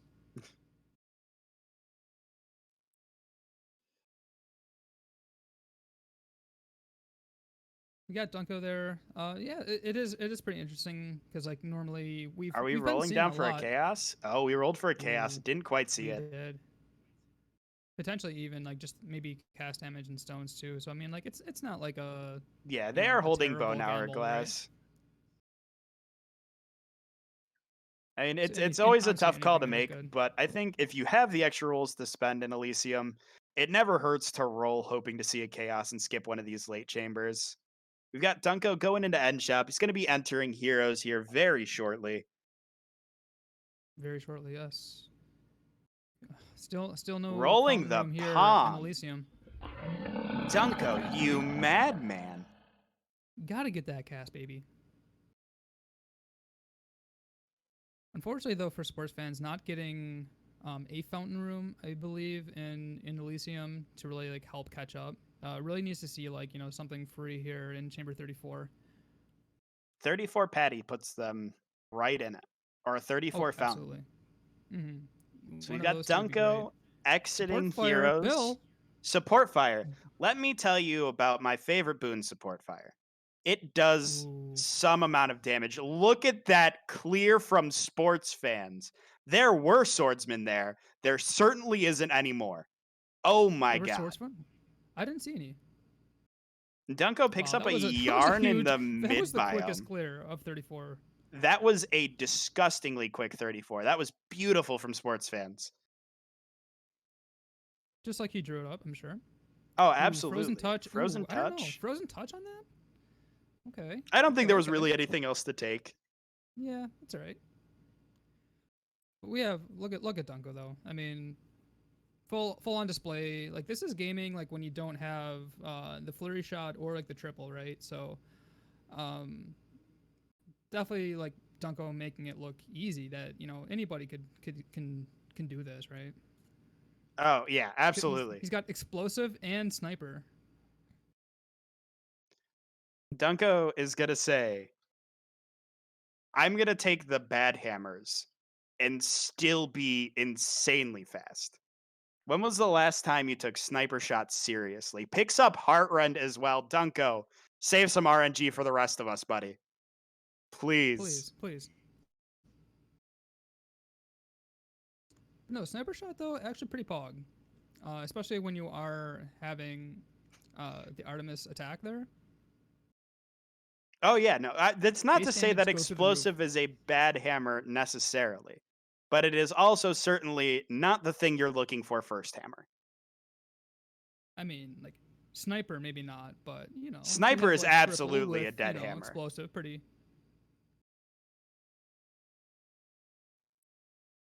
Oh, I have news that Timbo is firing me for slandering explosive shot. I will die on this hill, Timbo. You cannot stop me. Oh no, Bill, where did you go? Oh, no, I'm Bill, gone. Gone, just like these, all these enemies here in Sticks. Like, you see sports fans and Dunko just completely blowing everything up. Just Full build absolutely online, mirage shredding shots through all it. around. There is no runner that is one or multitude mirage shots of another. They're both at this point equally mirage shot on. Yes, correct. We got Dunko with the sack there. Dunko And does land the moving into sack. Dad's fight. Let's Unfortunately, see. though, wow, sports fans, like, that wasn't a 0 cycle? Oh man, that's unfortunate. It was but close. still,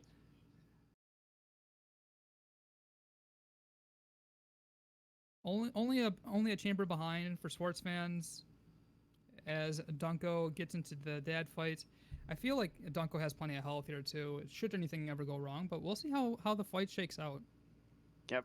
Sports fans is definitely going to need to see Dunko take a P-box here. But anything can happen. Dad could also just be incredibly non-cooperative and hit Dunko with like the that. immediate darkness again. The disrespect.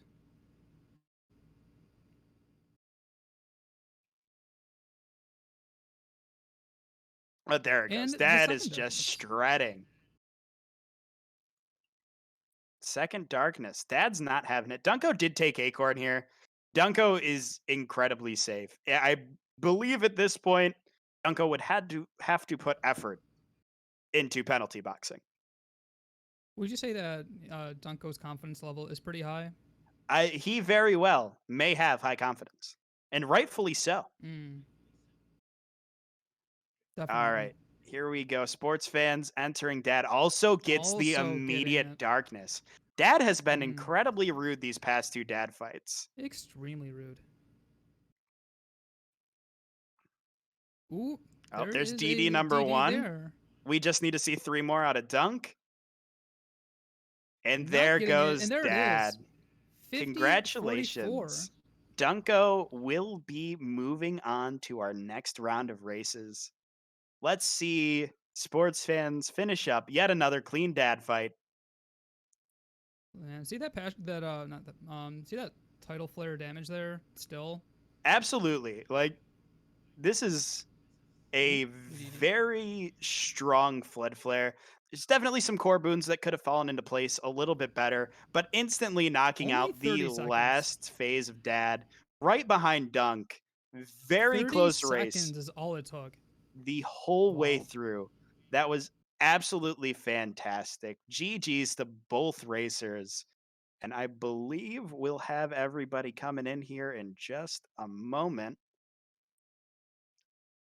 Welcome back, guys. Good race, Dunko. Congratulations on your win. How are you feeling, buddy? I'm very surprised. I'm very surprised I won there, considering that I had to literally quit out of the game on Weapon 2 at one point because of a bug. And my Weapon 1, Zagreus Rail tends to be relatively consistent. It has literally just one thing that it needs. It needs one of the two good Hermes things. It needs either plus dashes or hyper delivery, or it needs heart rend. It needs one of those three. And if you don't get one of those three, stinky. But so I didn't get any of those three on my first weapon. But you know, the Hera run at the end was pretty decent. Managed to had a very good Tartarus and Asphodel that just kind of got balanced out by Elysium, but still very solid. So I'm happy. I'm happy. I finished and got it all sorted out. So can I explain the bug? So, from what I am reading in chat, apparently the way to fix that bug is to pick up your casts. Every once in a while, Hades just decides you're not allowed to interact with the end of the room. I've found success with just throwing an attack out and just getting an animation and being able to pick up the room reward. I know Kenora and a couple of the other runners we have in chat were saying picking up your casts will resolve that bug. So here's the thing. Here's why I restarted. I've been having a bug recently with the game that after I rebind my inputs, sometimes my inputs don't register properly and they get switched around to different keys. Like certain inputs get disabled and then other inputs will do like multiple. And the only way to fix it is to restart my game. So I didn't know, I've never run into the cast bug before, and I was wondering if it was my like input switching bug. So I was like, all right, I guess I just got to restart my game here because it only happens every once in a while, but when it does, it's a big suck. It's infuriating. So it's infuriating. Totally yeah. understand. Well, very well fought, Dunko. Through all of the adversity, put together some fantastic runs. I'd like to get a couple words in from Howdy Sports Fans. Sports fans, how you feeling, my friend? Pretty good. Overall, very happy with the runs. I mean, Hera could have been substantially less stinky. Yeah, none of the boons fell into place in that. Didn't really get free rooms. Also, I did lap my casts on the Hades fight. That one was on me.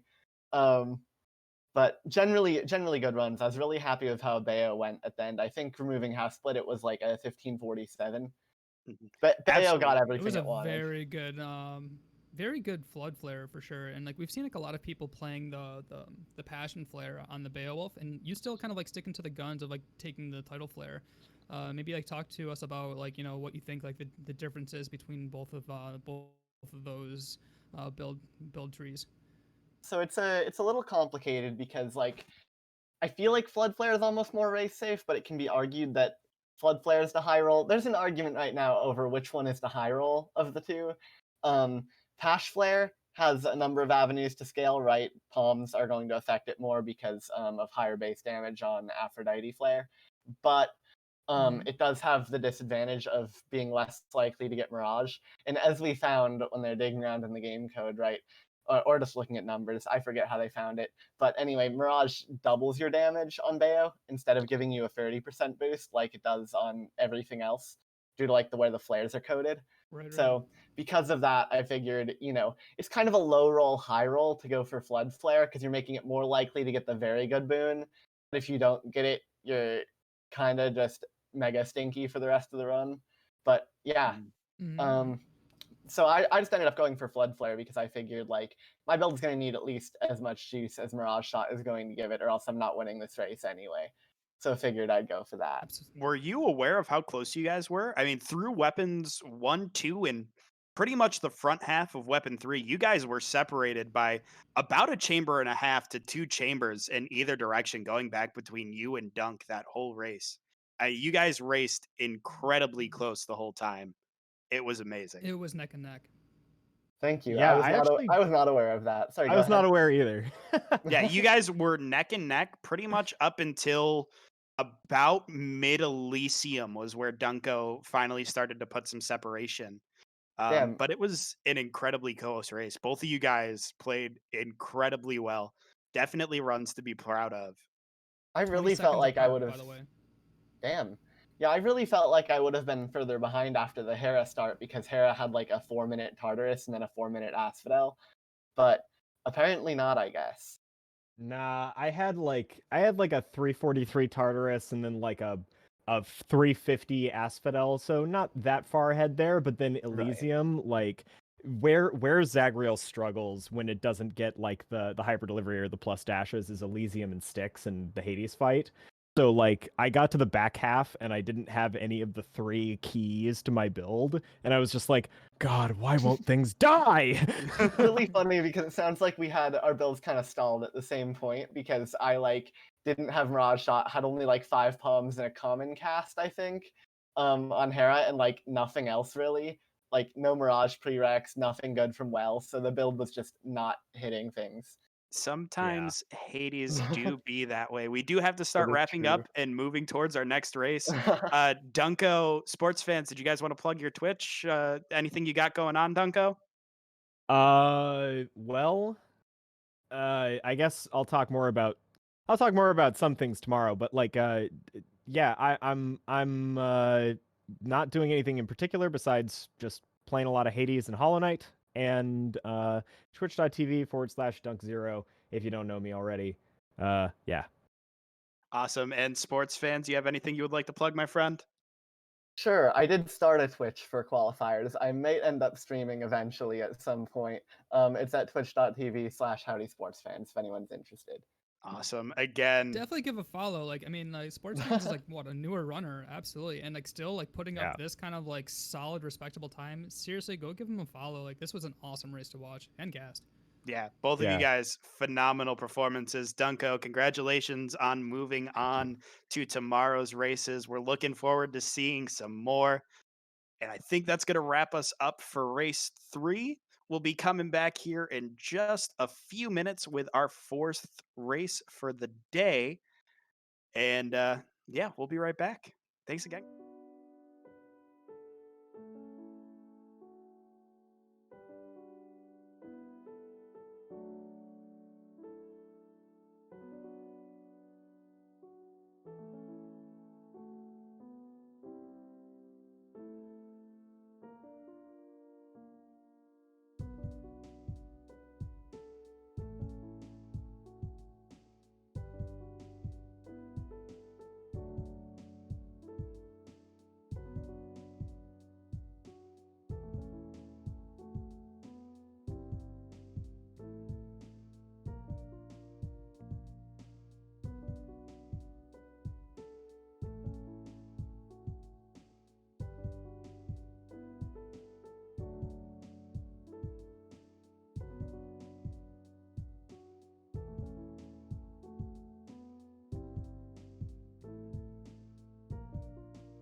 Welcome back to Hyper Delivery 3, brought to you by DragonSquad eSports. Myself and Ryan are back yet again for our fourth and final race of the day between Shiitake and Lapis. Guys, how are you doing today? Doing all right. Doing all right. Doing pretty good. Awesome. That's glad to hear. Just a couple of things to remind you guys about. DragonSquad eSports is an esports organization based out of Cincinnati, Ohio, that recently expanded into Auburn, Alabama. They have resumed their offline Smash events. Arcade Legacy is every Thursday night, and it's a Smash Ultimate Singles event. And they also run Curb Stomped, which is their annual Smash Ultimate Singles and Doubles event. They're looking forward to announcing an upcoming monthly series in the next few months. They also run a couple of Smash charity events, the Movement, which benefits Black Lives Matter charities, as well as Show Your Pride, taking place June 19th, supporting the LGBTQ plus community and their charities. Yeah, absolutely, and can't wait for that. So mark your calendars for those events. And again, if you'd like to show your support for any of these events, please, give a sub, give a donation, either through Twitch or YouTube. That's right. They have a YouTube channel, so check that out as well. And for this event particularly, if you'd like to support this event, all you amazing Hades community out there, please consider giving a donation to the GoFundMe by using the chat command !GoFundMe. And that prize, all that financial support is going to go right to the prize pool, the commentator pay, and the artist pay. Shoutouts to Ultraviolet Arts for helping out with that. As Timbo, the blessed man behind organizing all of this, has been so very gracious with helping out and donating out of his own pocket for all that stuff. So, help out Timbo and help out us. It'd be really appreciated. But we got a slobber knocker of a sweet run going into the last game of the day. What would you say? Oh, absolutely. We've got two very talented runners. Lapis and Shiitake are going to be going head to head here. Lapis, what 4 weapons are you going to be bringing for your lineup today? We are taking Achilles Spear, Beowulf Shield, Hera Bow, and Zagreus Rail. And Shiitake, what would you like to ban out of those 4 aspects? I will be banning Hera Bow. Okay, so Hera's off the table. What order are you going to be running in, Lapis? Gosh, let me think. Beowulf first, then Achilles, and then Zagrael. All right. Okay. Perfect. Got all that down. And then Shiitake, for you, what are the 4 aspects that you have lined up for today's race? I will be taking Achilles, Beo, Hera, and Hestia. Perfect. And Lapis, what would you like to ban? I'm banning Achilles. No Achilles here, so that'll be an interesting race. All right. And then Shiitake, what order do you have those aspects in?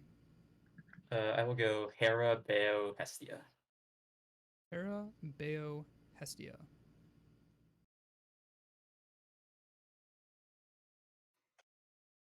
Perfect. All right, Hestia, we racers.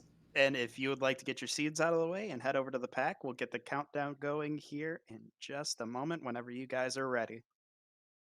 I'll be doing an audio countdown from 3, 2, 1, go, and Bill's got the text countdown in the chat ready for you all as well. I'm ready, so I'm going to def him. Okay. Yeah, I'm ready as well. Okay, runners are ready. Bill, are you ready? Absolutely, Ryan. Let's get it. Chat, are you ready? We have get the popcorn and let's get going. Ready in 3, 2, 1, go. Oh, okay, we do have Shiitake. They're on the pause menu. I was a little worried. Right into it. So we've got Beo versus Hera again. Another Beo Hera race. We've Absolutely, got and big thing too that I took right off the bat. Lapis, a known Hera speedrunner here, and I think Shiitake kind of pulling out those peepo notes to really see which thing to ban. So it is going to be interesting to see. Lapis not on the Hera, unfortunately, but still, that kind of flexes Lapis into taking Achilles, though, which Lapis did ban from Shiitake, so that's actually pretty huge. Yeah, it'll be very interesting to see kind of that that split between Achilles and Beowulf, where we've seen kind of repeatedly, throughout the races in the past couple of days and through qualifiers, that Beo tends to lean much more heavily into boss damage. Where Achilles, when Achilles gets going, it just tears through room clear like nobody's business. So it'll be really interesting to see when we get there. Oh, right. And we also see a little bit of variation too, as we've seen like many speedrunners so far in all these different rounds, whether it be lower bracket or in the top 8. We do see Shiitake taking the triple shot start on the hammer versus the flurry. Yep, absolutely. Both are very viable first hammers. I really chalk it up more so to personal preference. I'm sure plenty of people have numbers that support one over the other, but I do not. I have just the feel of how I like to play the game. We've got a pretty good start for both runners. Shiitake hit an early chaos, and we've got Lapis. Both on chamber 7 here. Absolutely. We've got Lapis coming into sneak here. Just Wow, delete quick sneak sneak. immediately with the natural Artemis, picking up Artie attack. And down goes sneak for Ooh, Shiitake. not taking the Athena here. Okay. All Don't right. want the Athena. Shiitake That's picked fine up and Holy good. Shield. Not picking up Athena is probably the right call here, just to not Yeah, absolutely. muddy your boon pool with anything. Not going to see any deadly reversal Beowulf, unfortunately, this run. Fair. Maybe in the future. Alright. Maybe we'll see like some Mystia. Oh man, Merciful and Hestia. We've got Shiitake coming into a natural Artemis here. Armored Witches as well. Really nice enemy selection. Would be better in Elysium, but still, it's totally fine. Hey, it's better now than We never. take that better than the numbskulls. Oh yeah. Gonna have to roll Ooh, for the Artie rolling attack this. here. Ooh, Ooh, not a second finding roll? Oh, There's there the it is. epic Okay. Artie attack. We're fine. We're fine.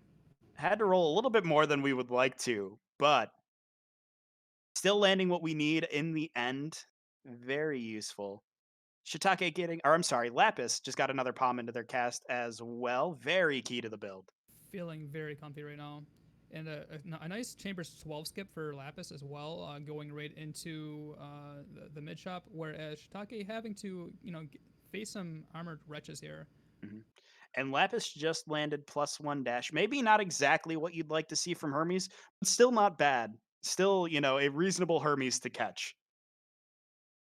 An extra dash is an extra dash. I mean, I can't be, too upset with that. Yeah, can't be upset with a little bit of extra mobility either way. I mean, it's no hyper delivery, but it's still pretty good. Yeah, it's not bad at all. Especially if you get the title dash too, that'll be really nice.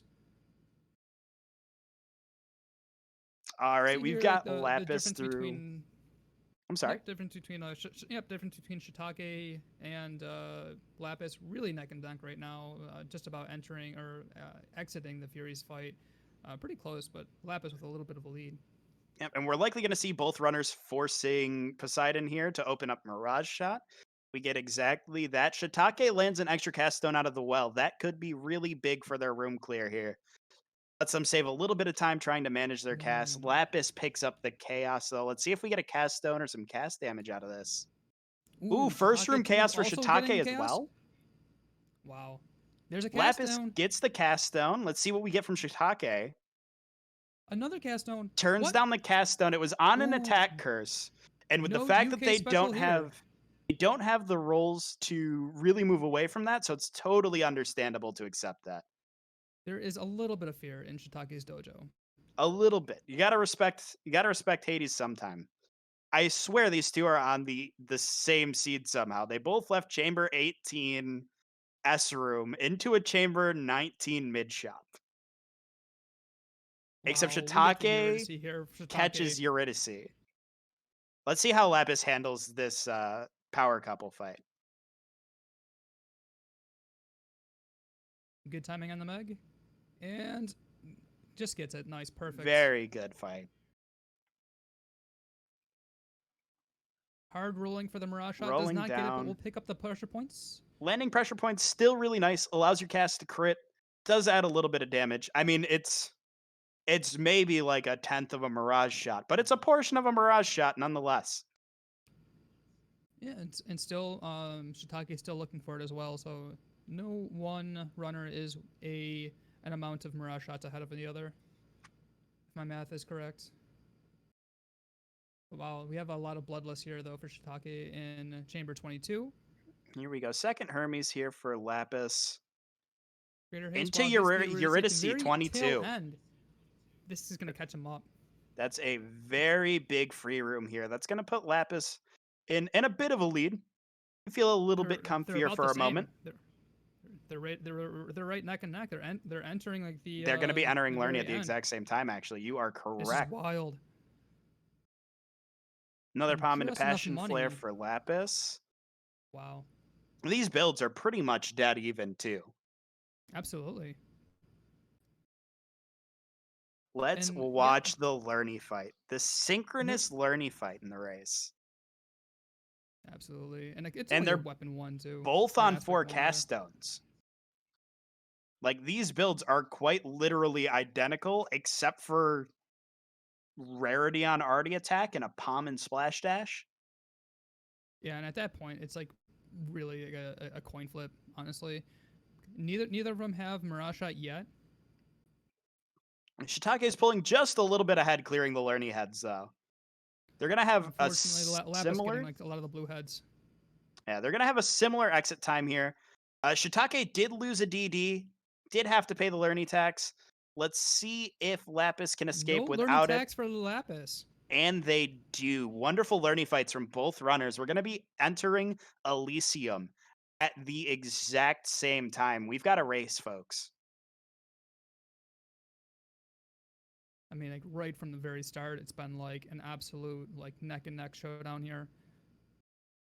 Ooh, buying. All right, taking a little bit of a time loss for Lapis to really buy that chaos there. Lapis did purge a boon to get that chaos, so it's going to give them just a slight lead through early Elysium, depending on how nice this tile is for Shiitake. Skipping that gold pot too, that might be a little bit important. Like normally, like getting gold pots like isn't like a make or break situation, but like when you're looking to get into like those mid shops. Ooh, we've got triple flurry for Shiitake. Ooh, it's huge. Both runners are going to be digging for Mirage Shot here. Mm-hmm. Shiitake did force the Artemis, so they are going to have a guaranteed offer, whereas Lapis went for the Bone Hourglass, a bit more of a high roll. All right, you know what? They're about in the same spot. If Lapis hits the braids and Shiitake doesn't end up seeing Mirage Shot, they're going to be on about even footing. But Shiitake does have that guaranteed chance to at least see an Artemis offer for Mirage Shot. Ooh, get a patty here for Shiitake. That's huge. A 30 but, patty I mean, Shiitake. That is an early Shiitake, though. Shiitake did choose not to buy the random boon from mid shop there. It might have been worth the gamble. If that was a Poseidon or an Artemis, that could be the thing that really pushed their build over the edge. Right, but maybe it could also be like, you know, anything else. It could even be like an Ares or something. It could be. I don't believe they're full god pool. No, they are full god pool. They have Athena. Okay. All right. And yeah, I mean, honestly, taking a shot, 50-50 chance. But we'll see. Like, hopefully for Lapis, for Lapis' sake, they see a later patty to really put him in it. But they did just see an Athena on mid boss. They're opting to push the mid boss back just a little bit, hoping to get a bit better of an offer on the door there. And a later mini boss can be the difference between seeing a late chamber Naked Swords and, you know, fighting Asterius, which in the rare occasion, it turns out Asterius is faster than something. Very. There's the Mirage Shot for Shiitake. But there is a patty there for Chamber 32 for Lapis. Just take the health and go. So we've got Shiitake about a chamber behind. However, they do now have Mirage Shot, so they are set up to schmoove here. Like maybe a half. Lapis is maybe a half a chamber behind, opting to skip Asterius completely because of Patty blessing Lapis there for sure. But we'll see how 34 goes for both runners here. Armored Flame Wolves for Shiitake. We'll see what Lapis can get on their first run.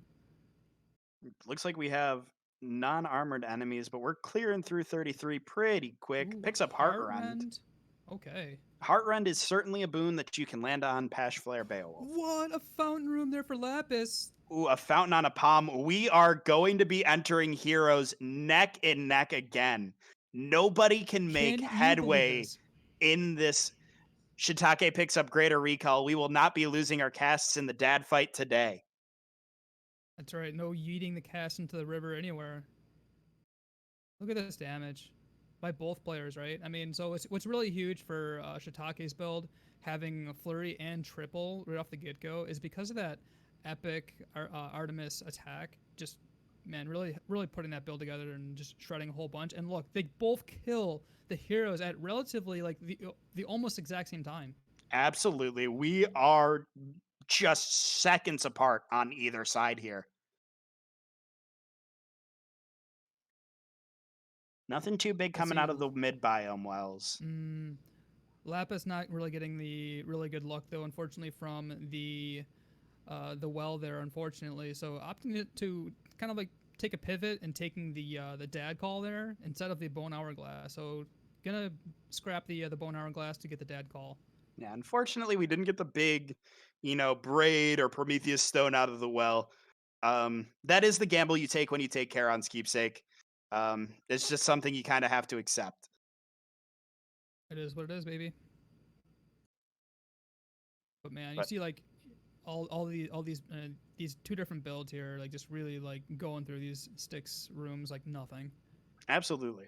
And the best part is it's two different aspects with very, very similar they both builds. killed Bother at the same time. This Am I watching is like two like insane. different parallel universes or something? Timbo, am I watching the same stream twice here? Do we have everything pulled up correctly? This has to be wrong, right? There's no way. Maybe it's so. They're exiting tunnels at the same time. Guys, my brain can't convinced. handle this. Have you ever seen Shiitake and Lapis in the same room together? Shiitake how do is we know Lapis. that this isn't the same? Lapis is Shiitake. Do they get the same mini boss here too? All right. Okay, fine. well, there's our Fair. deviation. I guess we were asking for it. Ooh, that little. All right, so there was like a little bit of a delay there on that Meg, and that Meg I think chonked off a little bit of that tail end armor from the giant satyr from Lapis, but it's all right. Not too far behind. Absolutely, this is still very much neck and neck. Mm-hmm. Very key note there too. Like the reason why Lapis chose to do the Meg there is that like Lapis has an extra or had an extra summon to use there for that mini boss. So really good use of management of Lapis and their resources there. Yeah, I think with the decision they were presented with of megging Big Bother or megging Satyr, I think Satyr was the right choice. Unfortunately, Lapis doesn't land the Mirage shot. Both heading into the dad fight, just slightly separated. So we should see, I believe Shiitake is pretty well ahead in damage here going into the first dad fight. Our exits should be very similar. It's about maybe 10 seconds, if that. Yeah, shouldn't be the difference of maybe the house split. We should see these racers pretty much within a chamber of each other either way. Mm-hmm. So and absolutely, I think the Mirage shot, the Mirage shot would have been a difference maker for Lapis for sure.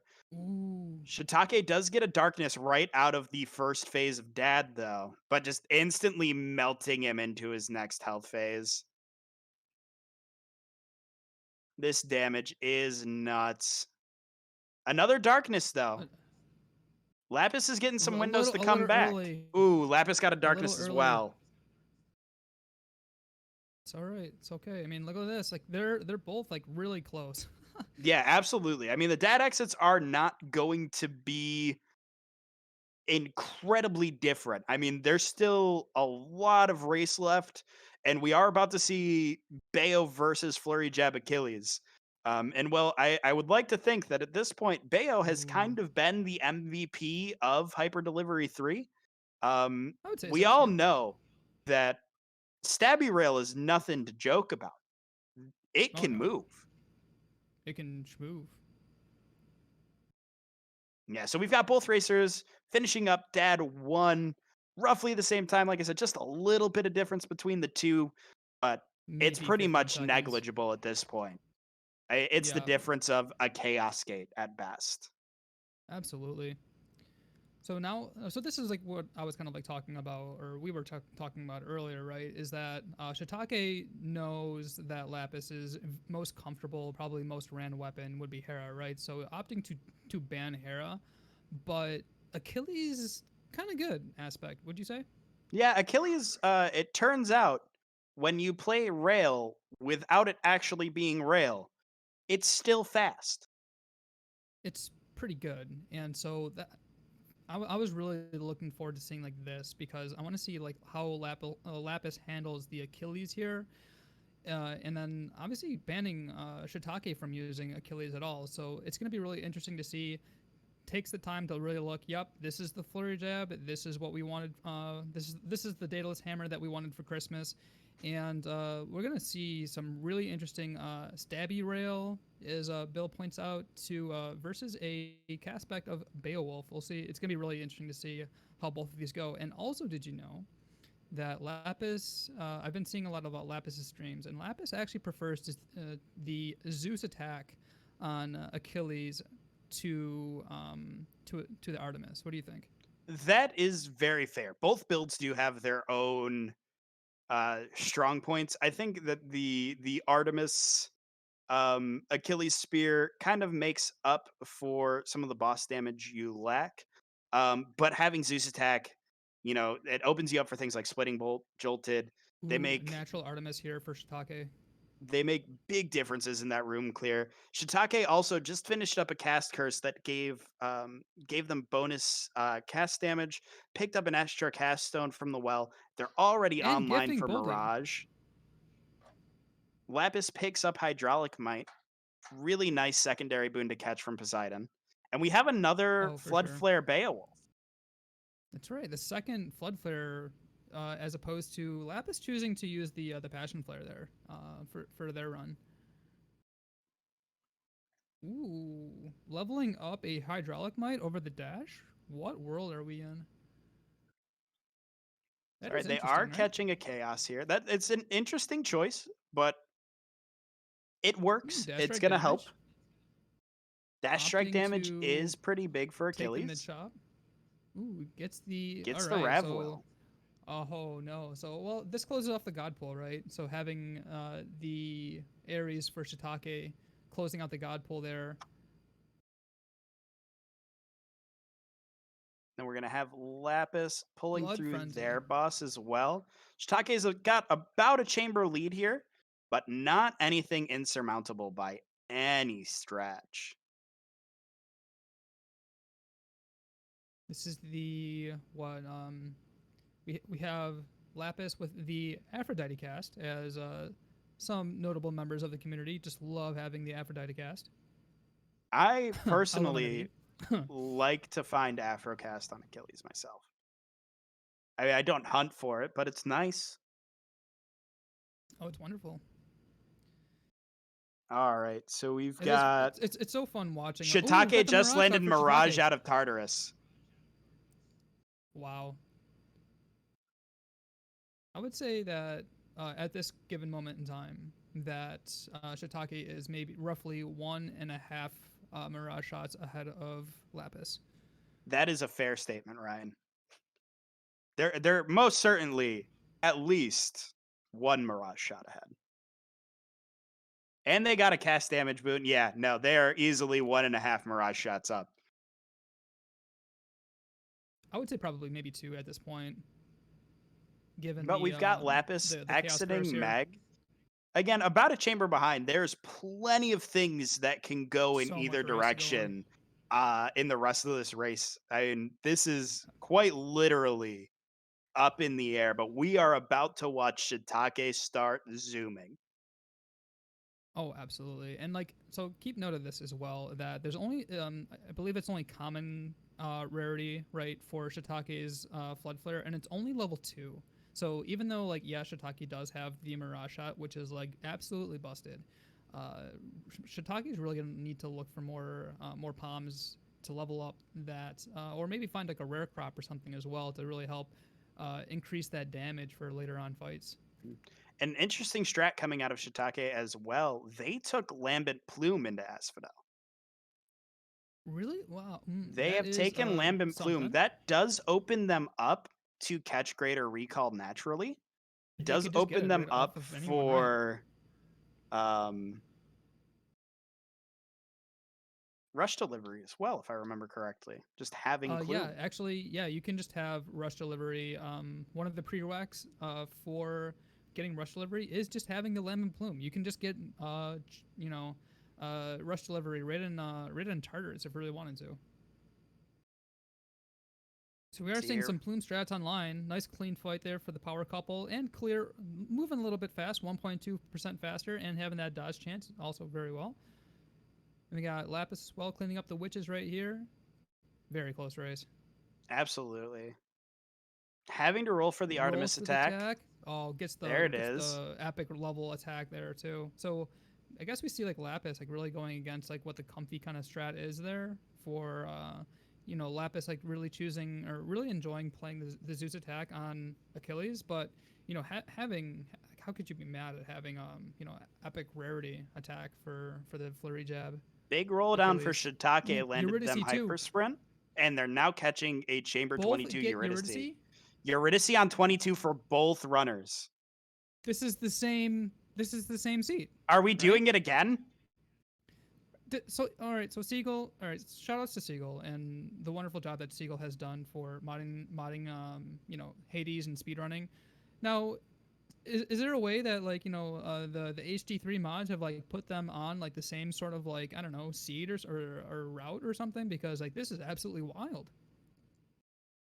Also, big shout out to the entire Hades modding community. You guys put in a ton of work.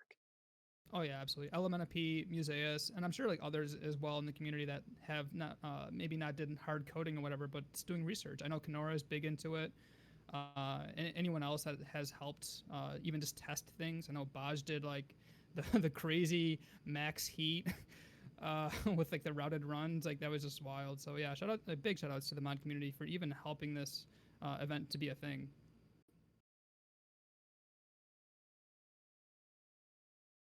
All right, so we've got Shiitake exiting Lerny just a touch ahead of Lapis here.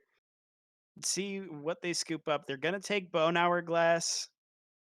Didn't land anything in the first well, but let's see if we can find some cast stones or some braids for Shiitake and a couple later wells in Elysium, or maybe that mid biome well to kind of push that damage over the edge again, going from just insane damage to unfathomable damage.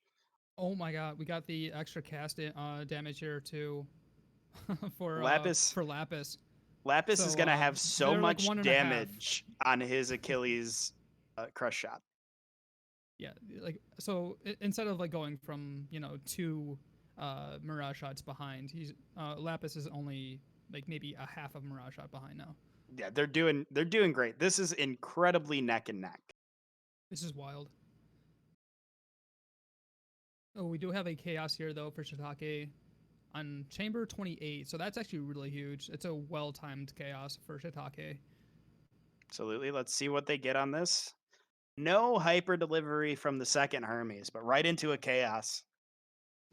Also really interesting too, because they didn't get they weren't paid off for the plume strats and not seeing or not getting like the right Hermes boons that they were hoping for. Maybe like the shiny gold boons they were hoping for Christmas, but still making it work here. And then we see Lapis taking the nectar here for the big palms. Absolutely. And can definitely set themselves up still for big damage. There's still a little palm light between their splash dash and the Artemis attack. Patty here. Shiitake gets a 31 patty into an Artemis mid boss. Wow. Let's see what Room Luck brings for Lapis. Can Lapis get it again for having another like Chamber 34 fountain? Find out soon. They definitely still have things available to them. They could still see a Chaos Gate here. They still have Patty available to them. Patty too, right? Mm-hmm. There's a lot of free rooms that could be had. Absolutely. And both, honestly, like, beating Asterius in roughly about the same amount of time. Maybe Shiitake might have a little bit of a lead on damage, but not that much, honestly. Oh, absolutely. The the thing that I was expecting to see is kind of playing out here, where Heart Rend. Beowulf just melts things. Like when Beowulf goes off, we all know it. Beowulf goes off. Mm-hmm. And we are definitely on one of those Beowulf goes off runs right now. Oh, absolutely. And again, probably another testament too, right? To just taking the the Tidal Flare start for the Beowulf, because like again, like the big debate between Passion Flare versus Tidal Flare, like which is better. Obviously, the Passion Flare scales a little bit harder in all stages of the game because of like the percentage of damage. But unlocking yourself for a Mirage Shot very early, really paying off for Shiitake right now.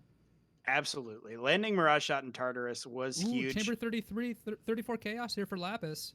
That is very big for them. They're going to land the Armored Swords here, which, I mean, it's a pretty decent enemy. At least they're wearing armor. At least they got clothes on. Not calling the police. And then we're going to be seeing the 34 Chaos, skipping 34. I think the only time we don't take this Chaos is if they see Patty on the door here. Mm-hmm. See what we get from this Hermes. Greatest Ooh, reflex, not not bad. even Not gonna checking the check. door, just going straight to the Chaos. That's a safe bet. That's a very safe bet there from Yep. Lapis. Mm-hmm. And we've got Shiitake absolutely melting the heroes. More Look at dash that. strike damage to Chaos for Lapis. The first time I've seen Theseus die before the Minotaur started phasing. Usually that goes the other way around. Oh, absolutely. You love to see that visual bug too, for the passion or the excuse me When the the Tidal flood Flare flare there. just sticks in the middle of the screen as Asterius is dying. When the Tidal Flare just hits right. Oh yeah. Lapis But still, putting in though, good we have damage on Lapis, the though. heroes though. Absolutely, that extra. So that's what I love about Achilles too, right? Is that like generally the big poggers kind of combination to have like extra damage is getting the rush delivery combination, right? But I mean, still having extra dashes just helps reset, dash attacks, just reset the whole like attack. It just synergizes so well with like the tidal dashes, potential breaking waves, maybe wave poundings and stuff. It just, you're not losing a whole lot of damage when you don't get rush delivery. Fortunately for Achilles and the extra dashes, it's really huge. Well, definitely. On Achilles, very similarly to Eris. I mean, Eris without like a cluster rockets, a lot of the damage is going to stem from Splash Dash. And it's very similar for Achilles, where obviously we want to catch hyper delivery, but Mm-hmm. plus 2 or 3 dashes can be incredibly impactful for the damage of the build, and being able to control those dashes and really make sure that you're getting the most out of that dash damage can take the run to another level. It's really what separates playing Achilles at a base level to really playing Achilles fast. Oh, absolutely. You can see Lapis here, like only like maybe a stick tunnel behind, and just getting breaking wave now to maybe help catch up some of that time is going to be pretty nice. Ooh, taking health too. Another big health on the door. So Tonus leaking in Lapis's run here to taking that extra health. Be a little bit more comfy, a little bit more safe, and it's wow, this race is wild. Just deleted the big rat, caught a braid in that last well. We're gonna see that should carry over to the dad fight after this 3-sack as well. So there's gonna be big damage coming out from Shiitake. As if it wasn't big enough already. Look, big number good. And if the Big number number is gets super bigger, good. that's even gooder. The bigger, the better, as we would say. And we got so we got the sack there for Shiitake. Yeah, it's about a chamber difference between the two, but Lapis not far behind at all, honestly. And it's gonna be so fun to see a Hestia versus Zagrael finish. I mean, honestly, like, so which is like the better aspect here? We're about to find out very shortly. Absolutely. Lapis certainly is not out of this race at all. We still have a whole nother weapon. There may be the difference of the dad fight behind.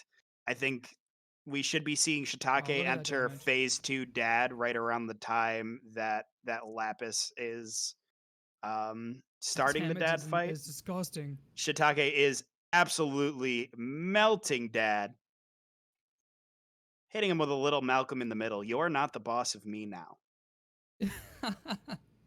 That's wonderful. Wonderful.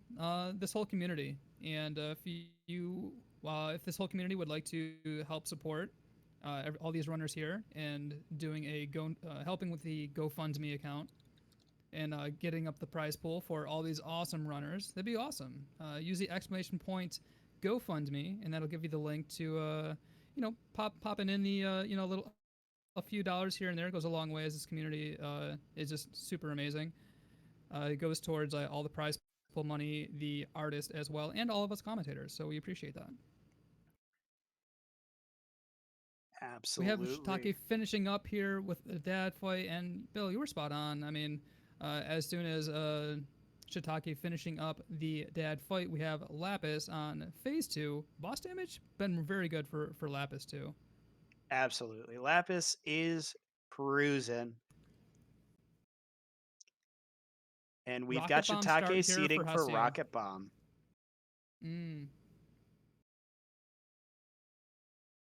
So it's going to be really interesting seeing how that really pans out.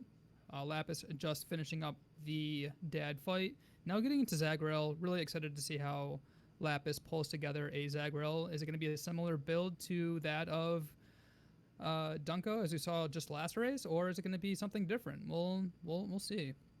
Only the time will tell, my friend. Got Shiitake entering into a Chamber 3 Chaos. Let's see if they can find some attack damage here. How about Dash Strike is pretty damage? good. Dash Strike is Dash another Strike on Hestia, solid pretty run. good. All right, and let's see. What do we have Lapis seeding for here with Zagreal? I imagine that it's going to be Spread Shot, right? Or Spread Fire. Spread Fire. I feel like it would be Spread Fire here. Yep, seeds for Spread actually Fire. really, really good.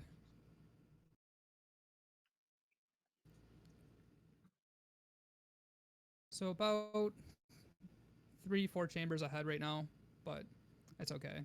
Yeah, early Tartarus chambers are does so much base damage. Yeah, early chamber Tartarus is 2-3 chambers in Tartarus is 1 Elysium chamber. So it's definitely not that big of a gap. Oh, no. Was not a natural. Sorry. So yeah, looking into the crit build for Lapis here. Lapis as well is going to be seeing an early Chaos Gate here in Tartarus. It's going to help them make up that gap a little bit. Lands the Epic Artie. Ooh, that's huge. Let's see what they get here. Special. Gonna re-roll this one. Dash Strike. Rolling and lands Dash Strike as well. Ooh, another Artemis back to back? Okay. Choosing Artemis over the Zeus though. Oh, that's fair. Looking for Mark is probably the right play here. Yeah, it really is. To really help, I believe Hunter Dash is very big for Zagreal as well. Fire. Picks up my favorite boon, Support Fire. Lapis, we're doing a person after my heart. Now, I mean, Support Fire gets kind of memed on sometimes, but actually not bad. Especially like early in Tartarus too, like when like the base HP of the enemies are actually pretty low. So and also kind of helps you navigate some rooms a little bit better too, with like how the true auto aim technology of Support Fire does give us could actually help out, and maybe like it's a nice little comfy thing for Lapis here. Unfortunately, seeing 2 Ares here, and so we're just gonna have to take it. But Ares maybe not the worst god to have in your boon pool when you're pulling off crit builds, huh? It's not bad at all. Shiitake did see a Chamber 11 fountain into armored enemies in 12, right into the Meg fight. I didn't see what Shiitake had caught on that Hermes. Or they took the Yeah, they got all hyper sprint here on the Hermes. okay. So we are part 1 of the esteemed race name. We are Something, halfway something, delivery something something hyper delivery something tournament name.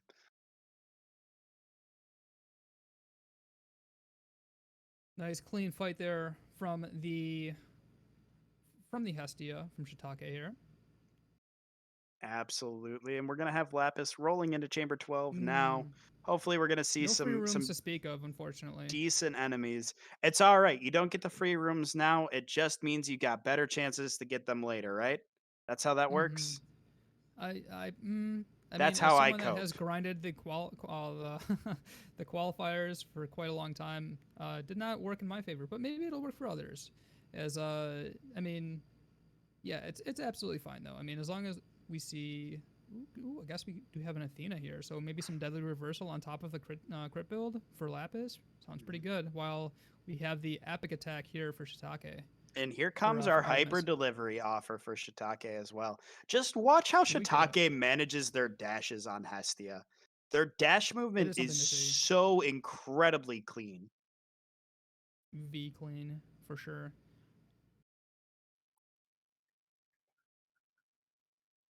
Okay, let's see. Moment of truth. All right. Do we see the roll down? We're going to see it. One more. Oh, no Not rush getting delivery it. today. No +1 rush dashes. delivery for Still Shiitake, but very +1 dash. respectable. We got the special room here that we can actually, in fact, see a mid-jump. Wow, look at that. 1,000 damage crit already. This early in Hestia Asphodel, is pretty just bonkers. pumping out damage. All right, we've got Lapis heading into Asphodel as well. Wow. Couple chambers behind, but Right. there's still plenty of race here. Plenty of time to make chance to up. see free rooms, plenty of chances for Elysium to be Elysium. Elysium certainly has a biome, isn't it? It absolutely is a biome. Ooh, all right. So we get Eurydice. They do all see right, the so Yuri. here's a start. Here's a start. You think they take the palms, or you think they take the nectar here? You have to take it's the nectar here. I don't believe they have any Hermes yet. So definitely nectar is the best choice. I feel like that because I don't think like so rarity is kind of interesting on the Zag spread fire rail with the Artemis. That like Artemis doesn't like scale up a whole lot. I mean, like just having like the one extra rarity is just nice enough. But like getting a whole lot of palms doesn't really significantly like increase the damage by a whole lot. Especially like you get a lot of diminishing returns like later on. So yeah, I don't think like getting a whole lot of palms like with not a whole lot of boon options is the way to go. So yeah, picking up that ambrosia or not the ambrosia, the nectar is really good. The there. nectar.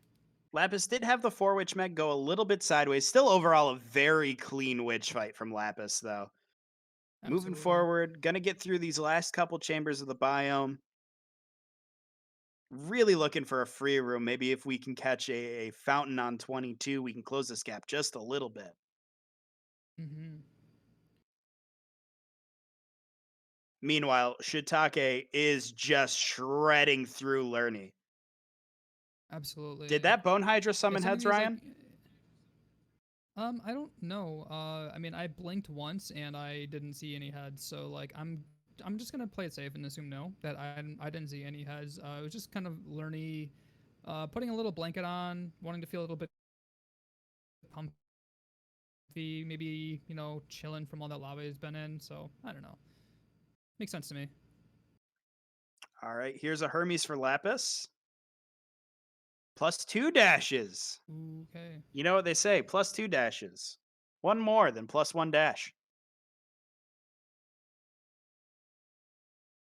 I'm gonna check my math on that one, but I'll get back to you on that. Okay. Yeah, math checks out. Okay, good. So now we do have Lapis just entering the learning fight here as Shiitake right now in chamber 27. But my goodness, Lapis got damage though. That was like an instant phase there Yeah, from Lapis, Lapis. is incredibly strong. Like Lerny is just getting chunked out. Every spread fire shot is just taking a huge chunk out of that health bar. Absolutely. Nice grouping here too from the Lerny heads. Yeah, really good But job getting still- those heads together to AoE them down. Wow. Patty already, or early chamber 29 Patty there for Shiitake, but definitely taking those when they can get them. And taking Zeus over the Aphrodite here. Shiitake is online for Smoldering Air. That could be a pretty big boost to their damage. They could also catch a Billowing. Yeah, oh yeah, definitely. I think that's why Zeus was the better pickup there. Zeus has so many better backup options to offer, if not getting Smoldering. Yeah, Lapis is really going to need to look for a quick Elysium. Given where The whole Shiitake is at shebang. in their build, there's the Smoldering There's Air for Smoldering. Shiitake. All right, there's a start. Lapis does land the early Chaos. Mm-hmm. See what they get.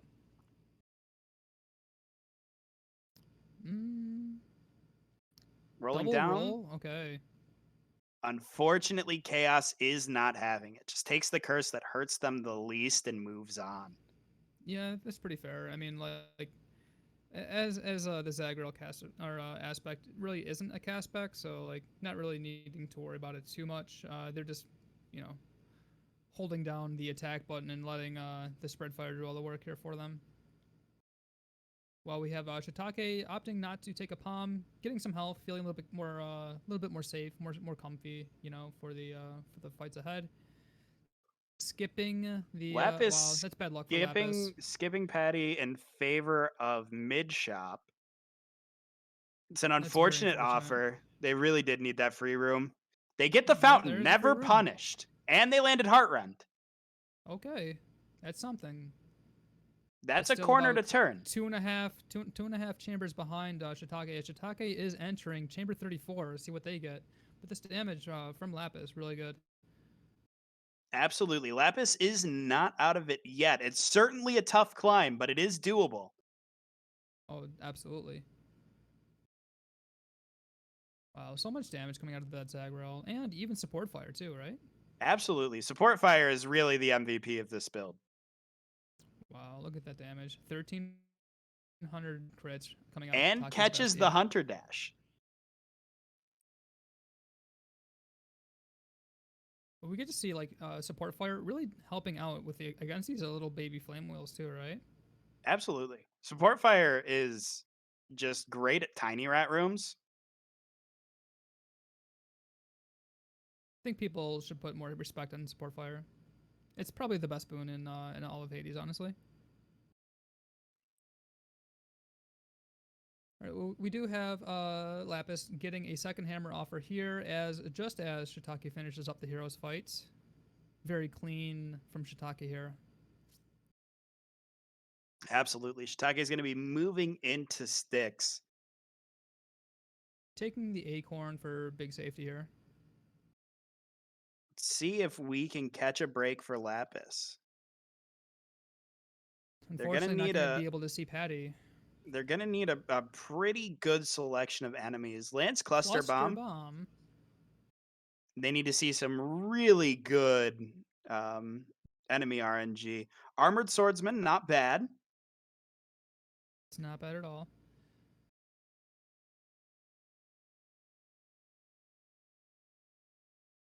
And Shiitake is just zooming through sticks.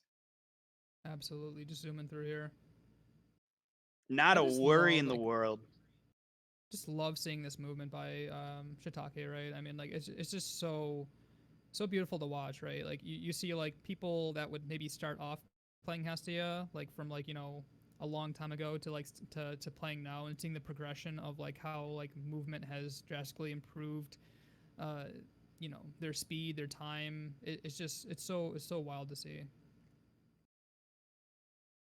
Got Lapis finally getting into the heroes fight. Yep, Lapis See this entering damage of the heroes. heroes.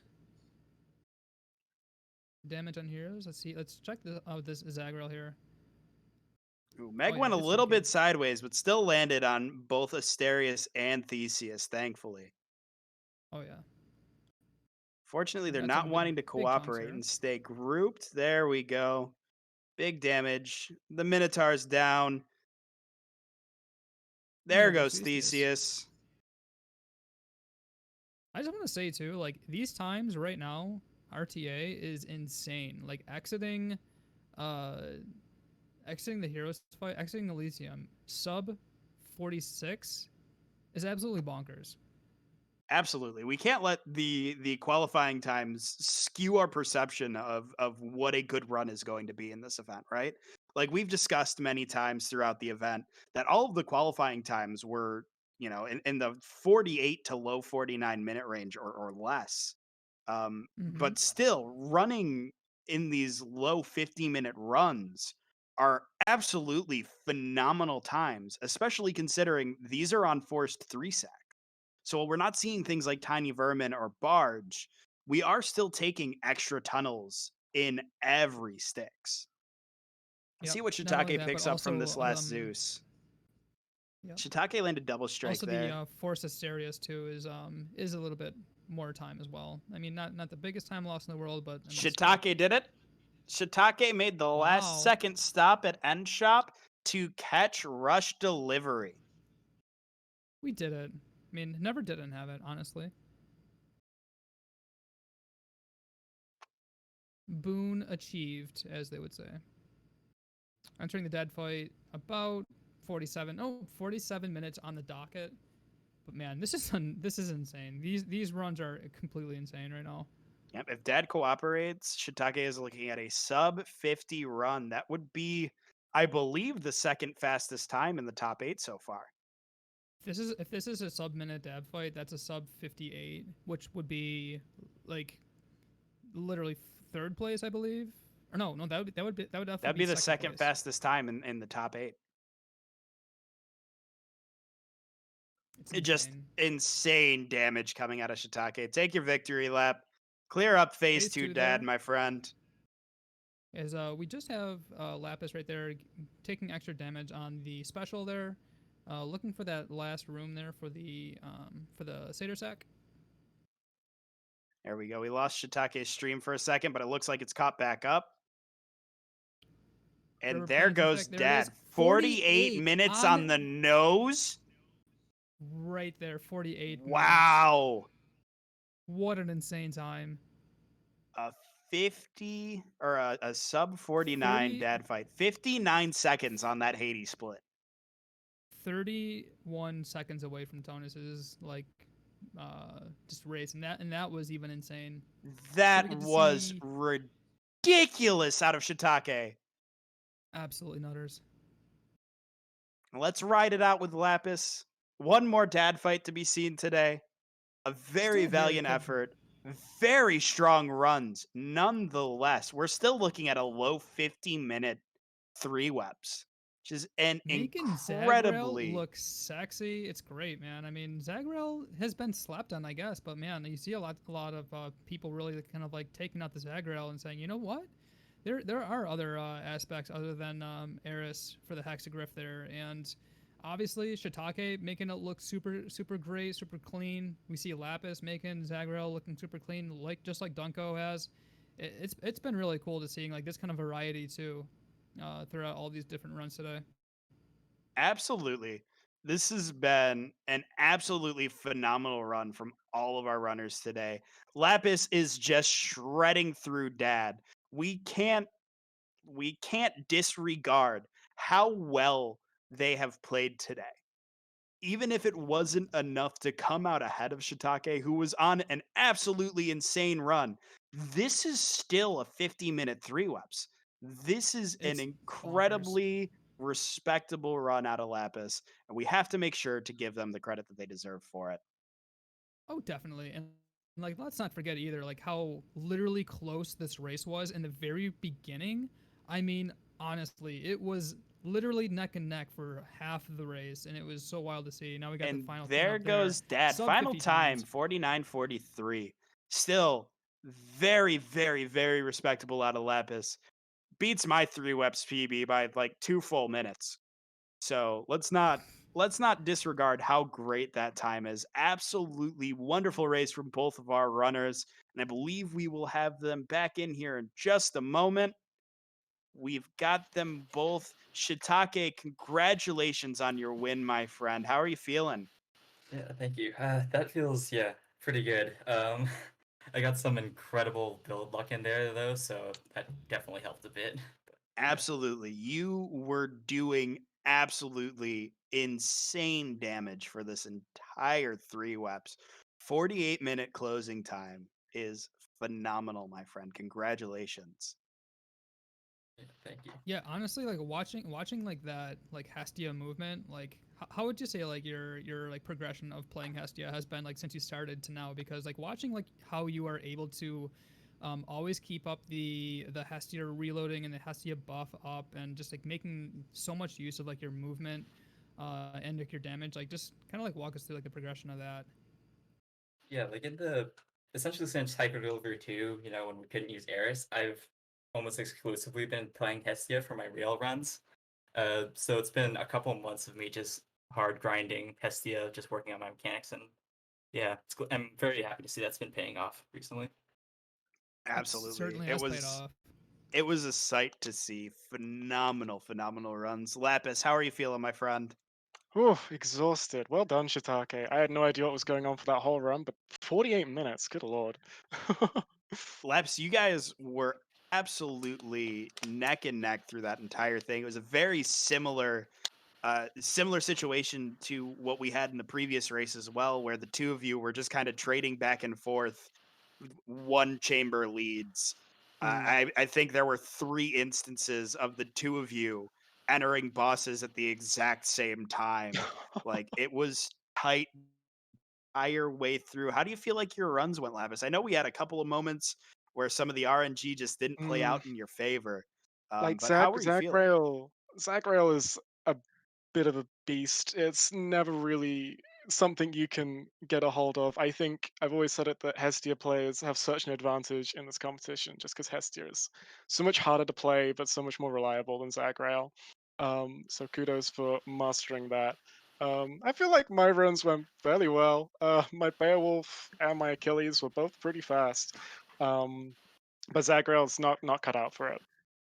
Yeah, it was definitely a really good time turned out. I mean, that's still a sub 50-minute 3-weps. I want to say that's maybe the third fastest run, either the third or fourth fastest run we've had today.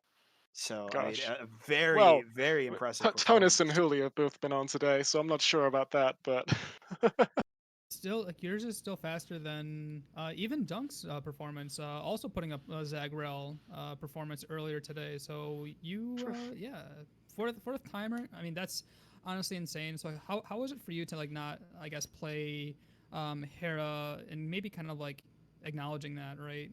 To not playing. play Hera today versus playing Yeah, Achilles. I feel like with the big three, the Hera, Beowulf, Achilles, I feel like most of us in the top bracket have good enough a handle on them to get good times with any of them.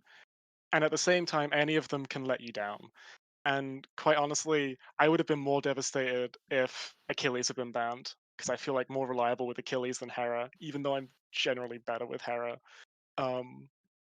Because it's so much RNG in this game, and in a race, you got to roll with what you're given. You did an Absolutely, but absolutely you guys were phenomenal job. awesome. I mean, literally, it was you guys have left the dad fight like almost frame by frame. Wow. So at least on the first weapon, and it's been like super close ever since. So both of you should be super proud. It was an awesome fun race to watch. Yeah, absolutely. It Awesome. was an absolute banger. You guys raced your hearts out, kept it tight the whole way through. Shiitake, if there was anything you got going on, anything you'd like to plug or shout out?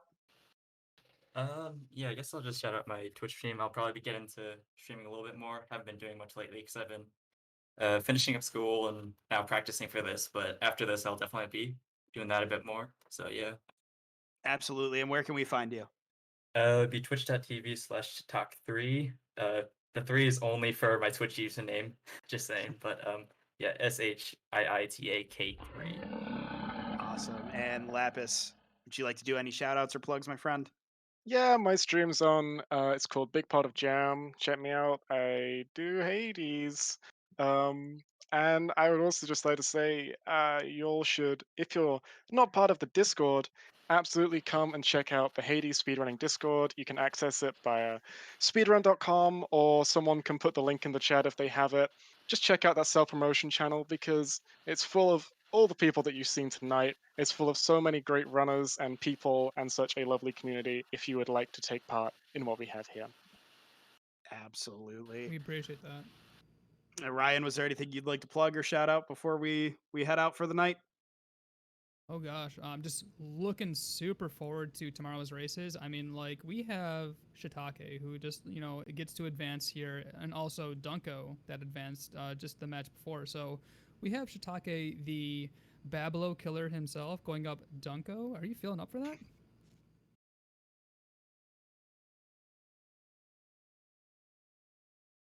Because I'm Apparently super not. excited for that. Yeah, sorry. We've got Shiitake back, everybody. It's okay. Yeah, I don't know. I'm trying not to think about who my opponent is too much. That's what kind of mindset I try and go to every race with. Like, the less I think about who I'm racing, the less pressure I think I put on myself. So, yeah, just kind of trying to do my own run, do the best I can. So. True. You got this, Shiitake. Thank you. No, we're How about you, definitely Bill? set up. What do you have going on? You guys, you can catch me guaranteed 3 nights a week, Thursday, Friday, and Sunday, 7 p.m. Eastern, over at twitch.tv/I'mDoingIt_. We're going to be moving into some more variety streams moving forward. A little less Hades. It'll still make its appearances. But yeah, that's really what I've got going on. I do just want to extend one last shout out to DragonSquad eSports and Professor Timbo for organizing and supporting this whole event and giving our community a stage to shine on. I think it's really big for all of us, and we all really appreciate it. One last shout out for the GoFundMe, guys. If you're looking to support the event and support the racers and the runners here, all of the money that's coming in from the GoFundMe or subs to DragonSquad eSports during the event are going to the prize pool, artist pay, and commentary pay. So, help out. Siegel is filling whatever is left after the finals, so help Siegel out. They've been doing amazing work, supporting the whole event as well as our whole and mod pay. Apparently, Sparkly's adding in. Big shout out to Sparkly too, by the way, who has been just an absolute MVP of modding chat, by the way. So big shout out to Sparkly. Absolutely, I've had a wonderful time. Guys, thank you so much for the races today. Everybody in chat, thank you for supporting the event, showing up in force, giving all of our racers, the love and support that they need to keep competing. But I think that's going to wrap it up for Hyper Delivery 3 for today. We will be back tomorrow for the semifinals and finals. It's going to be a good time. Have a good night, everybody.